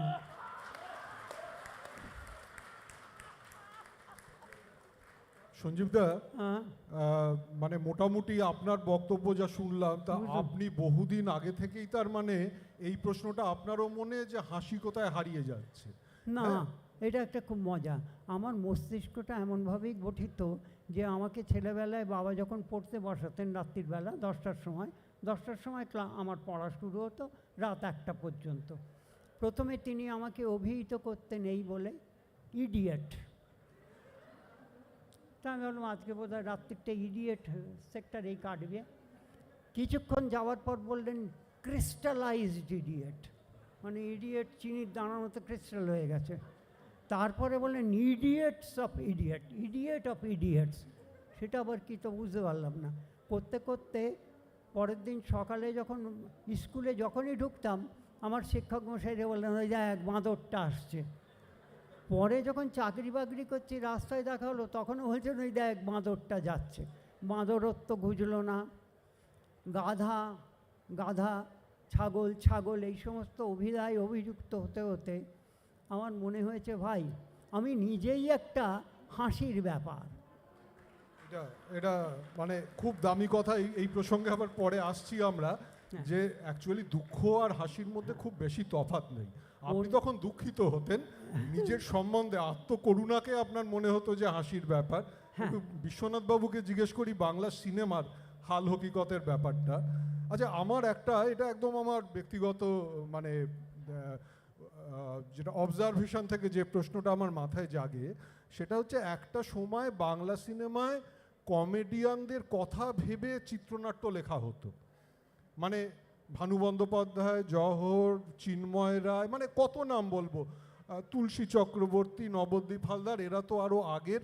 এবং আমরা জানি আমাদের কম বয়সে তো সিনেমায় গেলে একটা হয়তো খুব রোমান্টিক সিনেমা উত্তম সুচিত্রার বা আর মানে একটা বেশ সিরিয়াস সামাজিক সিনেমা, তার মধ্যেও ওরা ঢুকবেন, ভানু, জহর, চিন্ময়, রবি ঘোষ, তারা যে মুহূর্তে এন্ট্রি নেবেন সেটা হয়তো কিছুটা প্রক্ষিপ্ত পুরো সিনেমার চিত্রনাট্যে, অপ্রাসঙ্গিক হলেও সঙ্গে সঙ্গে হলে পায়রা উঠবে।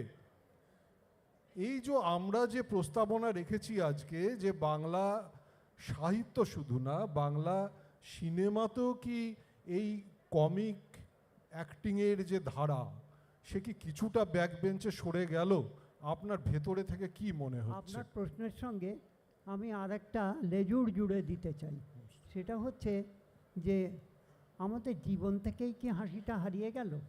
যদি জীবন থেকে হাসি হারিয়ে গিয়ে থাকে, তাহলে জীবনের বই প্রকাশের মধ্যে হাসি থাকবে না। এই শেষ উত্তরটা আপনার থেকেই শুনতে চাই। হ্যাঁ, কিন্তু আপাতত বিশ্বনাথ বাবুকে বলবো সিনেমার হদিশটা আমাদের একটু ইনসাইডার হিসেবে উনি যদি আজকে একটু আমাদের আমি ওনার কাজটাকে আলোকপাত করে আরেকটু সহজ করব, এই কারণে যে আমার যিনি মেন্টর, মানে আমাকে যিনি তৈরি করে রেখে গেছেন এখানে, শ্রদ্ধেয় বিমল কর মহাশয়, তিনিও তো প্রচুর এই ধরনের কমেডি লিখে গেছেন, বসন্ত বিলাপ, বালিকা বধূ ইত্যাদি ইত্যাদি। উনি যখন আমাকে লেখা শেখাতেন তখন বলতেন, দেখ, হাসির গল্প লিখতে গেলে সেখানে অনেকগুলো সিচুয়েশন ভেবে রাখতে হয়। সিচুয়েশন, ওখানে তো ফিলোসফি করা যাবে না, আর বড় বড় কথাও বলা যাবে না, কিন্তু এমন এমন ঘটনা তৈরি করে রাখতে হবে যার মধ্যে ঢোকা মাত্রই সেই সব চরিত্রগুলো হাস্যকর হয়ে উঠবে। অতএব সিচুয়েশন, আমরা সিনেমায় আপনাদের চলচ্চিত্রে এটাই শুনেছি যে সিচুয়েশন। এইবার আপনি বলুন। জানে একে বেশি বলতে দেওয়া যাবে না। প্রথমত ধন্যবাদ জানাই কলকাতা পুস্তক মেলাকে, ধন্যবাদ ত্রিদীপদাকে, ধন্যবাদ প্রচেতদাকে। আজকে একটা জিনিসের দুঃখ কাটলো, তুলসী চক্রবর্তী, ভানু বন্দ্যোপাধ্যায়, জহর রায়, নিপতি চট্টোপাধ্যায়, নবদ্বীপ হালদার, সন্তোষ দত্ত, উৎপল দত্ত, তরুণ কুমার, রবি ঘোষ, চিন্ময় রায়, অনুপ কুমার অনেকের সঙ্গে পাঠ করিনি, স্ক্রিন শেয়ার করিনি, সেই দুঃখ কিছুটা আজ কমলো। ধন্যবাদ এই মেলাকে। আজকে এই অনুষ্ঠানে যেদিন থেকে ফোন এসছে, কোনো বড় সিনেমাতে এত বেশি রিহার্স করিনি, কিন্তু কোনো কথাই এই মুহূর্তে আমার আর মনে পড়ছে না। হ্যাঁ, যেগুলো রিহার্স করেছি সব ঊর্ধ্বে চলে গেছে, ঠিক যেরকম অঙ্ক পরীক্ষার আগে হতো। আর নাটক করতে গেলে হয় কেন জড়াতে গেলাম এর মধ্যে। কিন্তু সিনেমার কথায় একটা কথা বলি, ইনি যে কথাটা বললেন, নাই নাই অনেক দিকেই নাই, নাই আমার নিমাই নাই। আজকে যদি আমরা, আপনারা কেউ আজ থেকে বছর 30 আগে দার্জিলিং গিয়ে থাকেন, সেই উষ্ণতা আর আজকের উষ্ণতার মধ্যে কিন্তু পার্থক্য আছে। আপনারা যখন গিয়েছিলেন তখন যা জামা কাপড় নিয়ে গেছিলেন যাওয়ার পরেও কেনা হয়েছিল, আর এখন রিসেন্ট আমাদের খরাজ মুখার্জি ওখানে পাখা চেয়ে পাঠিয়েছেন। সুতরাং সেখানকার উষ্ণতা বেড়েছে, আবার কিছু জায়গার উষ্ণতা কমেছে, এবং নদীরও তার মাপ ছোট করে ফেলেছে। যে হারে সাহিত্য, সাহিত্যিক, সিনেমা, যেসব মহিরুহ বাংলাদেশে ছিলেন বা যারা রাজত্ব করেছেন, তাহলে স্বর্ণযুগ বলে ছেড়ে দিলাম কেন আমরা? সত্যিই তো স্বর্ণযুগ ছিল। সেই স্বর্ণযুগে একসাথে সব কটা মানুষ এক জায়গায় হয়েছিলেন, তারই 2-1 এখনো রয়ে গেছেন। তাতেই আমরা বুঝতে পারছি যে আজ সকাল থেকে আমরা যে কটা মিডিয়াকে পেরিয়ে আজকে এখানে এসেছি, ঘুম থেকে উঠে হোয়াটসঅ্যাপ থেকে শুরু করে, ফেসবুক থেকে, ইনস্টা থেকে, টুইটার থেকে শুরু করে, ব্যক্তিগত নানা কিছু, টেলিভিশন, সিনেমা, ওটিটি, এতগুলো চ্যানেল, তারপরেও এতগুলো মানুষ এসেছেন, হয়তো এই অনুষ্ঠানটা আরও অনেক মানুষের কাছে গিয়ে পৌঁছবে। কিন্তু রসবোধ তৈরি হওয়ার না কারণের জন্যে আমি আমার সিনিয়রদেরই একটু দোষ, বা আমি আমারকে দোষী করব আমার সন্তানদের জন্যে। একসময় এক টেলিভিশনের শোতে টিনু আনন্দ আর চিন্ময় রায় বসেছিলেন। চিন্ময় রায় বলেছিল, আজকালকার যুগে কেউ গোপী গায়েন বাঘা বায়েন দেখে না, পরশ পাথর কেউ জানে না। তাতে টিনু আনন্দ বলেছিল, যে বাড়ির ছেলে পরশ পাথর দেখেনি বা গোপী গায়েন বাঘা বায়েন দেখেনি, তার বাবা মাকে সেই দায়টা নিতে হবে, আর কেউ এই দায়টা নিতে পারবে না। আসলে আমরা সকাল থেকে বুঝিয়ে দিচ্ছি, আমার ব্যস্ততা আছে, আমার দৌড়নো আছে, আমার তৈরি হওয়া আছে, আমার ডিভিডেন্ড ফান্ড আছে, আমার মিউচুয়াল ফান্ড আছে, আমাকে অফ টু লিখতে হয় মাঝে মাঝেই মোবাইলে। আমি বেড়াতে গেলে প্লেনের ফ্রন্ট সিটের ছবিটা দিই, সবটাই কিন্তু পাল্লা দেওয়া। তার মধ্যে থেকে কজন মানুষ আজকে আমরা সকাল থেকে নস্টালজিয়াগুলোকেই একটু একটু বাঁচিয়ে রেখেছি, তার কিন্তু মানে দেখা মেলা ভার। আজকে বইমেলায় যত সংখ্যক মানুষ এসেছে, এর মধ্যে কত ঘটনা ঘটছে ভাবার বাইরে। এই একবার বইমেলায় এসে দেখেছিলাম স্বামী স্ত্রী হাত ধরে ঘুরছে, বউ একটু ওপাশে গেছে, স্বামী আবার হাতটা ধরতে গেছে, দেখলো পরস্ত্রী। প্রথমে চমকেছিল, কিন্তু ভালো লাগার হাসিটা আমি দেখেছিলাম লুকিয়ে লুকিয়ে। তো এই যে জীবনকে নিয়ে ভাবা, আজকে এত কিছুর বাদে উল্লাসদা, এই যে উল্লাসদাকে দেখছেন, কত ভদ্র একজন মানুষ, দারুণ সুন্দর লেখেন। আপনি জানেন না, যদি পশ্চিমবঙ্গে একটা প্রতিযোগিতা হয় যে লরিওয়ালা, গাড়িওয়ালা, ট্যাক্সিওয়ালার কাছে সব থেকে বেশি গালাগালি কে খেয়েছে, উল্লাস মল্লিক। কারণ ও এমনভাবে লেখাপত্র নিয়ে সব গাড়ি ওর সামনে এসে দাঁড়িয়ে যায় কিছুদিন। ঠিক তেমনি আমার সন্তানদের আমি চেষ্টা করি, আমি আজ সকালবেলায়ও মানে বলেছি একজনকে ফোন করে, 2টো কাঁচ ভেঙেছে আমার সন্তানরা। সামনের বাড়ির এক ভদ্রমহিলা রিপোর্ট করেছে, এবার আমার দোকান ভাঙলে কিন্তু অন্য স্টেপ নেব। একবার আমি থানাতেও গেছি, এবং থানাতে যাওয়ার পরে আমার মনে হয়েছিল ইয়েস, আমি সেই বাবাটা যে এখনও সন্তানদের এই ক্রিকেট খেলার জন্য থানায় যেতে হচ্ছে। থানার পুলিশ আমাকে বললেন, যে রিপোর্ট করতে গেছে সে একটু এগিয়ে যেতে এরকম দেখে বললেন, ভাগ্যিস আমাদের বাড়ির পাশে থানা ছিল না, তাহলে আমার এই অবস্থা হতো। তো এই যে জীবনের বোধ, এটা আমরা মনে হয় কোথায় দৌড়তে দৌড়তে হারিয়ে ফেলছি। বিশ্বাস করুন, আমি বিগত 17 বছর ধরে বাংলাদেশের প্রত্যেকটা জেলা, পুরুলিয়া ছাড়া, আমি শো করে বেড়াই, আমি গান করি। ভাববেন না ফাঁকা হয়ে যাবেন না, গাইছি না, সরি, কোনো অসুবিধার কিছু নেই। হ্যাঁ, তো গান গেয়ে বেড়াই, রাত্রিবেলায় নিজের জন্য মনের আনন্দে কমেডি করি, যেহেতু বাংলা সিনেমা আমাকে কমেডির সুযোগ দিয়েছে। আচ্ছা, সে কথা বলে দিও, থেমে যাব। হ্যাঁ, তো সুযোগ দিয়েছে, কিন্তু আমি সারাক্ষণ সব কিছু শেষ হয়ে যাওয়ার পরেও এই বাংলার যে কত রূপ আছে রাতের অন্ধকারে দেখি, আপনারা ভাবতে পারবেন না। কেউ বিশ্বাস করবে না যে বিশ্বনাথ বানিয়ে বলছে। আমি রাতের অন্ধকারে দেখি তুলসী মঞ্চেতে সুন্দর করে আলপনা দেওয়া আছে, টালির চালের ওপরে সত্যি লাউ গাছ ঝুলছে, তিত্তির করে জল ঘুরে বেড়াচ্ছে, আকাশে চাঁদের আলো মাটিটাকে একেবারে ধুয়ে রেখে দিয়েছে। একদম কাব্যকথা নয়, নিজের চোখে দেখা। ঠিক তেমনি রসও আমাদের মাঝখানে আছে, কিন্তু মুশকিল হচ্ছে তার ওপরে সমস্ত কিছুর বিল চাপা দিতে দিতে দিতে দিতে দিতে দিতে ইএমআই চাপা পড়তে পড়তে পড়তে পড়তে সেই রস আর বেরিয়ে আসছে না। বাংলা সিনেমায় আমাদের দেখেও হাসি হয়েছে।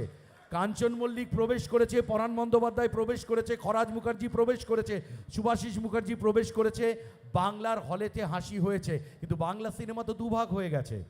একটা সিনেমার লোক ইংরেজিতে বাংলা সিনেমা কি বোঝানোর চেষ্টা করছিল একটু আগে, আর একদল লোক সেই গ্রাম বাংলায় রয়ে গেছে, যেখানে কেউ বললেই বলবে ওই তো সিনেমা বানায়।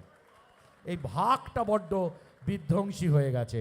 কিন্তু তারপরেও আমরা করেছি গোড়ায় গণ্ডগোল, আমরা করেছি যে সিনেমা দেখে কিন্তু একটু হলেও মুখে হাসি আসবে, আমাদের নিউ স্ক্রিপ্ট তৈরি করা হয়েছে। এখন কলম আর ক্যামেরা এর মধ্যে মনে হয় একটু ঝগড়া হয়েছে, তাই এই অবস্থা। সৈকতদা, শুধু শ্রোতৃবৃন্দ, আপনারা নিশ্চয়ই বুঝতে পারছেন যে আমরা আস্তে আস্তে কিন্তু এই 3 জন গুণী লোকের বক্তব্য একটা দিকে কনভার্জ করছে। প্রোগ্রামটা আরেকটু এগোলে বুঝতে পারবো আমরা যে সত্যি রসে বসের অবস্থাটা এখন কি। কারণ আমি বুঝতে পারছি যে আস্তে আস্তে কিন্তু আমরা একটা দিকে আসছি। সেইটাই আরেকটু পরিষ্কার করার জন্যে আমি আরেকবার উল্লাস মল্লিকের কাছে ফিরে যাব, যে সাহিত্যের প্লট ভাবতে ভাবতে লরি চাপা পড়ার উপক্রম হয়, সে জীবনটাকে কত গভীরভাবে দেখছে এটা আমরা বুঝতে পারি। উল্লাস, কিছু মনে করো না, আমি কিন্তু বিশ্বনাথবাবুর ইনফরমেশনের বেসিসে এটা বললাম। হ্যাঁ, মানে আমি তোমাকে লরি চাপা পড়তে কোনোদিন দেখতে চাই না। না, আমি একটু প্রশ্নটা করে নিই তোমার কাছে, তারপর তুমি উত্তরটা দিও। আমার প্রশ্ন হচ্ছে, একটু আগে সঞ্জীবদা বলেছিলেন এত চিনি বেড়ে গেছে মানুষের ভেতর, সেইখান থেকে রস সাহিত্য কমে যাচ্ছে। এই চিনি কি লোভ? এই চিনি কি প্রতিযোগিতা? প্রায় একই কথা আমরা এইমাত্র বিশ্বনাথবাবুর বক্তব্যে শুনলাম। ব্যস্ততা, কিছু একটা পাওয়ার ব্যস্ততা। এই পণ্য সভ্যতা কি আমাদের যান্ত্রিক বানিয়ে দিচ্ছে, এবং যন্ত্র হাসে না বলে কি আমরা হাসছি না? তোমার বক্তব্য ব্যাপারে। না, সেটা হচ্ছে যে ওটা আমার গাড়ি চাপা পড়ার ঘটনাটা বিশ্বনাথ জানে, কারণ খোদ বিশ্বনাথের গাড়িতে আমি বহুবার চাপা পড়তে পড়তে মেচে গেছি, এই জন্যই ও এটা জানে। তো আরেকটা হচ্ছে যে একটু ছোট করে বলি, সঞ্জীবদা যখন বললেন ওনার পিতৃদেব ওনাকে প্রথমে ইডিয়েট দিয়ে শুরু করতেন, তারপরে বলতেন ইডিয়েট অ্যান্ড ইডিয়েট। তা আমার তখন মনে হলো ভাগ্যি 3 ইডিয়েটস তখন ওঠেনি, উঠলে হয়তো ওটাও বলে দিতেন উনি। আর বিশ্বনাথ তো খুব টাইম প্রেশারে পড়ে গেছে, তো ও তো জানে না, ওর সৈকতকে খুব একটা সময় দেওয়া যাবে না, কারণ ও অনেক অনেক দেরিতে এসছে বইমেলায়। আমি সৈকতকে ডেকে অনেক তাড়াতাড়ি চলে এসে ওকে বিরিয়ানি খাইয়ে দিয়েছি, যে আমাকে যেন বেশি সময় দেওয়া হয়। সর্বৈব মিথ্যে। তো তারপরে শুধু তাই নয়, আপনারা দেখেছেন ও ফিস করে আমার কানের কাছে কী সব বললো শুধু ওটুকুতে হবে না, সময় দিতে পারি, আর 1 প্লেট লাগবে, হ্যাঁ, অনুষ্ঠান শেষে। না, আমি সৈকতদা তাহলে তোমায় বলি, তোমায় যেমন বিরিয়ানি খেয়েছে, সময় বেশি দিয়েছো, আমি তোমায় কথা দিচ্ছি, আমি তোমার সঙ্গে রাই মাসেনের আলাপ করিয়ে দেবো। উদ্যোক্তাদের বলছি দয়া করে আমাকে আর আধ ঘন্টা অন্তত বেশি দিন, কারণ আমার সব ফসকে যাবে। এই 6টার মধ্যে আমি বিরিয়ানির ব্যবস্থা করে উঠতে পারবো না। আচ্ছা চলো, তোমাকে যেটা প্রশ্ন করেছি উত্তর দাও। সেটা হচ্ছে যে মানুষের জীবনযাত্রা বদলাচ্ছে। হ্যাঁ, জীবন বদলাচ্ছে, এটা যেমন ঠিক, এটা ঠিকই, ফার্স্ট জীবন, সেরকম আমার মনে হয়েছে সেটা আগেকার কালেও যা এখনকার কালেও তাই। যেরকম আমরা কালার ব্লাইন্ড দেখি, কালার ব্লাইন্ড কি, যে রঙের তফাৎ বোঝে না, হ্যাঁ, এটা আমরা দেখি। এখন সেই কালার ব্লাইন্ড লোক কিন্তু অনেক কিছু করে, সে এভারেস্টও উঠতে পারে, সে সাঁতরে সমুদ্র পার হতে পারে, ভালো লোক ঘর সংসার করতে পারে। সেরকমই কিছু লোককে কিছু মানুষকে দেবতা বোধ হয় শেষ পর্যন্ত হিউমার ডেফ করে বানায়। হিউমার ডেফ অর্থাৎ তাদের কোনো একটা কিছু স্নায়ুতন্ত্র, দৃষ্টিশক্তি, এসবের মধ্যে দিয়ে একটা কিছু আছে যে তাদের হিউমারটা তাদের ঠিক টাচ করে না। এটা তাদের কোনো দোষ নয়, তারা অত্যন্ত ভালো মানুষ, তারা রক্তদান করেন, তারা ঘুষও খেতে পারেন, নাও খেতে পারেন, তারা ঘর সংসার করেন, কিন্তু শেষ পর্যন্ত তারা হিউমার ডেফ। আমি একটা উদাহরণ দেব, সেটা হচ্ছে শিবরামকে, শিবরামের মতো তো আর ওই চলন্ত হিউমার আর কেউ নেই। তো শিবরামকে একবার জিজ্ঞেস করা হয়েছিল যে প্রবোধ সান্যাল এবং অচিন্ত কুমার সেনগুপ্তর মধ্যে কে ভালো লেখেন। তা উনি এক কথায় বলেছিলেন প্রবোধ আর অচিন্তের মধ্যে প্রেমেনি ভালো লেখে। তা এখন এইটা ধরুন বললাম, এই একটু হা হা হেসে উঠলো, বাকিটা চুপ করে রইল।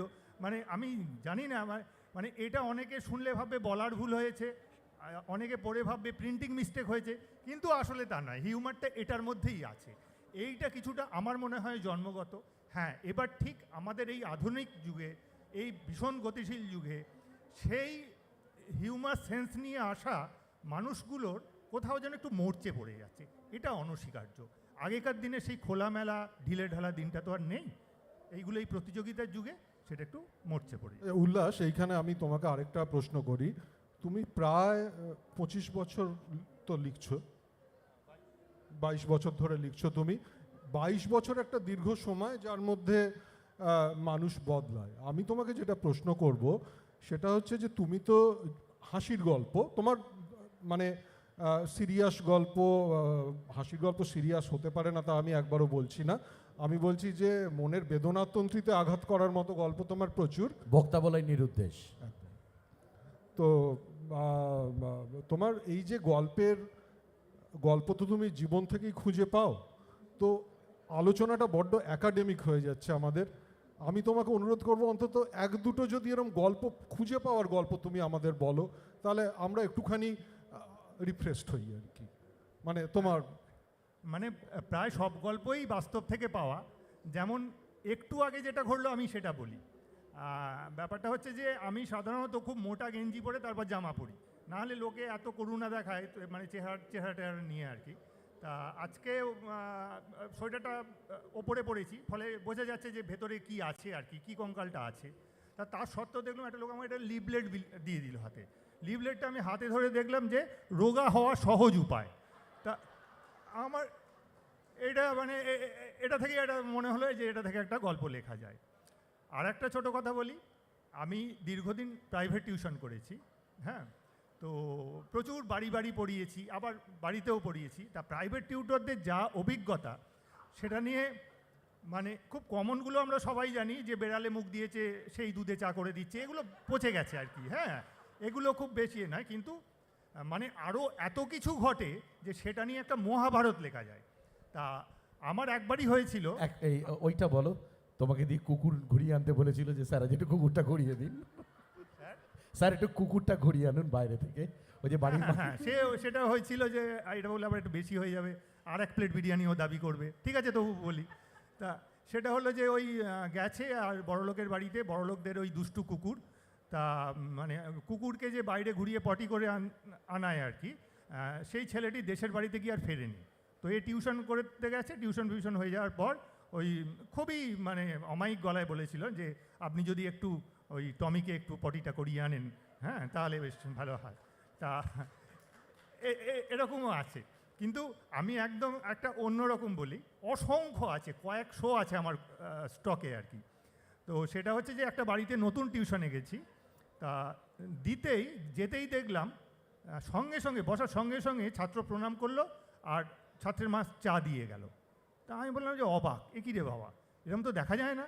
হ্যাঁ, চা তো মানে কোনো বাড়িতে জোটেই না, তারপরে জুড়লেও একদম শেষের দিকে, মানে অনেক সময় গার্জেন ভাবে না যে চা দিলেই মাস্টার পালাবে, সুতরাং একে লেট করে দাও। আমি সেটার সঙ্গেই অভ্যস্ত।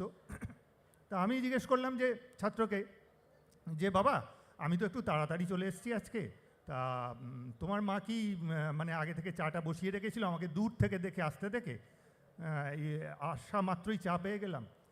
বললো না তো স্যার, এই সময়টা আসলে বাড়ির সবাই চা খায়, সবাই চা খাচ্ছিল, একটু একটু করে ঢেলে আপনাকে দিয়ে দিয়েছে। তো এইভাবেই এটা নিয়েও আমার গল্প আছে আর কি। না মানে ব্যাপারটা এই একটু আগে যেটা সঞ্জীব দাও বলছিলেন, আমরা অনেকেই জানি, সেটা হচ্ছে দুঃখ আর হাসি খুব কাছাকাছি বাস করে। অনেক সময় না মানে ওই দুঃখের হাসি বলে একটা কথাই আছে, তো মানে এত অবিশ্বাস্য লাগে জিনিসগুলোকে যে আমরা হেসে ফেলি ওগুলো। আমি একটা খুব সরাসরি প্রশ্ন নিয়ে বিশ্বনাথবাবুর কাছে যাই একবার। ঠিক এর আগের যে অনুষ্ঠানটা আমি আপনি পাশাপাশি বসেই শুনছিলাম, সেখানে অরিন্দমবাবু প্রসঙ্গ তুলেছিলেন ওটিটি প্ল্যাটফর্ম এবং ইত্যাদি এক্সপোজার সিনেমার ক্ষেত্রে বেড়ে গেছে। মানে এখন আমরা হলে গিয়ে যে আমলে সিনেমা দেখতাম, তখন আমাদের যতটা অ্যাক্সেস ছিল সিনেমায়, এখন ইউটিউব হয়ে ওটিটি প্ল্যাটফর্ম হয়ে ইত্যাদি হয়ে সিনেমার অ্যাক্সেস অনেক বেড়ে গেছে। ঠিক এই প্রসঙ্গেই আমার জিজ্ঞাসা না, এটা আমি আসলে যা কথা জিজ্ঞেস করছি এগুলো অনেকের জিজ্ঞাসা, আমি শুধু সেগুলোকে আপনাদের কাছে পৌঁছে দিচ্ছি। সেটা হচ্ছে এরম কি হতে পারে যে বাংলা সিনেমার কমেডি আগে নিজের ঘরে নিজেই রাজা ছিল, এখন তাকে প্রতিযোগিতায় নামতে হয়েছে, এমনকি আমাদের ভারতের মধ্যে অনেক স্ট্যান্ড আপ কমেডিয়ান আছেন, আমরা ইউটিউব খুললে তাদের স্ট্যান্ড আপ কমেডি দেখতে পাচ্ছি। এছাড়া সারা বিশ্বের যত হাসির সিনেমা দেখতে পাচ্ছি, অজস্র মেমে তৈরি হচ্ছে, অজস্র হাসির রিল তৈরি হচ্ছে। আমাদের চাহিদার থেকে কি হাসির যোগান এইসব মাধ্যমে বেশি হয়ে যাওয়ার ফলে সিনেমায় কোথাও কমিক রোলের চাহিদা কমে যাচ্ছে? প্রথমে আমাকে পরিষ্কার করে দিতে হবে বাংলা বলতে আমরা কি বুঝি। পশ্চিমবাংলা, সে পশ্চিমবাংলাটার মাপ কোথায়? কলকাতা শহর বা সাউথ ক্যালকাটা, বারাসাত অবধি, কৃষ্ণনগর, বালুরঘাট, মেদিনীপুর, ময়না, নিমতৌড়ি, কোচবিহার, গঙ্গারামপুর। পশ্চিম বাংলাকে আমি খুব অল্প বয়সে একটা কথা বলছি, আমাকে মার্জনা করবেন। আজকের তারিখে দাঁড়িয়ে আমাদের এন্টারটেনমেন্ট ওয়ার্ল্ড পশ্চিম বাংলাটা সম্বন্ধে একটা ভুল ভাবনা রাখছে। পশ্চিম বাংলা কিন্তু কোচবিহার থেকে শুরু করে সুন্দরবনের সেই শেষ জায়গাটা, আর এই দিকে ইটিন্ডে ঘাট থেকে শুরু করে তালসারির ওই জায়গাটা। পশ্চিমবঙ্গে আজকের তারিখে দাঁড়িয়ে আপনি যদি খবর নেন, যাত্রা এবং চাল মাচার যাত্রা, আপনারা জানেন না চাল মাচা কাকে বলে। যাত্রা যখন বিগ বাজেটে থাকে, যখন টালিগঞ্জের স্বনামধন্য অভিনেতা অভিনেত্রীরা পাঠ করেন, তাদের ওই বাজেটটা সরিয়ে দিয়ে কোনো আঞ্চলিক দুটো ছেলেকে নিয়ে আসা হয়, তাই সেই রেটটা হয়ে যায় 50,000 থেকে 10,000। তারাও অভিনয় করে মনের আনন্দে, মনের খুশি, সামান্য অর্থের জন্যে। সেটাও আজকে রাত্রিরে কিছু না হলেও পশ্চিমবঙ্গে 200 জায়গায় হচ্ছে। পশ্চিমবঙ্গে আর কিছুদিন বাদে থেকে শুরু হবে পয়লা বৈশাখের গাজন গান। মেদিনীপুরেতে পাড়ায় পাড়ায় হয়। আমরা কলকাতার লোক কিন্তু জানি না। কলকাতাটা কিন্তু পশ্চিমবঙ্গ নয়। পশ্চিমবঙ্গ কিন্তু সেই ইছামতি থেকে যাওয়া নৌকো করে 13 কিলোমিটার দূরে। আমি একদিন আমার, যেহেতু শহরে আমার সহধর্মিনী বড় হয়েছেন, আমি ধামাখালি থেকে 2.5 ঘন্টা লঞ্চে করে গিয়ে আমি ফাংশন করে রাত্রিবেলা দেখিয়ে নিয়ে এসেছি পশ্চিমবঙ্গটা কত বড়। আসলে আস্তে আস্তে কলকাতাটা আমাদের রাজধানী, কিন্তু এই রাজধানী কেন্দ্রিক আমাদের সব কিছু চলছে। তাই এই আইনক্স নিয়ে আলোচনা হয়েছে, আমরা সমস্ত সিনেমাটা বম্বের মতো করতে চেয়েছি।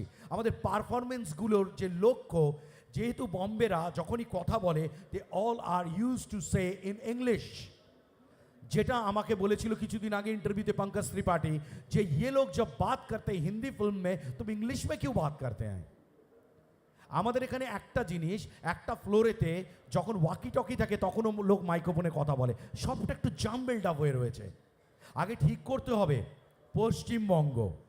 জীবনানন্দ দাশ কটা কবিতা কলকাতার উপরে অবস্থান করে লিখেছেন, সারাক্ষণেই তো বাংলাদেশে পড়ে থাকতেন, শরীরটা এখানে পড়ে থাকতো।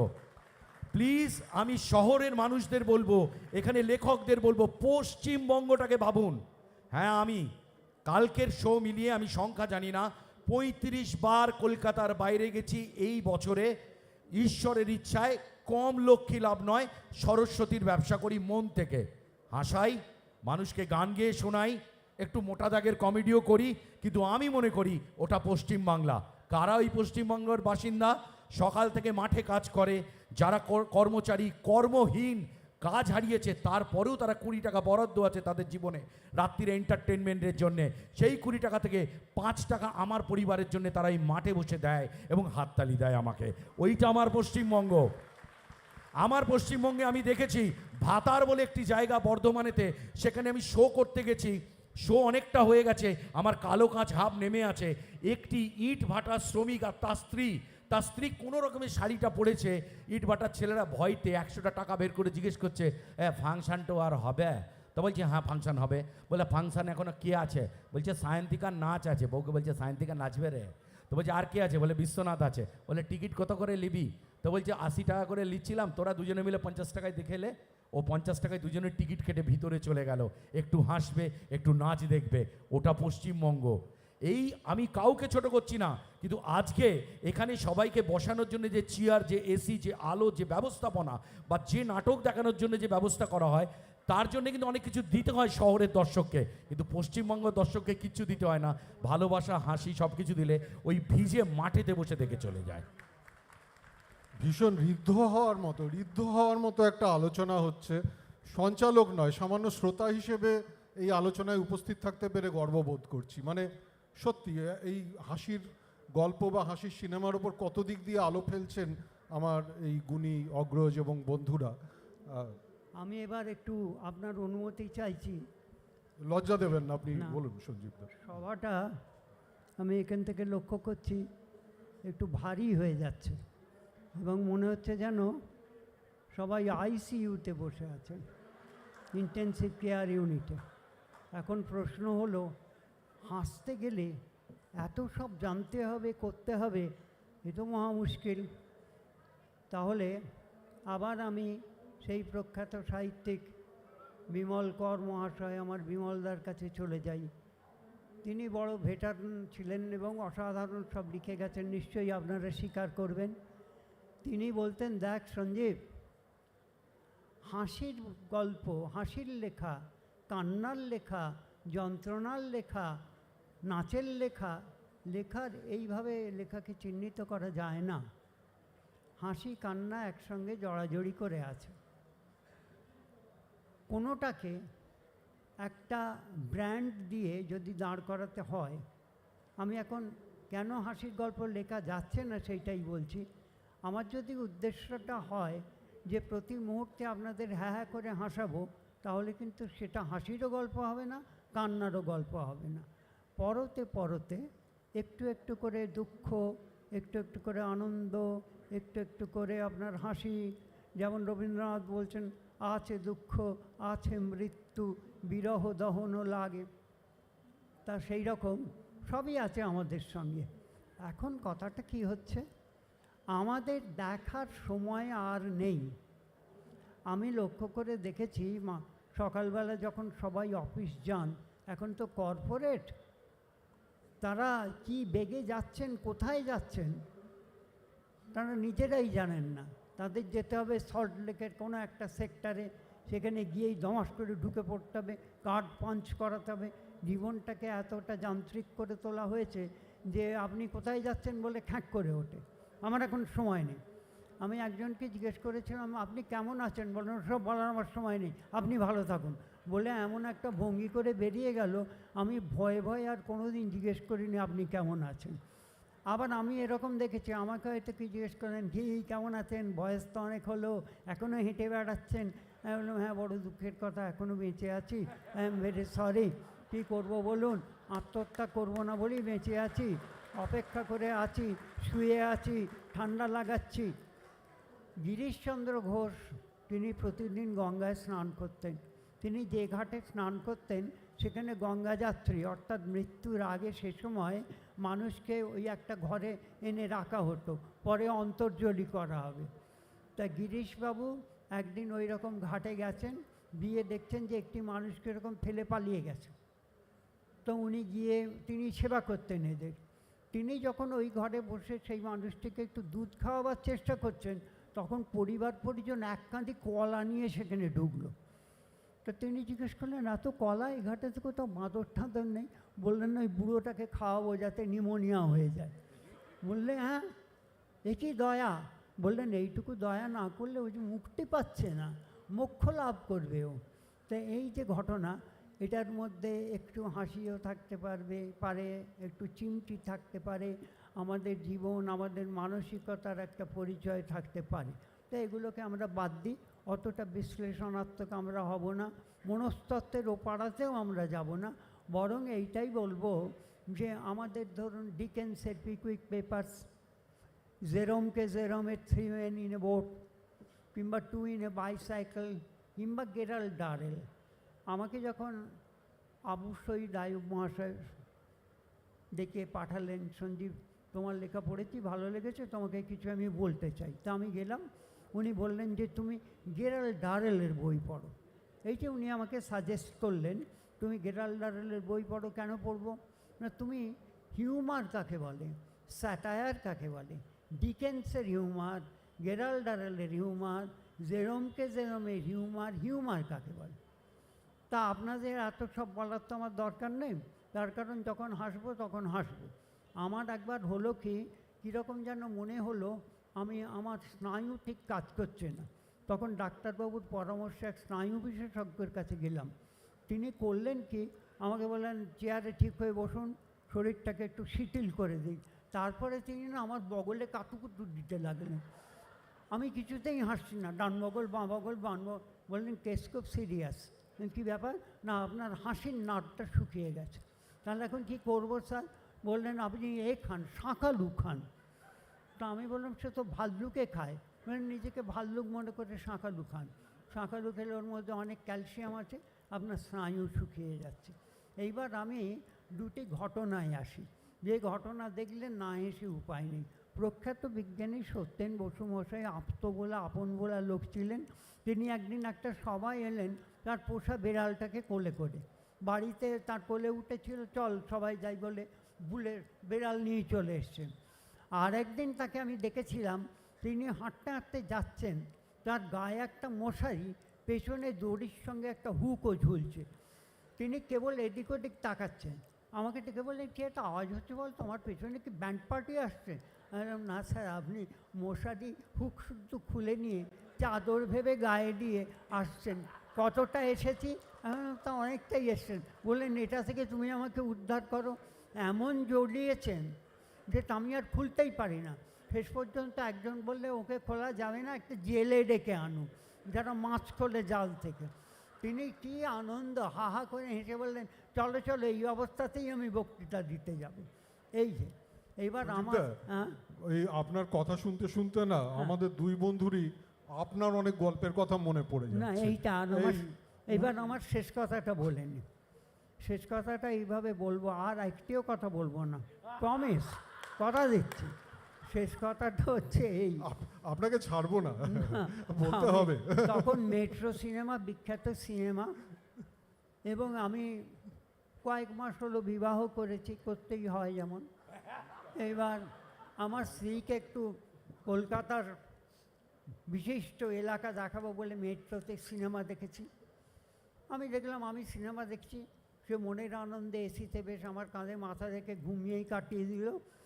তারপরে আমি বাইরে বেরিয়ে এলাম ভিড়ে গল গল করে, যেমন কাঁঠালের ভুতুড়ি বেরিয়ে এসে আমি দেখলাম আমার পাশে আমার স্ত্রী রয়েছে, তার হাত ধরে হাঁটতে হাঁটতে যাচ্ছি। আমি যাব শ্যামবাজারের দিকে, আমি যাচ্ছি কিন্তু দক্ষিণ কলকাতার দিকে, আর খুব গল্প করছি।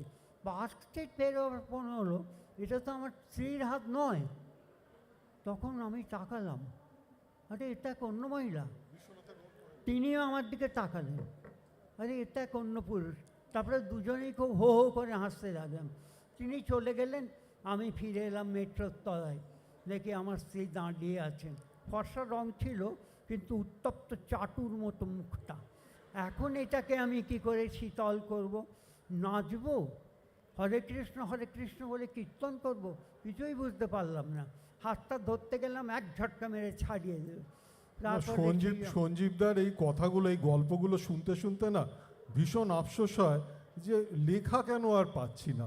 যাই হোক, আমার সঞ্জীবদার হাসির গল্প, দেখুন হাসির গল্প লেখা এত কঠিন না। না, এইগুলোই হচ্ছে বিমলদার কথায় সিচুয়েশন, এবং এইটা আপনাকে জীবন থেকে তুলে আনতে হবে। উদ্ভট কিছু নয়, কিন্তু ঘটনাগুলো উদ্ভট হয়ে যাচ্ছে। এইবার শেষ কথাটি বলে নীরব হব। স্কটিশে পড়তাম, তখনকার কালের এক ছিল, যখন গান বাজনার সভা হতো তখন একজন কমেডিয়ান এসে হাসাতেন। তার মধ্যে ভানু বন্দ্যোপাধ্যায়ও থাকতেন, জওহরবাবুও থাকতেন। শীতল আমাদের সঙ্গে পড়ত। শীতল আমাকে একদিন দুঃখ করে বলছে, জানিস মা মারা গেছে, রকে বসে আছে, দু চোখ বেয়ে জল গড়াচ্ছে, রাস্তা দিয়ে লোক যেতে যেতে বলছে ওই দেখ শেতলা ব্যাটা কমিক করছে। এই যে একটা ব্যাপার, শেতলা ব্যাটা কমিক করছে। আমি মায়ের শোকের জন্য কাঁদছি, কিন্তু শেতলকে দেখে বলছো কমিক করছে। সেই জন্য জানেন, আদর্শ হচ্ছেন চার্লস চ্যাপলিন। দুঃখের মধ্যে হাসি আছে, হাসির মধ্যে দুঃখ আছে। এই যে দুঃখ সুখে জড়ানো একটা লাট্টুর মতো, একটা কাঠিমের মতো জীবন, এইটাকে কে ভাববে, কে ভেতরে প্রবেশ করবে? সবচেয়ে বড় কথা হচ্ছে, একটি গান দিয়ে শেষ করি, সেটি একটি বাউলের গান। ডুব ডুব ডুব রূপসাগরে আমার মন, তলাতল খুঁজলে পাতাল, পাবি রে প্রেম রত্নধন, নাম বলি পাবি রে বেশ হাসি খুশি একটা জীবন। তাই তো? তাহলে জীবন ছাড়া কিছু নয়। আসুন আমরা লালনের এই গানের একটা লাইন সবাই মিলে গাই। ডুব ডুব ডুব রূপসাগরে আমার মন, ডুব ডুব ডুব রূপসাগরে আমার মন, তলাতল খুঁজলে পাতাল, তলাতল খুঁজলে পাতাল, পাবি রে প্রেম রত্নধন, ডুব ডুব ডুব রূপসাগরে আমার মন। রূপসাগরে ডুবে যান, সেখান থেকে মণিমুক্ত হাসি কান্না চুনি পান্না সব তুলে নিয়ে আসুন। আমার পরমায়ু শেষ। ধন্যবাদ।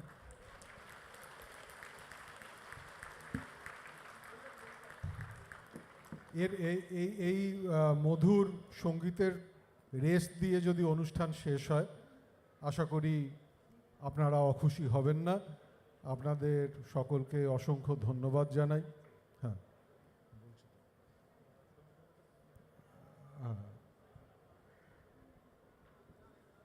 আপনাদের সামান্য একটু আমাদের পক্ষ থেকে সুজাতা সেন এবং রাজু বর্মনকে আমি অনুরোধ করব, তাপস শাহ, আমাদের বিশিষ্ট বক্তাদের সামান্য কিছু স্মারক কলকাতা, না আমি নয়, আমি আপনাদেরকে অনুরোধ করছি সামান্য কিছু আমাদের দিয়ে আপনাদেরকে। আমাদের মধ্যে রয়েছেন প্রভাত প্রতিম সঞ্জীব চট্টোপাধ্যায়, একটি জোরে হাততালি সঞ্জীব চট্টোপাধ্যায়ের জন্য। উল্লাস মল্লিক, আমার অত্যন্ত প্রিয়জন বিশ্বনাথ বসু, যে পশ্চিমবঙ্গকে আমার আপনার থেকে অনেক অনেক বেশি চেনে, এবং সৈকত মুখোপাধ্যায়। আপনারা কেউ যাবেন না, এখনই শুরু হচ্ছে স্পেনের মিউজিক কনসার্ট, তারপরে আছে বাবুল সুপ্রিয়। সুতরাং আজকে জমজমাট অনুষ্ঠান এখনই শুরু হতে চলেছে।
না হয়ে গেছে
Ketika di sini banyak tuh gitu banyak. Nah, ya lo pernah jalan nggak sih? Ada sih.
সরিয়ে দিতে হবে।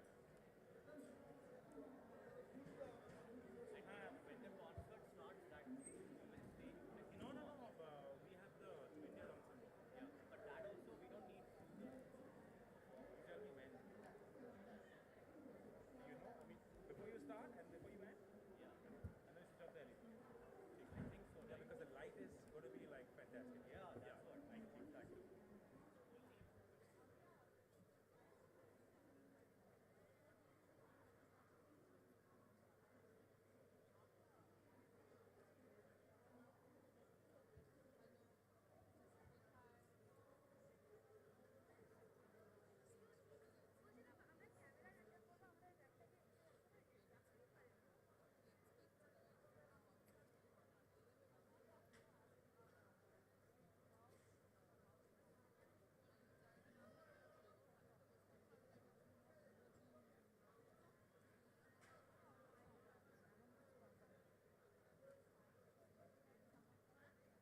Hello, everyone.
Now, now, if there's one thing in common between Albanies and all of us, is that all of us have at some point, if not done it, we at least thought about running away from home. Now, Albanies did that not once, but twice at the age of 12. Not only that, didn't he run away, he did an entire tour of Spain, but the poor kid got robbed on the way back by a bunch of highway robbers. But that didn't deter him. He jumped on a ship, hid in the docks, and sailed on to Argentina, where he did an entire tour of Latin America. I mean, we're out here, struggling to put together one performance from New Delhi to Kolkata, and this little kid is gallivanting the world doing concerts. Clearly, he was quite the enterprising kid. Now, the unique characteristic about Albeniz was that he was able to take a lot of Spanish folklore and move it into classical idioms and change that and put it into classical structures which no other composer had managed to do before. And that is what distinguishes him from the Mozarts to the Beethovens and the Chopins. He was clearly right up there, in my opinion, as one of the greatest composers, and is often, I feel, not given the validation that he deserves. Next, we're going to travel with him to the region of Malag and play you a Spanish folk dance titled Malaguena. And here I'd like to introduce to you Shahnawaz Khan on Sarangi, disciple of Ustad Rauf Muhammad from Delhi Gharana.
Now, all these stories about Albanese, whether he ran away from home, whether he jumped on a ship and went into Argentina, whether he got robbed on the way from a bunch of highway robbers, there's a lot of speculation whether this was true or not. But think about it. In a world of no Instagram, no Facebook, how does an independent artist make a brand and a name for himself and an identity? And the only way that Albanese could do this was he created the myth, the aura, and the legend of Albanese. Like I was mentioning earlier, Albanese wanted to evoke the spirit of Spain and his love and passion for the country and its rich and diverse cultures. And he was able to do that by looking at a lot of classical folklore, all their, like India, Spain also has a bunch of different folk traditions, dances, music, and different regions have different cultures. And Albanese was able to put all of this, consolidate it, and put it into on a national level on the universal classical music world. So next, we're going to travel with him to the beautiful town of Sevilla.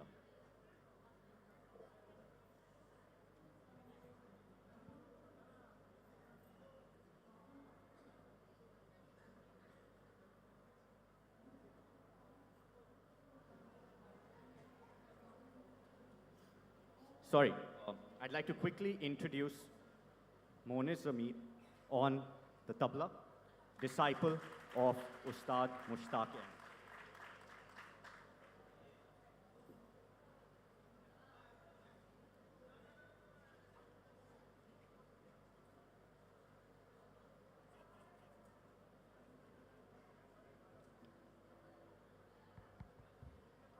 One, two, three.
Kinara. Arnab, are you around?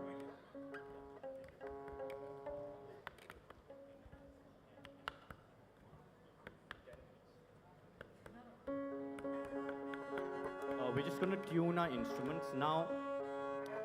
Unfortunately, we don't have time to play the full prepared performance because I think there is another show, I've been informed, in the next 10 minutes, which is unfortunate. But if you want us to play more, we'll continue after this. But we only felt apt after 3 months of preparing for this concert last year, thanks to Alfonso from the Spanish Embassy. A big round of applause for him because he's really been given us full liberty to interpret Albanese music in our way. And after a year, he's finally shown up. So cheers, man. Thanks a lot. And after spending so much time, we only thought it'd be apt if we played one piece that was inspired by Albanese. So this is a piece that we've composed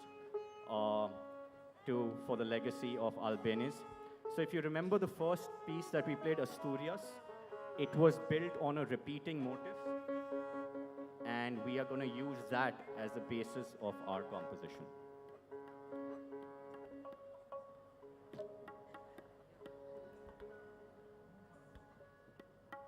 Dinesh, this will be our last piece, so we can go to the light cues for that. Thank you.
Sound balance করেই আমরা শুরু করে দেব।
Hello মই 2 নম্বরটা Phantom দাও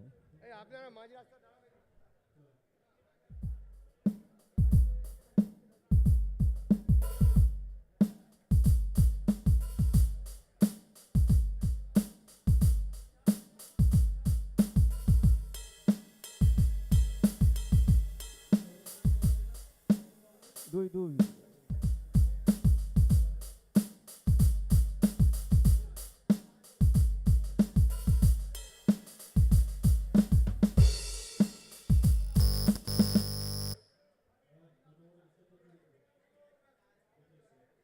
বিআই দিছি তো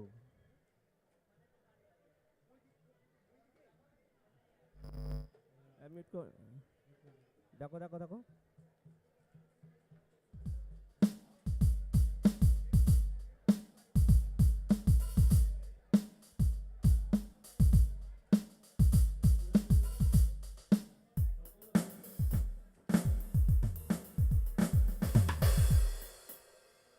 কঙ্গোটা কঙ্গোটা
14 নম্বর লাইনটা বাদ যাবে।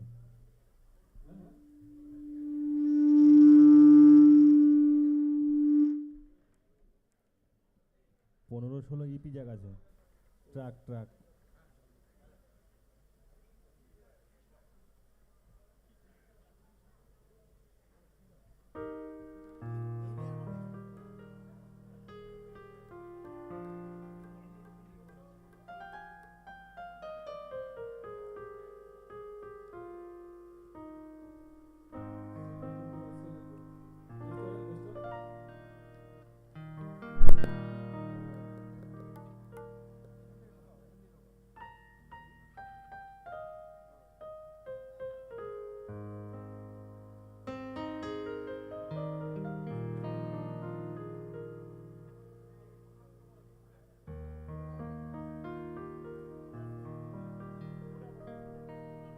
আপনাদের সব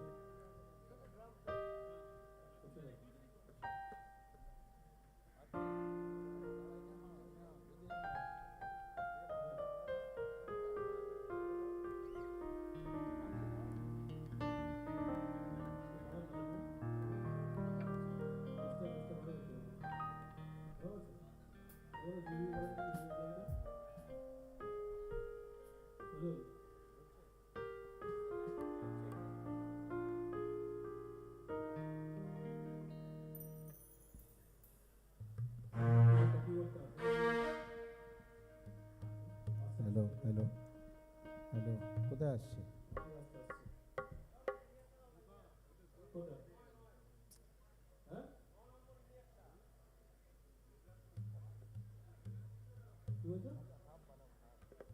হ্যালো, অমিত, দাদা নর্মাল ইনার ভয়েসটা আর এটা দিয়ে দাও একবারে।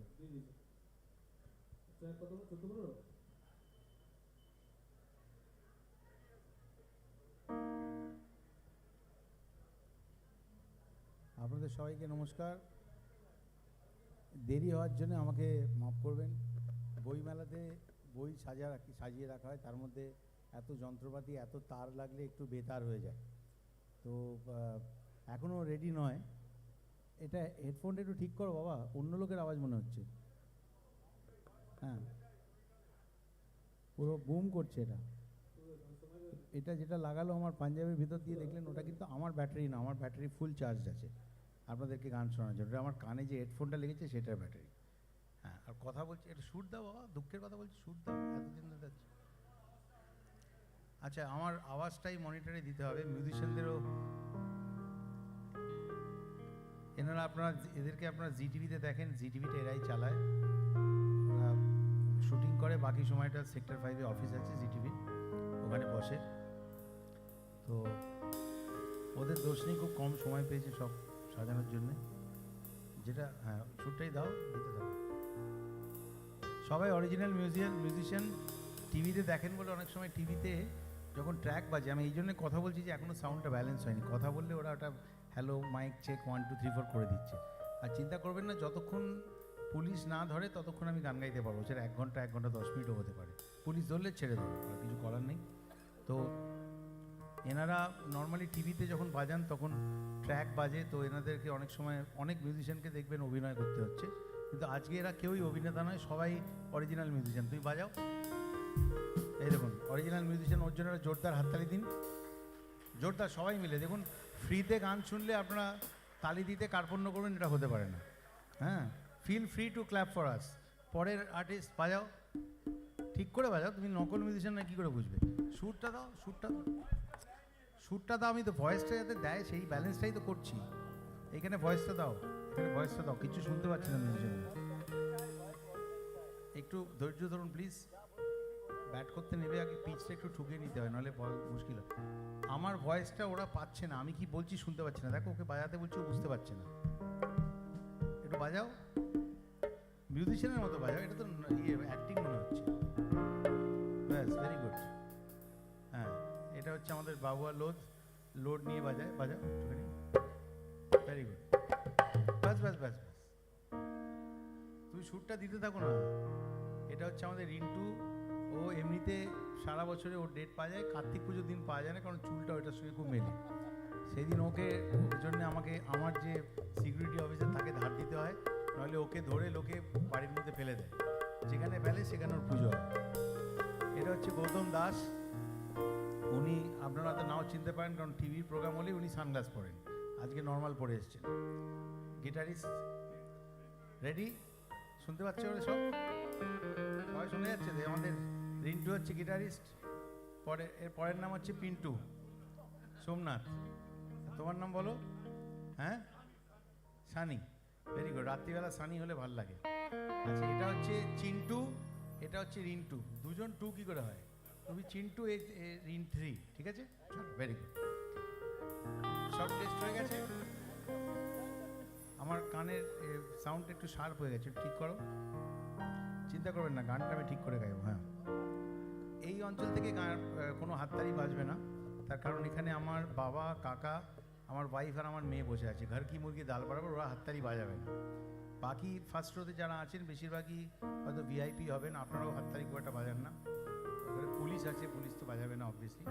তা আপনারা বাকি সময়টা, এটা দিদি আমাকে যেদিন আমাদের অনুষ্ঠান শুরু হয়েছিল সেদিন উনি বলেছিলেন যে বাবুল তুমি এখানে এসে একদিন গান গেও। তো জাগো বাংলার মঞ্চে ওখানে আমাকে গান গাইবার কথা প্ল্যান হয়েছিল সমস্তটা। দোলাদি এখানে সামনে রয়েছে, দোলাদি একবার মঞ্চে যদি প্লিজ আসো, একবার প্লিজ আসো, অনেক খেটেছো। আসছেন দোলা সেন, ওনার নামটা বলতে খুব ভালো লাগে। আসছেন দোলা সেন, একটু জোরদার হাততালি দিন। আসছেন দোলা সেন। ত্রিশবাবু একবার আসুন, দাদা আপনি একবার আসুন। এটা লাস্ট ছবি, আমি প্রমিস করছি আর ছবি তুলব না। এটা ছবিটা খুব ধরার দরকার ছিল, কারণ জাগো বাংলার অনুষ্ঠানে দিদি ওনাকে দায়িত্ব দিয়েছিল, এবং তারপরে ত্রিদীপদা, দাদা সবাই মিলে ঠিক করেছে যে না, ওখানে না, অডিটোরিয়ামের মধ্যে আমরা ভালো করে গানটা গাইবো। আপনাদের সবাইকে অনেক ধন্যবাদ। ওই ব্যাগটা আমি দুবার পেয়েছি, সেদিনও পেয়েছিলাম, যদি আপনি চান আপনি ফেরত নিয়ে নিতে পারেন লাস্টে। জাগো বাংলার মঞ্চের গানটাই বাবুল গিল্ডের এসবিআই অডিটোরিয়ামে গাইছে। Absolutely, thank you so much, thank you ত্রিদীপদা। মোরা ভোরের বেলা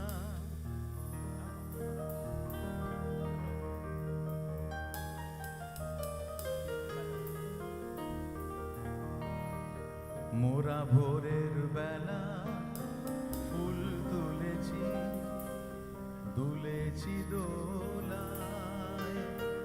মোরা ভোরের বেলা ফুল তুলেছি, দুলেছি দোলায়। বাজিয়ে বাঁশি গান গেয়েছি বকুলের তলায়। আর মাঝে হলো ছাড়া ছাড়ি, গেলেন কে কোথায়? আর মাঝে হলো ছাড়া ছাড়ি, গেলেন কে কোথায়? আবার দেখা যদি হলো সখা, প্রাণের মাঝে আয়। পুরানো সেই দিনের কথা ভুলবি কি রে? আয় ও সে চোখের দেখা, প্রাণের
বেলা ফুল তুলেছি তুলেছি দোলায় বাজিয়ে বাঁশি গান গেয়েছি বকুলের তলায় আর মাঝে হলো ছাড়া ছাড়ি গেলেন কে কোথায় আবার দেখা যদি হলো সখা প্রাণের মাঝে আয় পুরানো সেই দিনের কথা ভুলবি কি রে আয়ো সেই চোখের দেখা প্রাণের কথা সে কি বলা যায় সে কি বলা যায় সে কি বলা যায় সে কি বলা যায়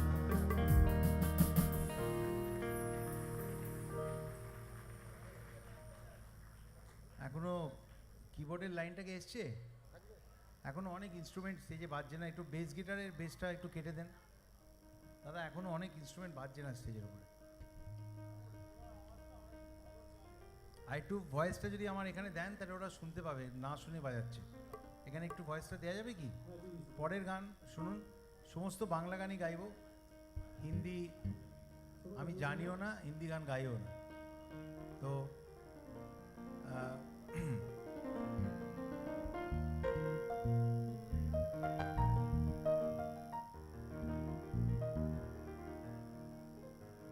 অ্যাকচুয়ালি একটু আগে থেকে ইনস্ট্রুমেন্টগুলো না লাগালে একটু অসুবিধা হয় বাট আগে একটা প্রোগ্রাম চলছিল যার ফলে লাগাতে পারিনি এখন বাজছে কিবোর্ডটা বাজছে সেটা তো আমি খালি গলায় অনেক গান ট্রেনেও গেয়েছি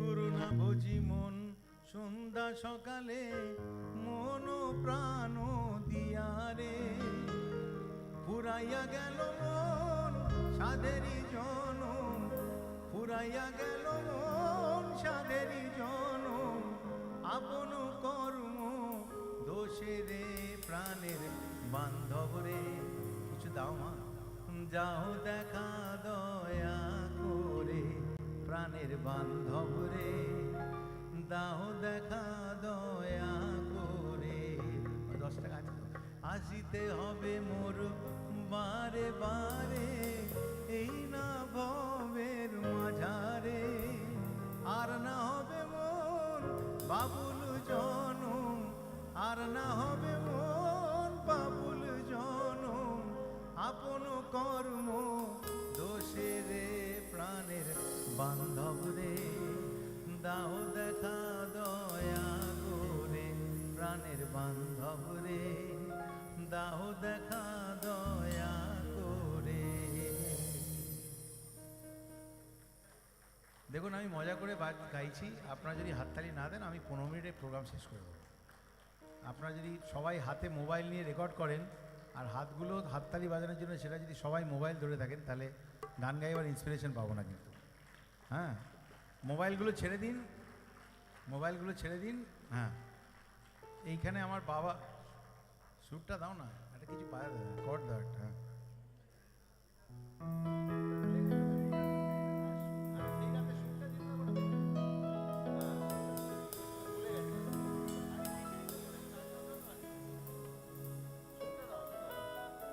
এখানে আমার বাবার কাকার সামনে বসে আছেন আমি যখন স্ট্যান্ডার্ড চাকরি ছেড়েছিলাম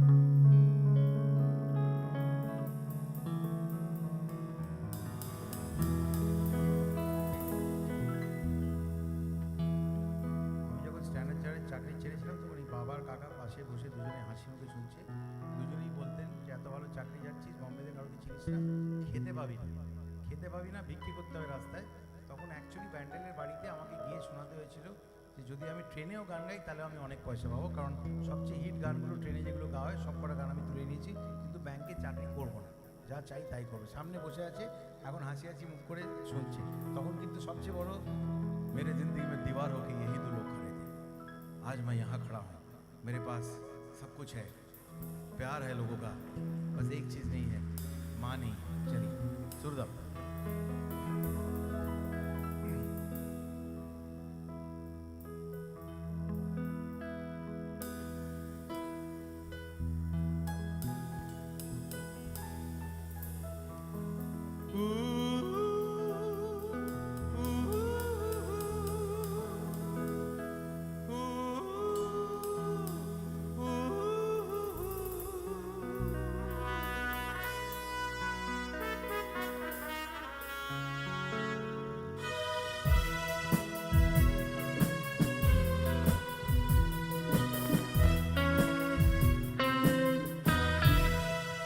সেই রাতে হাত ছিল পূর্ণিমা, রং ছিল ফাল্গুনি হাওয়াতে। সেই রাতে রাত ছিল পূর্ণিমা, রং ছিল ফাল্গুনি হাওয়াতে। সব ভালো লাগছিল চন্দ্রিমা, খুব কাছে তোমাকে পাওয়াতে।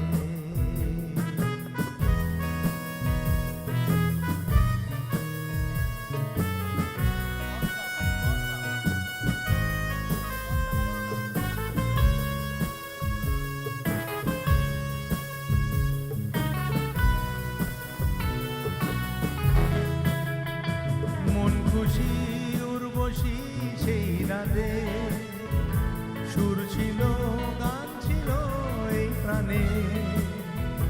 ওই দুটি হাত ছিল এই হাতে, কি কথা বলছিলে মন জানে। সব ভালো লাগছিল তুমি ছিলে তাই।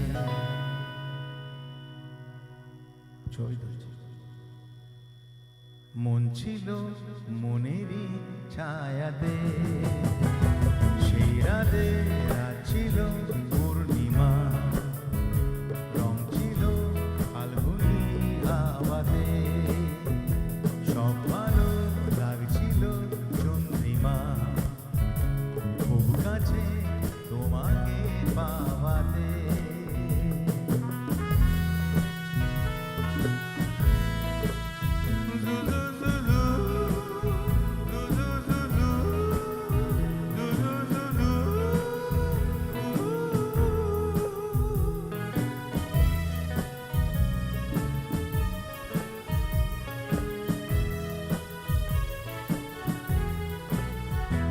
রাত আসে রাত চলে যায় দূরে, সেই স্মৃতি ভুলতে কি আজ পারি।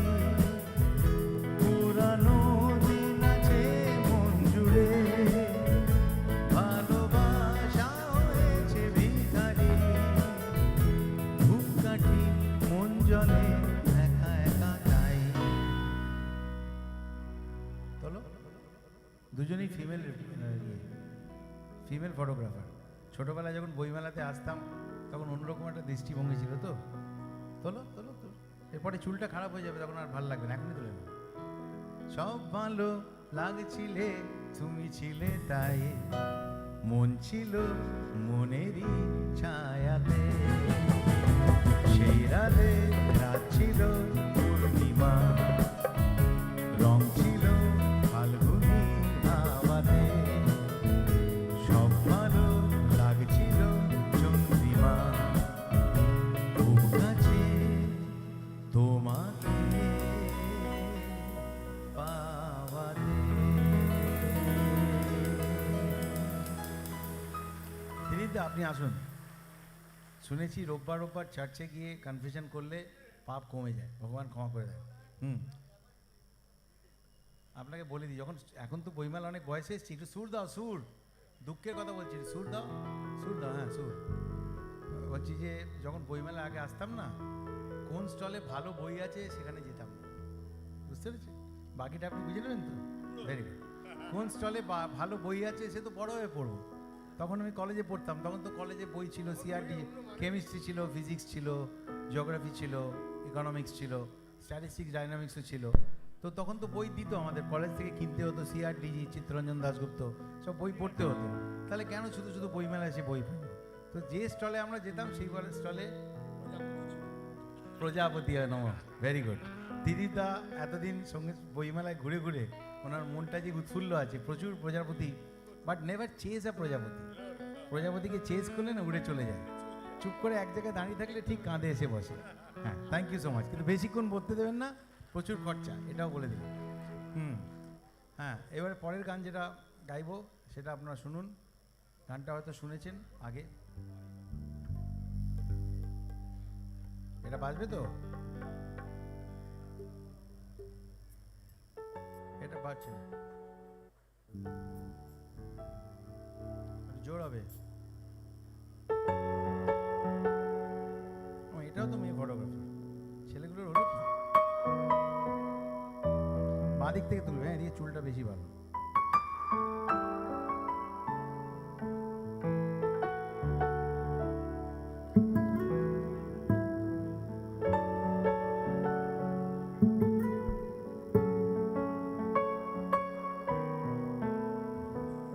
লোজটা কাটবে।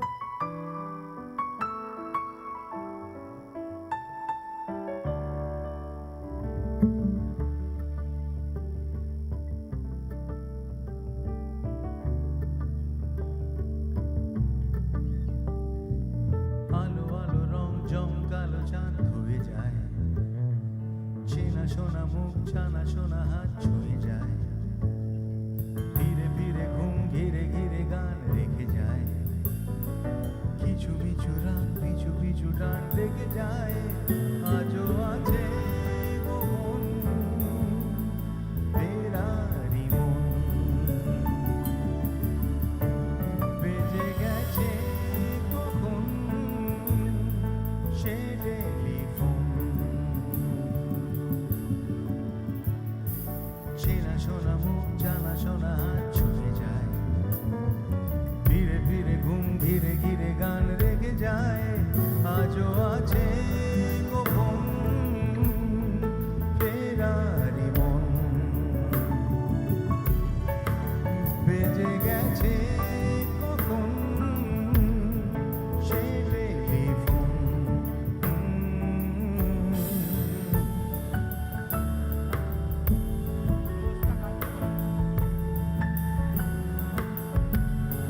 লোজটা কাটো।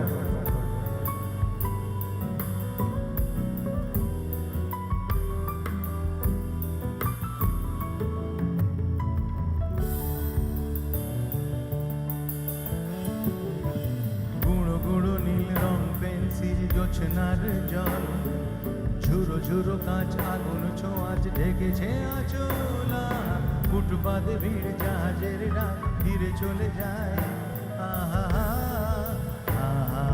গুঁড়ো গুঁড়ো নীল রং পেন্সিল জোছনার জল, ঝুরো ঝুরো কাঁচ আগুন ছোঁয়াচ ঢেকেছে আচলা, ফুটপাতে ভিড় জাহাজের ডাক ফিরে চলে যায়, কথা ছিল হেঁটে যাব ছায়া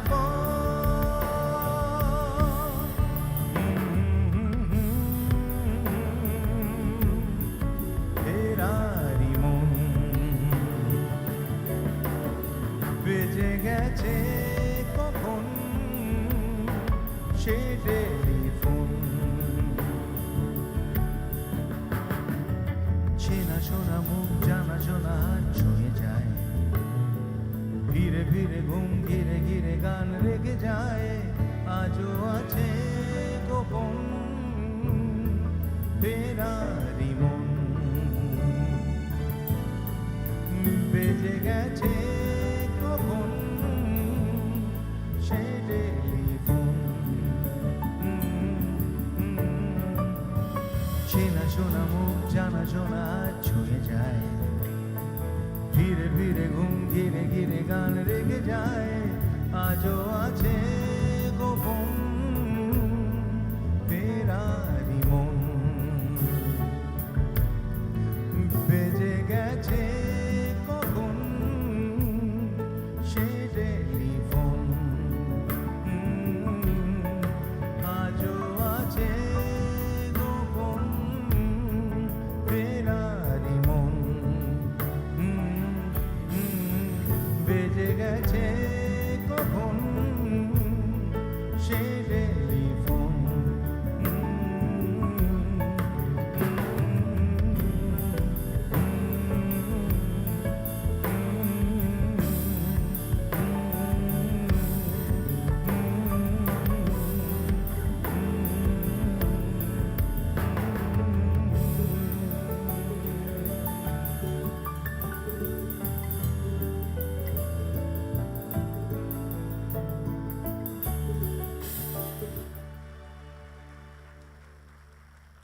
থ্যাংক ইউ সো মাচ। এতক্ষণ পরে মনে হলো ফুচকা টুচকা খেয়ে রোল খেয়ে আপনারা হলে এসছেন, এবার একটু শোনা গেল আওয়াজটা। পরের গান अभी ना जाओ छोड़ कर कि दिल अभी भरा नहीं। কাকু চলে যাচ্ছেন? अभी ना जाओ छोड़ कर कि दिल अभी भरा नहीं। अभी अभी तो आए हो, बाहर रह के खाए हो। हवा जरा महक तो ले, बाबुल जरा कुछ गा तो ले। ये शाम ढल तो ले जरा, ये दिल मचल तो ले जरा। मैं थोड़ी देर गा तो लूं, नशे के घूंट पी तो लूं, नशे के घूंट पी तो लूं। अभी तो कुछ हुआ नहीं, तो फिर अभी जाना नहीं। अभी ना जाओ छोड़ कर के दिल।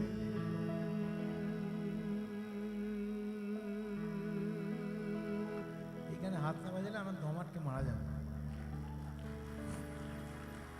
দয়া করে অন্তত একটু মানবিক হন। अभी আবার গাইছি। अभी ना जाओ छोड़ कर के दिल।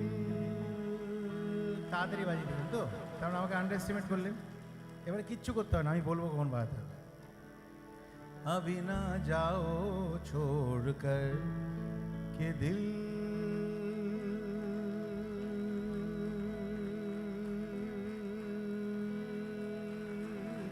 अभी भरा नहीं। Thank you so much. Bombay का भी এই যে আইপ্যাড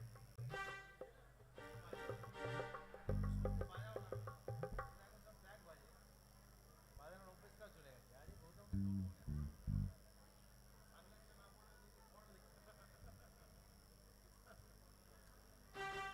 চলে যাচ্ছেন দিদি? ট্রেন আছে না, আমি জানি। হ্যাঁ, না না না, আমি মজা করছি, নো প্রবলেম। আসলে চলে গেলে একটু দুঃখ হয় তো। আমার বউ অব্দি এখনো বসে আছে, আপনি চলে যাচ্ছেন। ও তো রোজ গান শোনে, তাও বসে আছে। যাই হোক, ঠিক আছে, বাজাও তাড়াতাড়ি তাড়াতাড়ি। চলো, রেডি।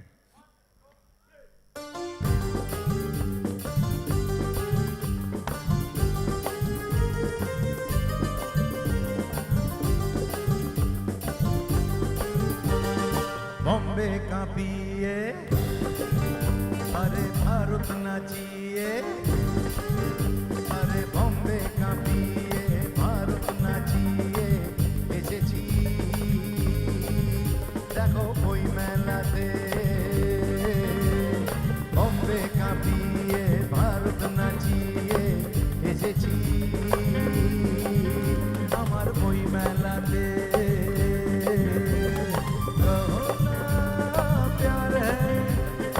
গানেতেই পরিচয় হয়েছে, তবু বলা যায় মনটা আমার বাঙালি, মনটা আমার বাঙালি।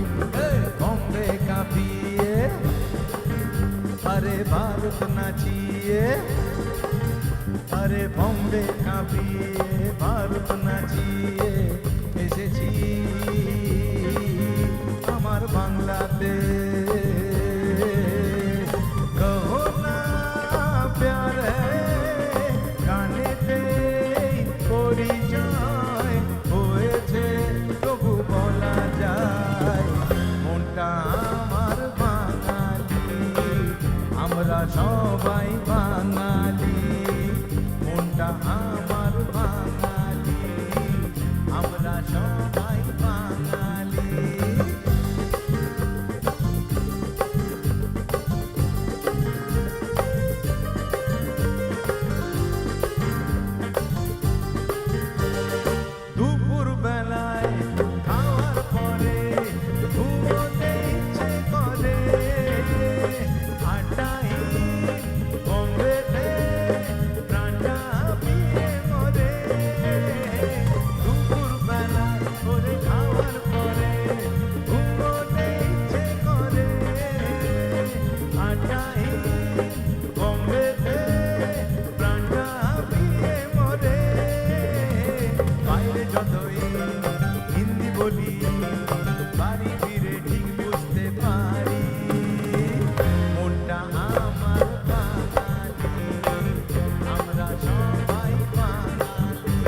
भारत नाचिए अरे बॉम्बे कांपिए भारत नाचिए এসেছি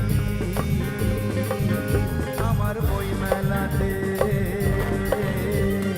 পারবে না কেউ তোমার আমার মাঝে দেওয়াল তুলে দিতে ভালোবাসার এক টোকাতেই পারবে তাকে কেড়ে নিতে ওগো পারবে না কেউ তোমার আমার মাঝে দেওয়াল তুলে দিতে ভালোবাসার এক টোকাতেই পারবে তাকে কেড়ে নিতে ওগো পুরুত মশাই মন্ত্র পড়া শুরু করে দাও বরণ করে বর পিড়িতে বসাও তোমায় তুলে নিয়ে যাবো যখন ভালোবেসেছি সাত পানে বেঁধে নিয়ে যেতে এসেছি তোমায় তুলে নিয়ে যাবো যখন ভালোবেসেছি সাত পানে বেঁধে নিয়ে যেতে এসেছি চোখ তুলে দেখো না কে এসেছে নতুন করে আবার বিয়ের ছানাই বেজেছে চোখ তুলে দেখো না কে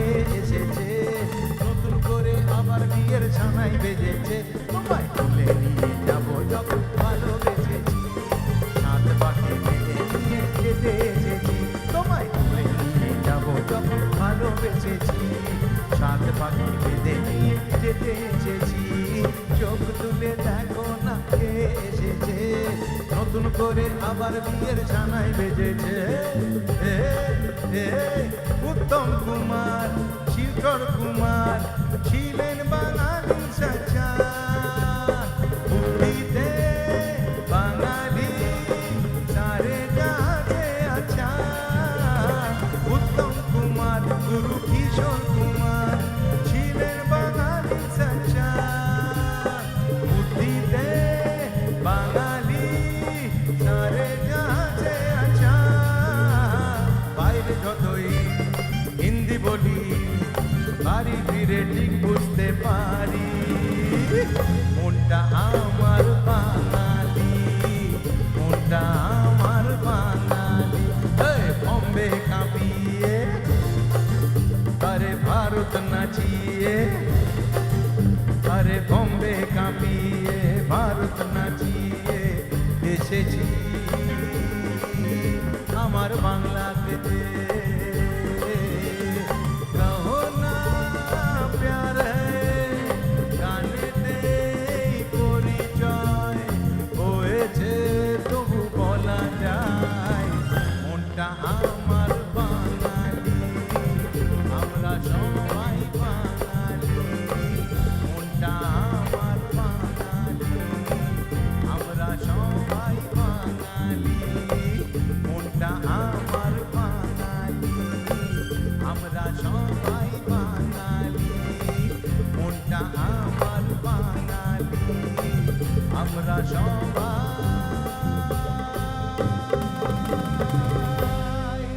বাঙালি থ্যাংক ইউ সো মাচ পরের গান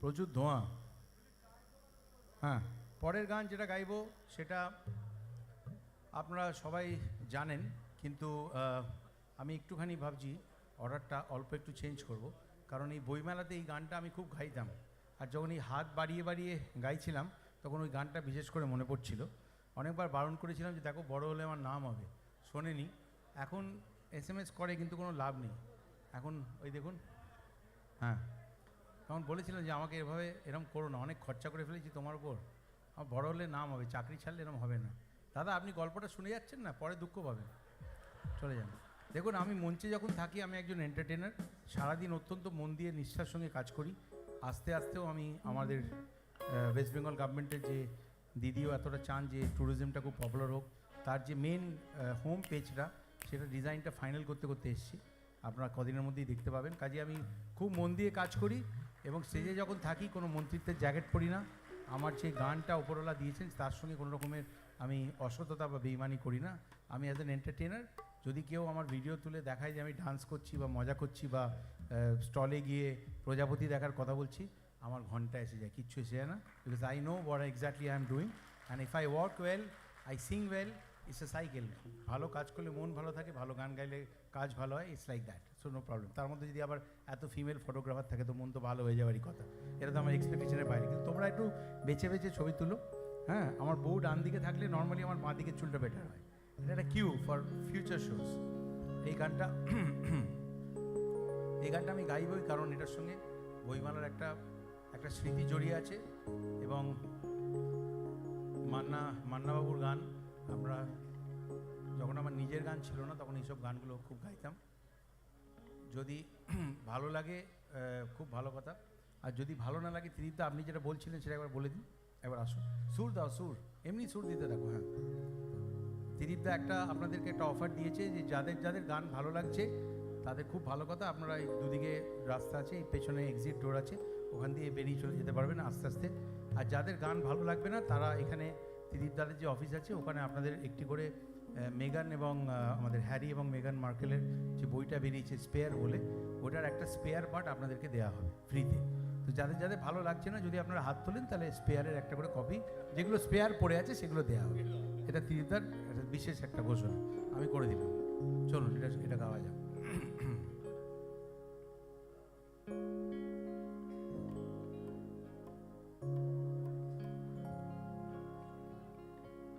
খুঁজে ফেলবো, দাঁড়ান একটু খুঁজছি। হ্যাঁ, ছোটবেলার গান তো, চলো বাজছে না।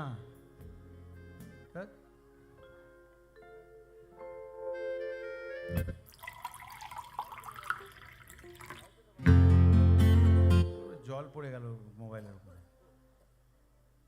ঠিক সময় বাজান না দাদা, এটা অন রাখুন।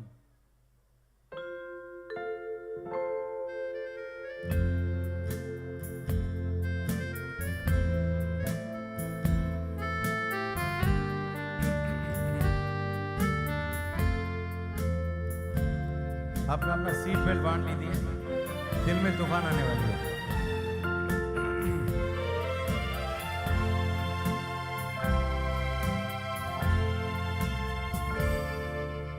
হয়তো তোমারই জন্য হয়েছি প্রেমে যে বন্য, জানি তুমি অনন্য, আশার হাত বাড়াই যদি কখনো একান্তে, চেয়েছি তোমায় জানতে শুরু থেকে শেষ প্রান্তে, ছুটে ছুটে গেছি তাই।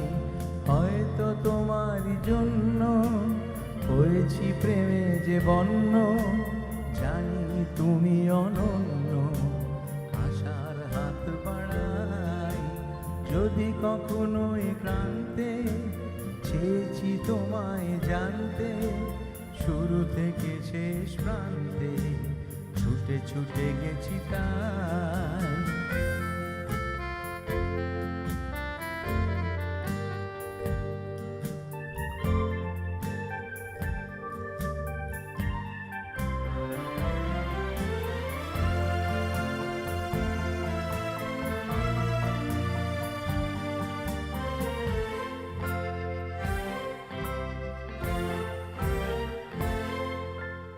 আমি যে নিজেই মত্ত, জানি না তোমার শর্ত, আমি যে নিজেই মত্ত, জানি না তোমার শর্ত, যদি বা ঘটে অনর্থ তবুও তোমাকে চাই। হয়তো তোমারই জন্য হয়েছি প্রেমে যে বন্য, জানি তুমি অনন্য, আশার হাত বাড়াই যদি কখনো একান্তে, চেয়েছি তোমায় জানতে শুরু থেকে শেষ প্রান্তে, ছুটে ছুটে গেছি তাই।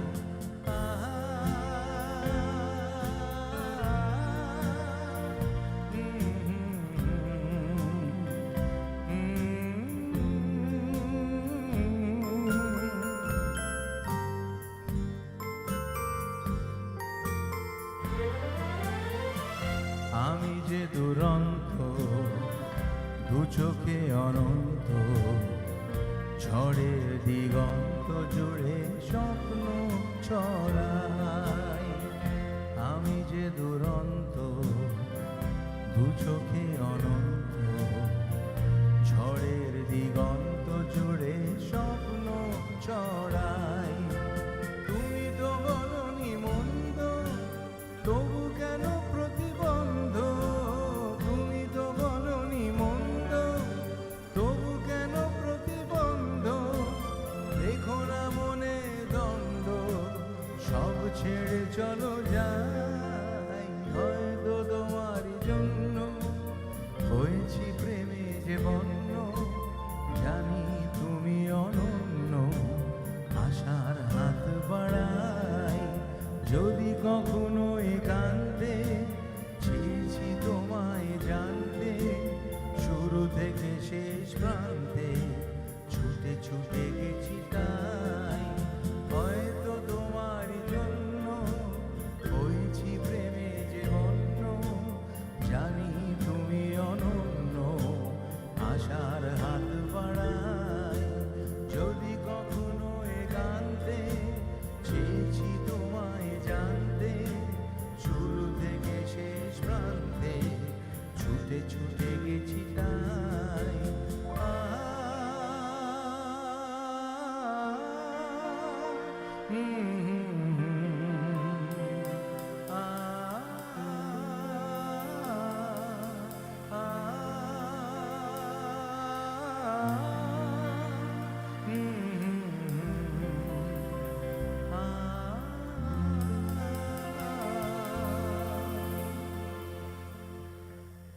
Thank you so much.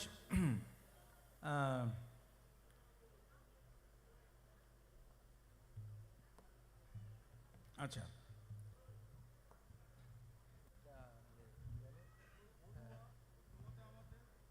বধুয়াটা বাজাও।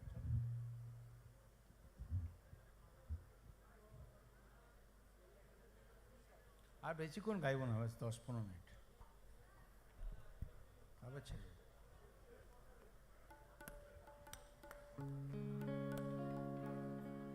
আর ছবি তুলো না, আমার চুল খারাপ হয়ে গেছে, এখন আর ভালো আসবে না। হ্যাঁ, কি গান? হ্যাঁ, শুনতে পাচ্ছি।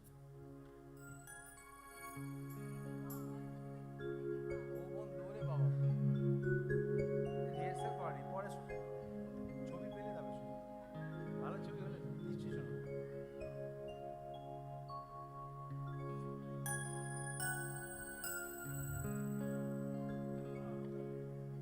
এই গানটা খুব প্র্যাকটিক্যাল গান, যে প্রজাপতির কথা বলেছিলাম, বসলে খুব ভালো লাগে প্রথমে, তারপর প্রচুর খরচা হয়ে যায়। দিনে দিনে মূল্য বিনে সে যে আমায় নিল কিনে, দিনে দিন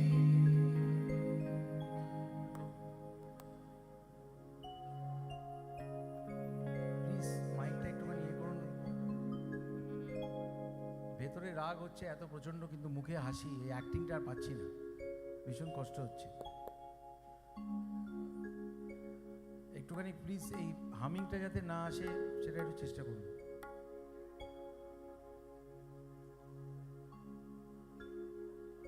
এবার এটা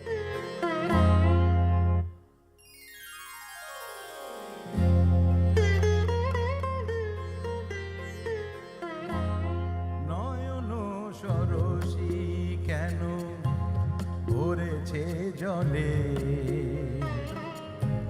কত কি রয়েছে লেখা কাজলে কাজলে।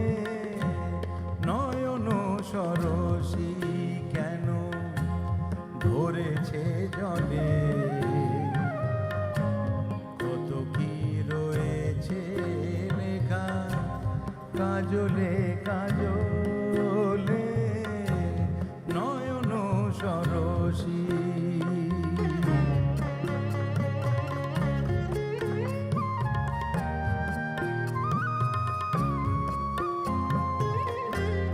বেদনার কলি তুমি দাও ভালোবেসে বধূ, বেদনার কলি তুমি দাও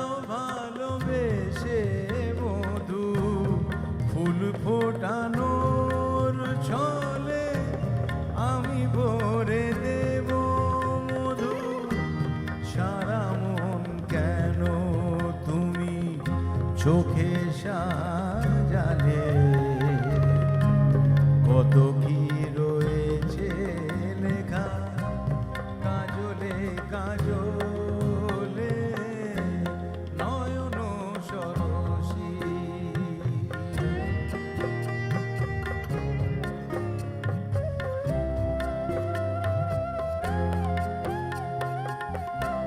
জনম সফল হবে বধূ আর ঘরে আজ শরমের আড়ালেতে দেখা যাবে ফুল সাজ জনম সফল হবে বধূ আর ঘরে আজ শরমের আড়ালেতে দেখা যাবে ফুল সাজ নিশিরাতে বিরহের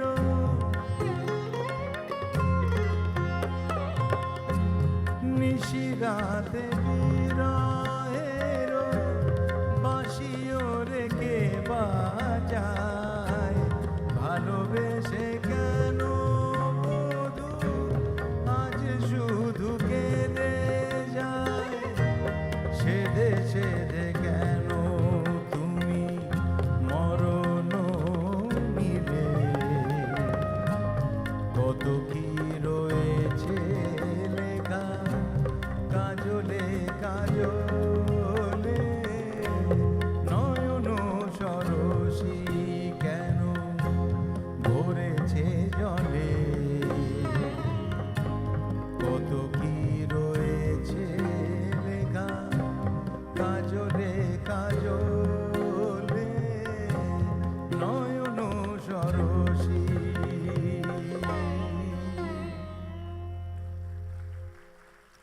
যেটা আমি একটু জিভ ভাঙালাম না ওই ছবিটা যদি স্পেশালি পাওয়া যায় একটু প্লিজ যদি ইমেল করে দেন বিকজ ওই আমার পুচকেটা যে স্টেজে এসেছিল ওর কাছে বাবার ভালো ছবির কোনো মানে নেই daddy you look very funny that is what really intrigues her and that's something that I really try to do in every show which I can present it to her specially যত রকমের funny ছবি আছে একটা ওর ঘরে একটা জায়গা বানানো হচ্ছে যেখানে ড্যাডির যত ফানি পচা ছবি সেগুলো সেখানে রাখা হবে না because that's the real daddy that's not the daddy which goes outside that's the real daddy to her my daughter যাই হোক পরের গান যেটা সেটা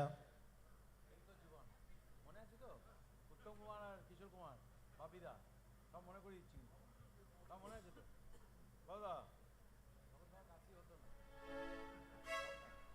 এই গানটা এটা চলে যান কিন্তু আমি এই গানটা গাইবার আগে একটা জিনিস বলে দিয়ে যাচ্ছি আপনি বাড়ি যাচ্ছেন তো আপনি বাংলা বলবেন আর হিন্দি খাবেন দাদা এই আওয়াজটা দেখুন তো আমাকে কখন থেকে এটা মাইকগুলো বিজেপি মনে হচ্ছে হ্যাঁ যাই হোক এটা এমনি মজা করে বললাম হ্যাঁ চলো শুরু করুন এক second alcohol is injurious to health it can cause cancer এটা ডিসক্লেমার সাইডে থাকে ধূমপান শরীরের পক্ষে ক্ষতিকর এতে আপনার কর্কট রোগ হতে পারে ছবিগুলো দেখাচ্ছি না খালি বলে দিলাম আর এটা গাইবার আগে একটা ডিসক্লেমার একটা স্যুটটা দাও না স্যুটটা কেন রাখবে না স্যুট আর একটা জিনিস বলে দিলাম যে আমি যাই গাই না কেন আপনারা বাঙালি বাংলা বলবেন আর হিন্দি খাবেন যদি হিন্দি বলেন তাহলে উল্টো হয়ে যাবে সেটা যেন না হয় এটা আমার একটা নিবেদন রইল যারা समझदार के लिए इशारा काफ़ी है যারা বোঝার বুঝে গেছেন বাংলা বলবেন বাঙালি হিসেবে আর হিন্দি খাবেন হিন্দি বলবেন আর উল্টোটা যেন না হয় আমি গেয়েছি বলে ওটা যেন এক্সকিউজ না হয় সুর দাও সুর বুঝতে পারেননি পরে বুঝিয়ে দেবো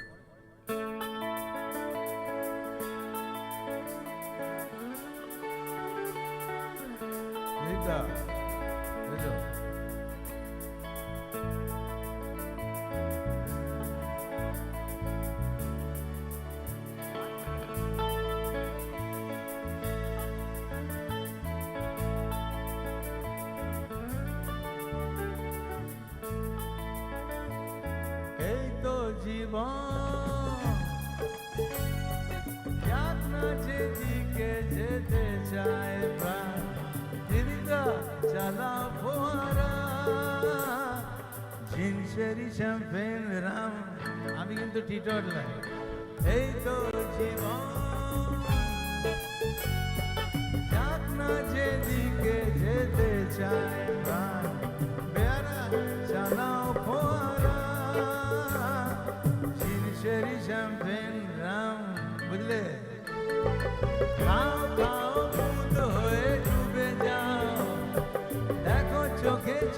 সরষে ফুল করুক মাথা ঝিমঝিম লোলা লুলু কেন তোমার বয়স হয় না 16 আমার 19 এই তো জীবন যাক না যেদিকে যেতে চায় প্রাণ বেড়া চালাও ফোয়ারা জিনসের শ্যাম্পেন রাম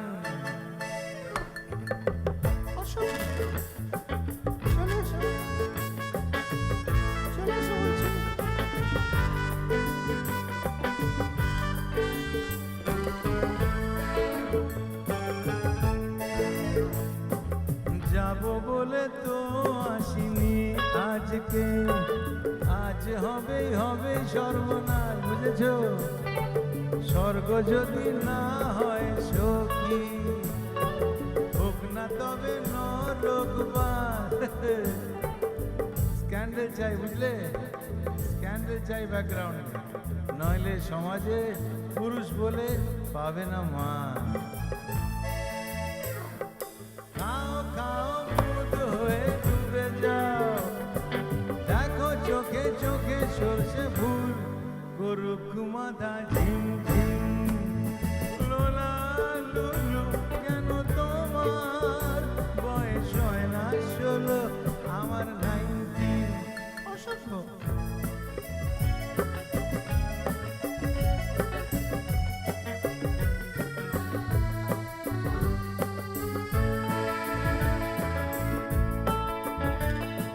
সাহেবরা সব চলে গেছে বুঝি স্বাধীন করে দেশটাকে আমরা ওদের ছাড়িনি গো ধরে আছি তো বুলেটটাকে মদ খাচ্ছি পার্টি দিচ্ছি স্যুট বুট পরে ঘুরে বেড়াচ্ছি টপ টু বটম ওদের মতো সাজিয়ে নিচ্ছি গোটা সমাজ মদ্যপানের বিরুদ্ধে যারা তাদের মাথায় পড়ুক খাও খাও দুধ হয়ে ডুবে যাও দেখো চোখে চোখে সরষে ফুল কি ফুল দাদা শুনছেন আপনারা কি ফুল ভেরি গুড করুক মাথা ঝিমঝিম লোলা লুলু কেন তোমার বয়স হয় না 16 আমার 19 এই তো জীবন যাক না যেদিকে যেতে চায় প্রাণ বেড়া এই চালাও ফোয়ারা জিনসের শ্যাম্পেন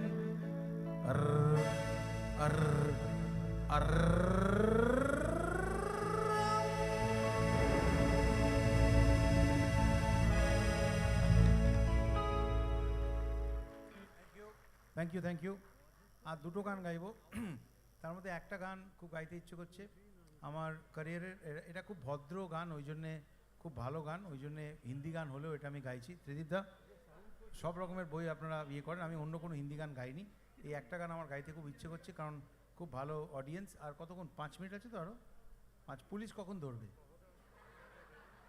কহনা প্যারায় তো দাদা এখানে বলা যাবে না কাল থেকে আপনি ভিড় সামলাতে পারবেন না তাহলে হ্যাঁ সামলাতে পারবেন না কখনো প্যারায় না দাদা আমি একটা জিনিস বলি আমি আজকে ভেবেই এসেছিলাম সব রকমের মজা করব ঠিক আছে কিন্তু হিন্দি গান আজকে গাইবো না আমি একটা হিন্দি গান গাইছি সেটা খুব ভালো গান আমার লাইফের একটা ইম্পর্টেন্ট গান সেটা আপনাদের নিশ্চয়ই শোনাচ্ছি হ্যাঁ ভাই হ্যাঁ ফিরবে রাত তুই কোথায় থাকো তুই অ্যাড্রেসটা আমাকে লোকেশনটা পাঠিয়ে দিয়ে আমি গিয়ে একবার গিয়ে আসবো হ্যাঁ এমনিতেও খুব খিদে পেয়েছে ভাল লাগবে লোকেশন গুগল ম্যাপে পাঠিয়ে দিয়ে আমি চলে যাবো ভেরি গুড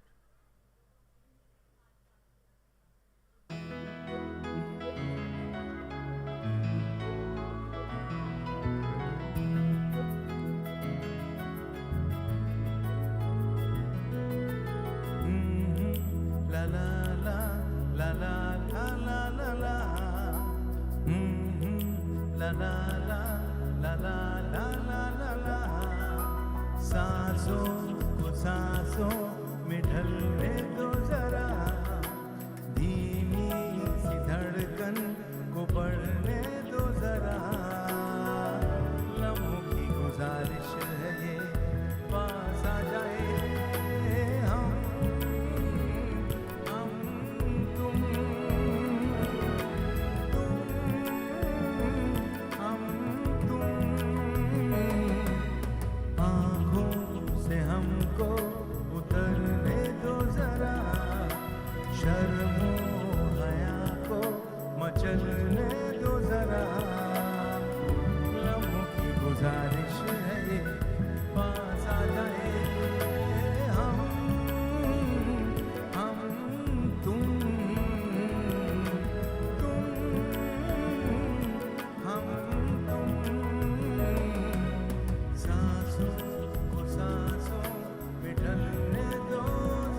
गजल बटे कहीं करवटे कहीं फैल जाए काजल भी तेरा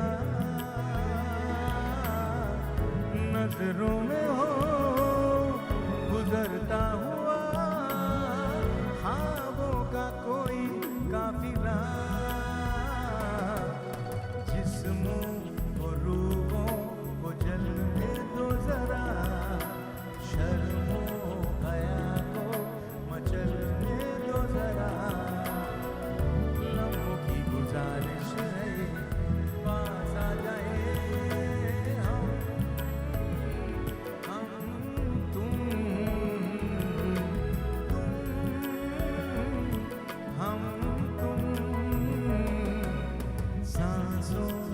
सांसों में ढलने दो जरा धीमी सी धड़कन को बढ़ने दो जरा लम्हों की गुजारिश है ये पास आ जाए हम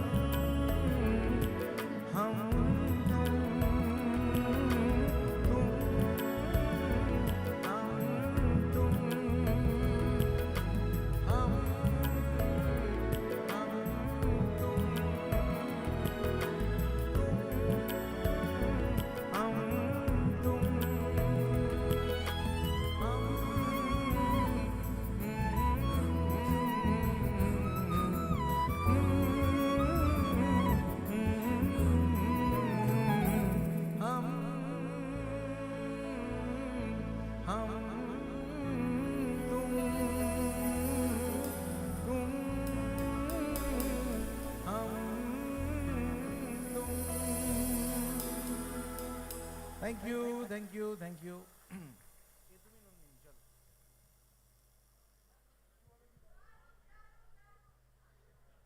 Thank you so much. চিন্তা করবেন না আমি হ্যাঁ হ্যাঁ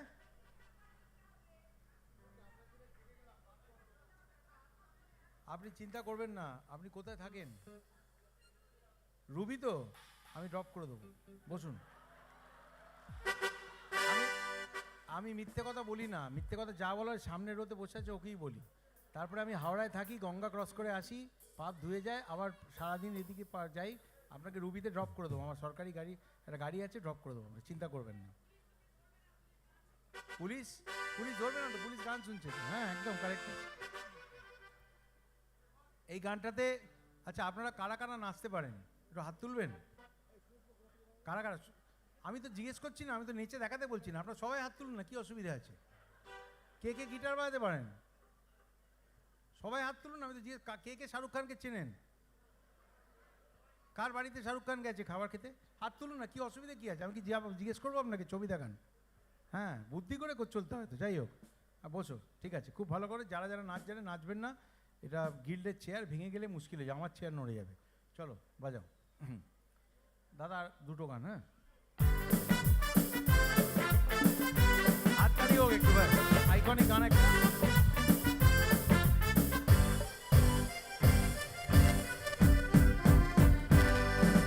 জীবনে কি পাবো না ভুলেছি সে ভাবনা জীবনে কি পাবো না ভুলেছি সে ভাবনা সামনে যাবে কি জানি না সে কি আসল কি নকল শোনা জীবনে কি পাবো না ভুলেছি সে ভাবনা জীবনে কি পাবো না ভুলেছি সে ভাবনা সামনে যাবে জানি না সে কি আসল কি নকল শোনা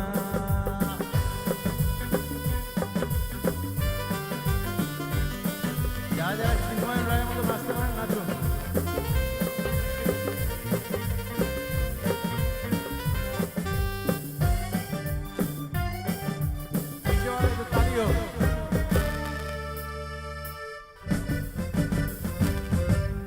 জ্যোতিষ হারিয়ে দুটি হাত বাড়িয়ে হারাবার খুশিতে যাই শুধু হারিয়ে জ্যোতিষ হারিয়ে দুটি হাত বাড়িয়ে হারাবার খুশিতে যাই শুধু হারিয়ে চিনে নিতে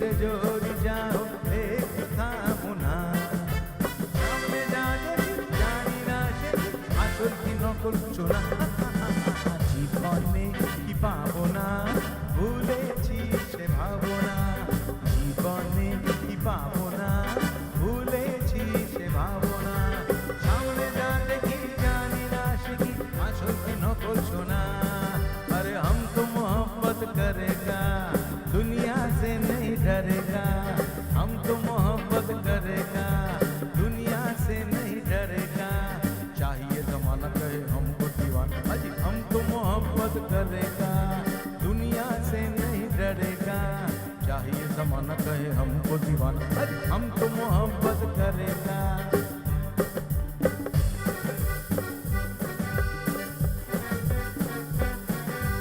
ভালো আর মন্দের দ্বন্দ্ব জানি না কে ভালো কে মন্দ যে তার খবর রাখি না ভালো আর মন্দের দ্বন্দ্ব জানি না কে ভালো কে মন্দ যে তার খবর রাখি না কে তুমি নন্দিনী আগে তো দেখিনি চলেছ এই পথে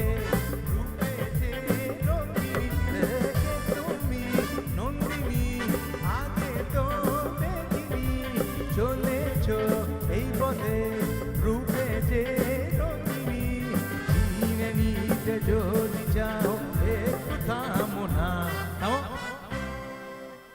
এই ভাই ক্যামেরাম্যান সুরটা দিয়ে রাখো না ও ক্যামেরাম্যান এই যে আমার বইয়ের নাম রচনা আমি নন্দিনীর কথা বলছি যাও ওদিকে যাও বোকা ছেলে ওটা তো আমার বউ তো ওটা তো বাড়িতেই থাকে ওদিকে যাও গঙ্গার ওদিকে যাও তুমি এগুলো রেখে ওদিকে যাও ওদিকে যাও নন্দিনীর কথা বলছি তুমি রচনা গায়ে চলে যাচ্ছ আমি তোমাকে গরু নিয়ে রচনা লিখতে বলেছি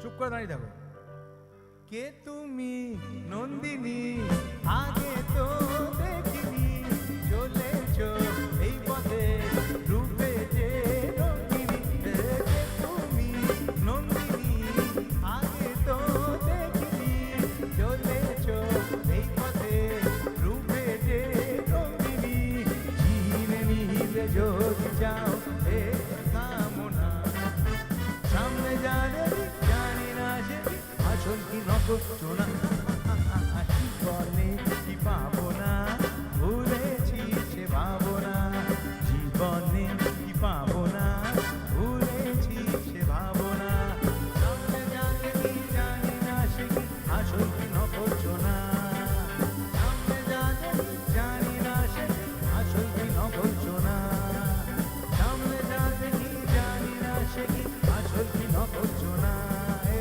সামনে জানে কি জানি না সে কি আসল কি নকল সোনা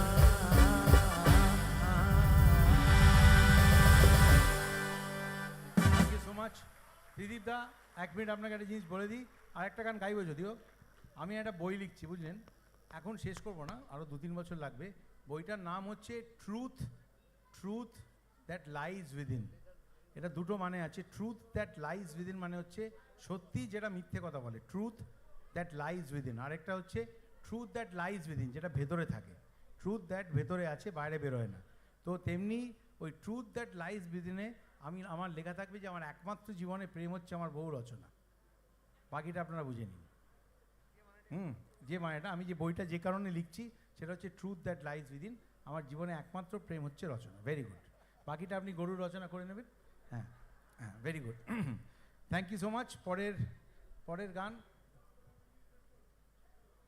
হ্যাঁ এটা আপনার রিকোয়েস্টে একটুখানি গিয়ে দিচ্ছি যদি পুলিশ ধরে আপনার উপর চলো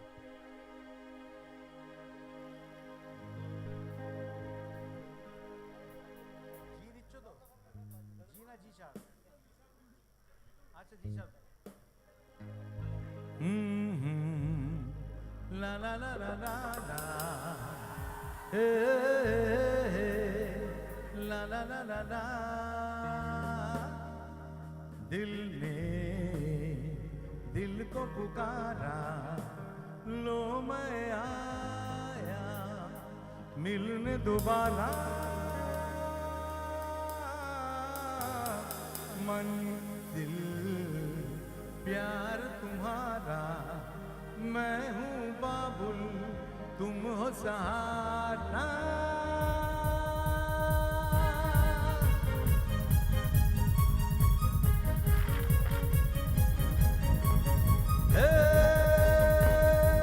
सितारों की महफिल में गूंजेगा तराना ये होठों पे आया है दिल का फसाना सितारों की महफिल में गूंजेगा तराना ये होठों पे आया है दिल का फसाना अरे दिल ने दिल को पुकारा ओ लो मैं आया मिलने दोबारा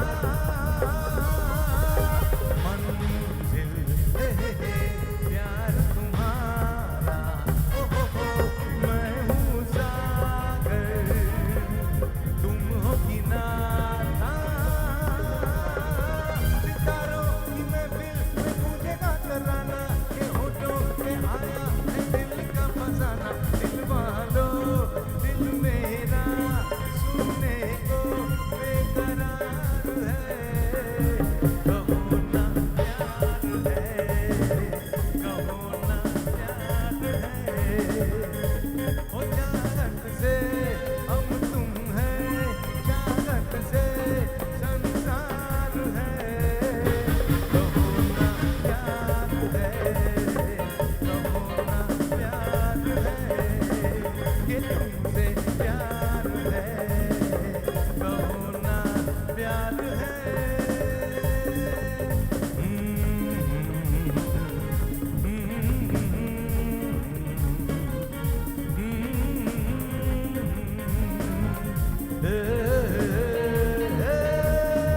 अजब शाम है ये प्यार की पहलू में सबके यार है अजब रात है जज्बात की दिल में प्यार ही प्यार है ये प्यार तुम्हारा ये प्यार हमारा बनेगा नजारा सारा जमाना कोई मैं लागे देना जमाना कहे फिर क्यों बुरा है दिल लगाना बुरा है दिल लगाना सारा जमाना ला ला ला ला ला ला ला ला ला ला ला ला ला ला ला ला मेरी उम्र के नौजवानों दिल न लगाना ओ दीवानों मैंने प्यार करके चैन खोया नींद खोई झूठ तो कहते नहीं है रोज कोई इस प्यार के ननी ननी नन नोई तो गाओ ओम शांति ओम शांति शांति ओम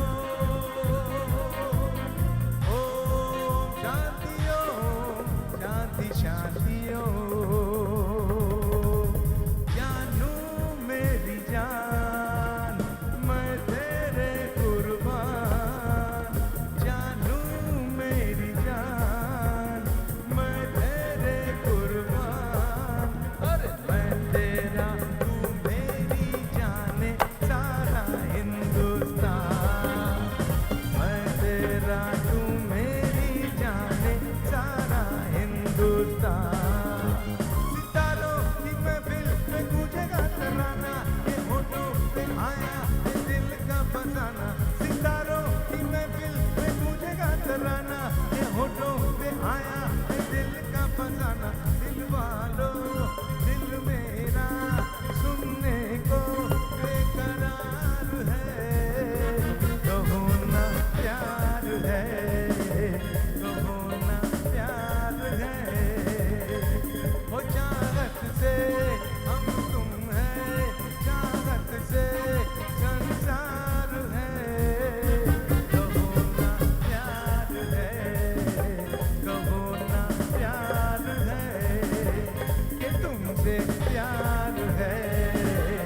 সব কিছু শেষ নয়।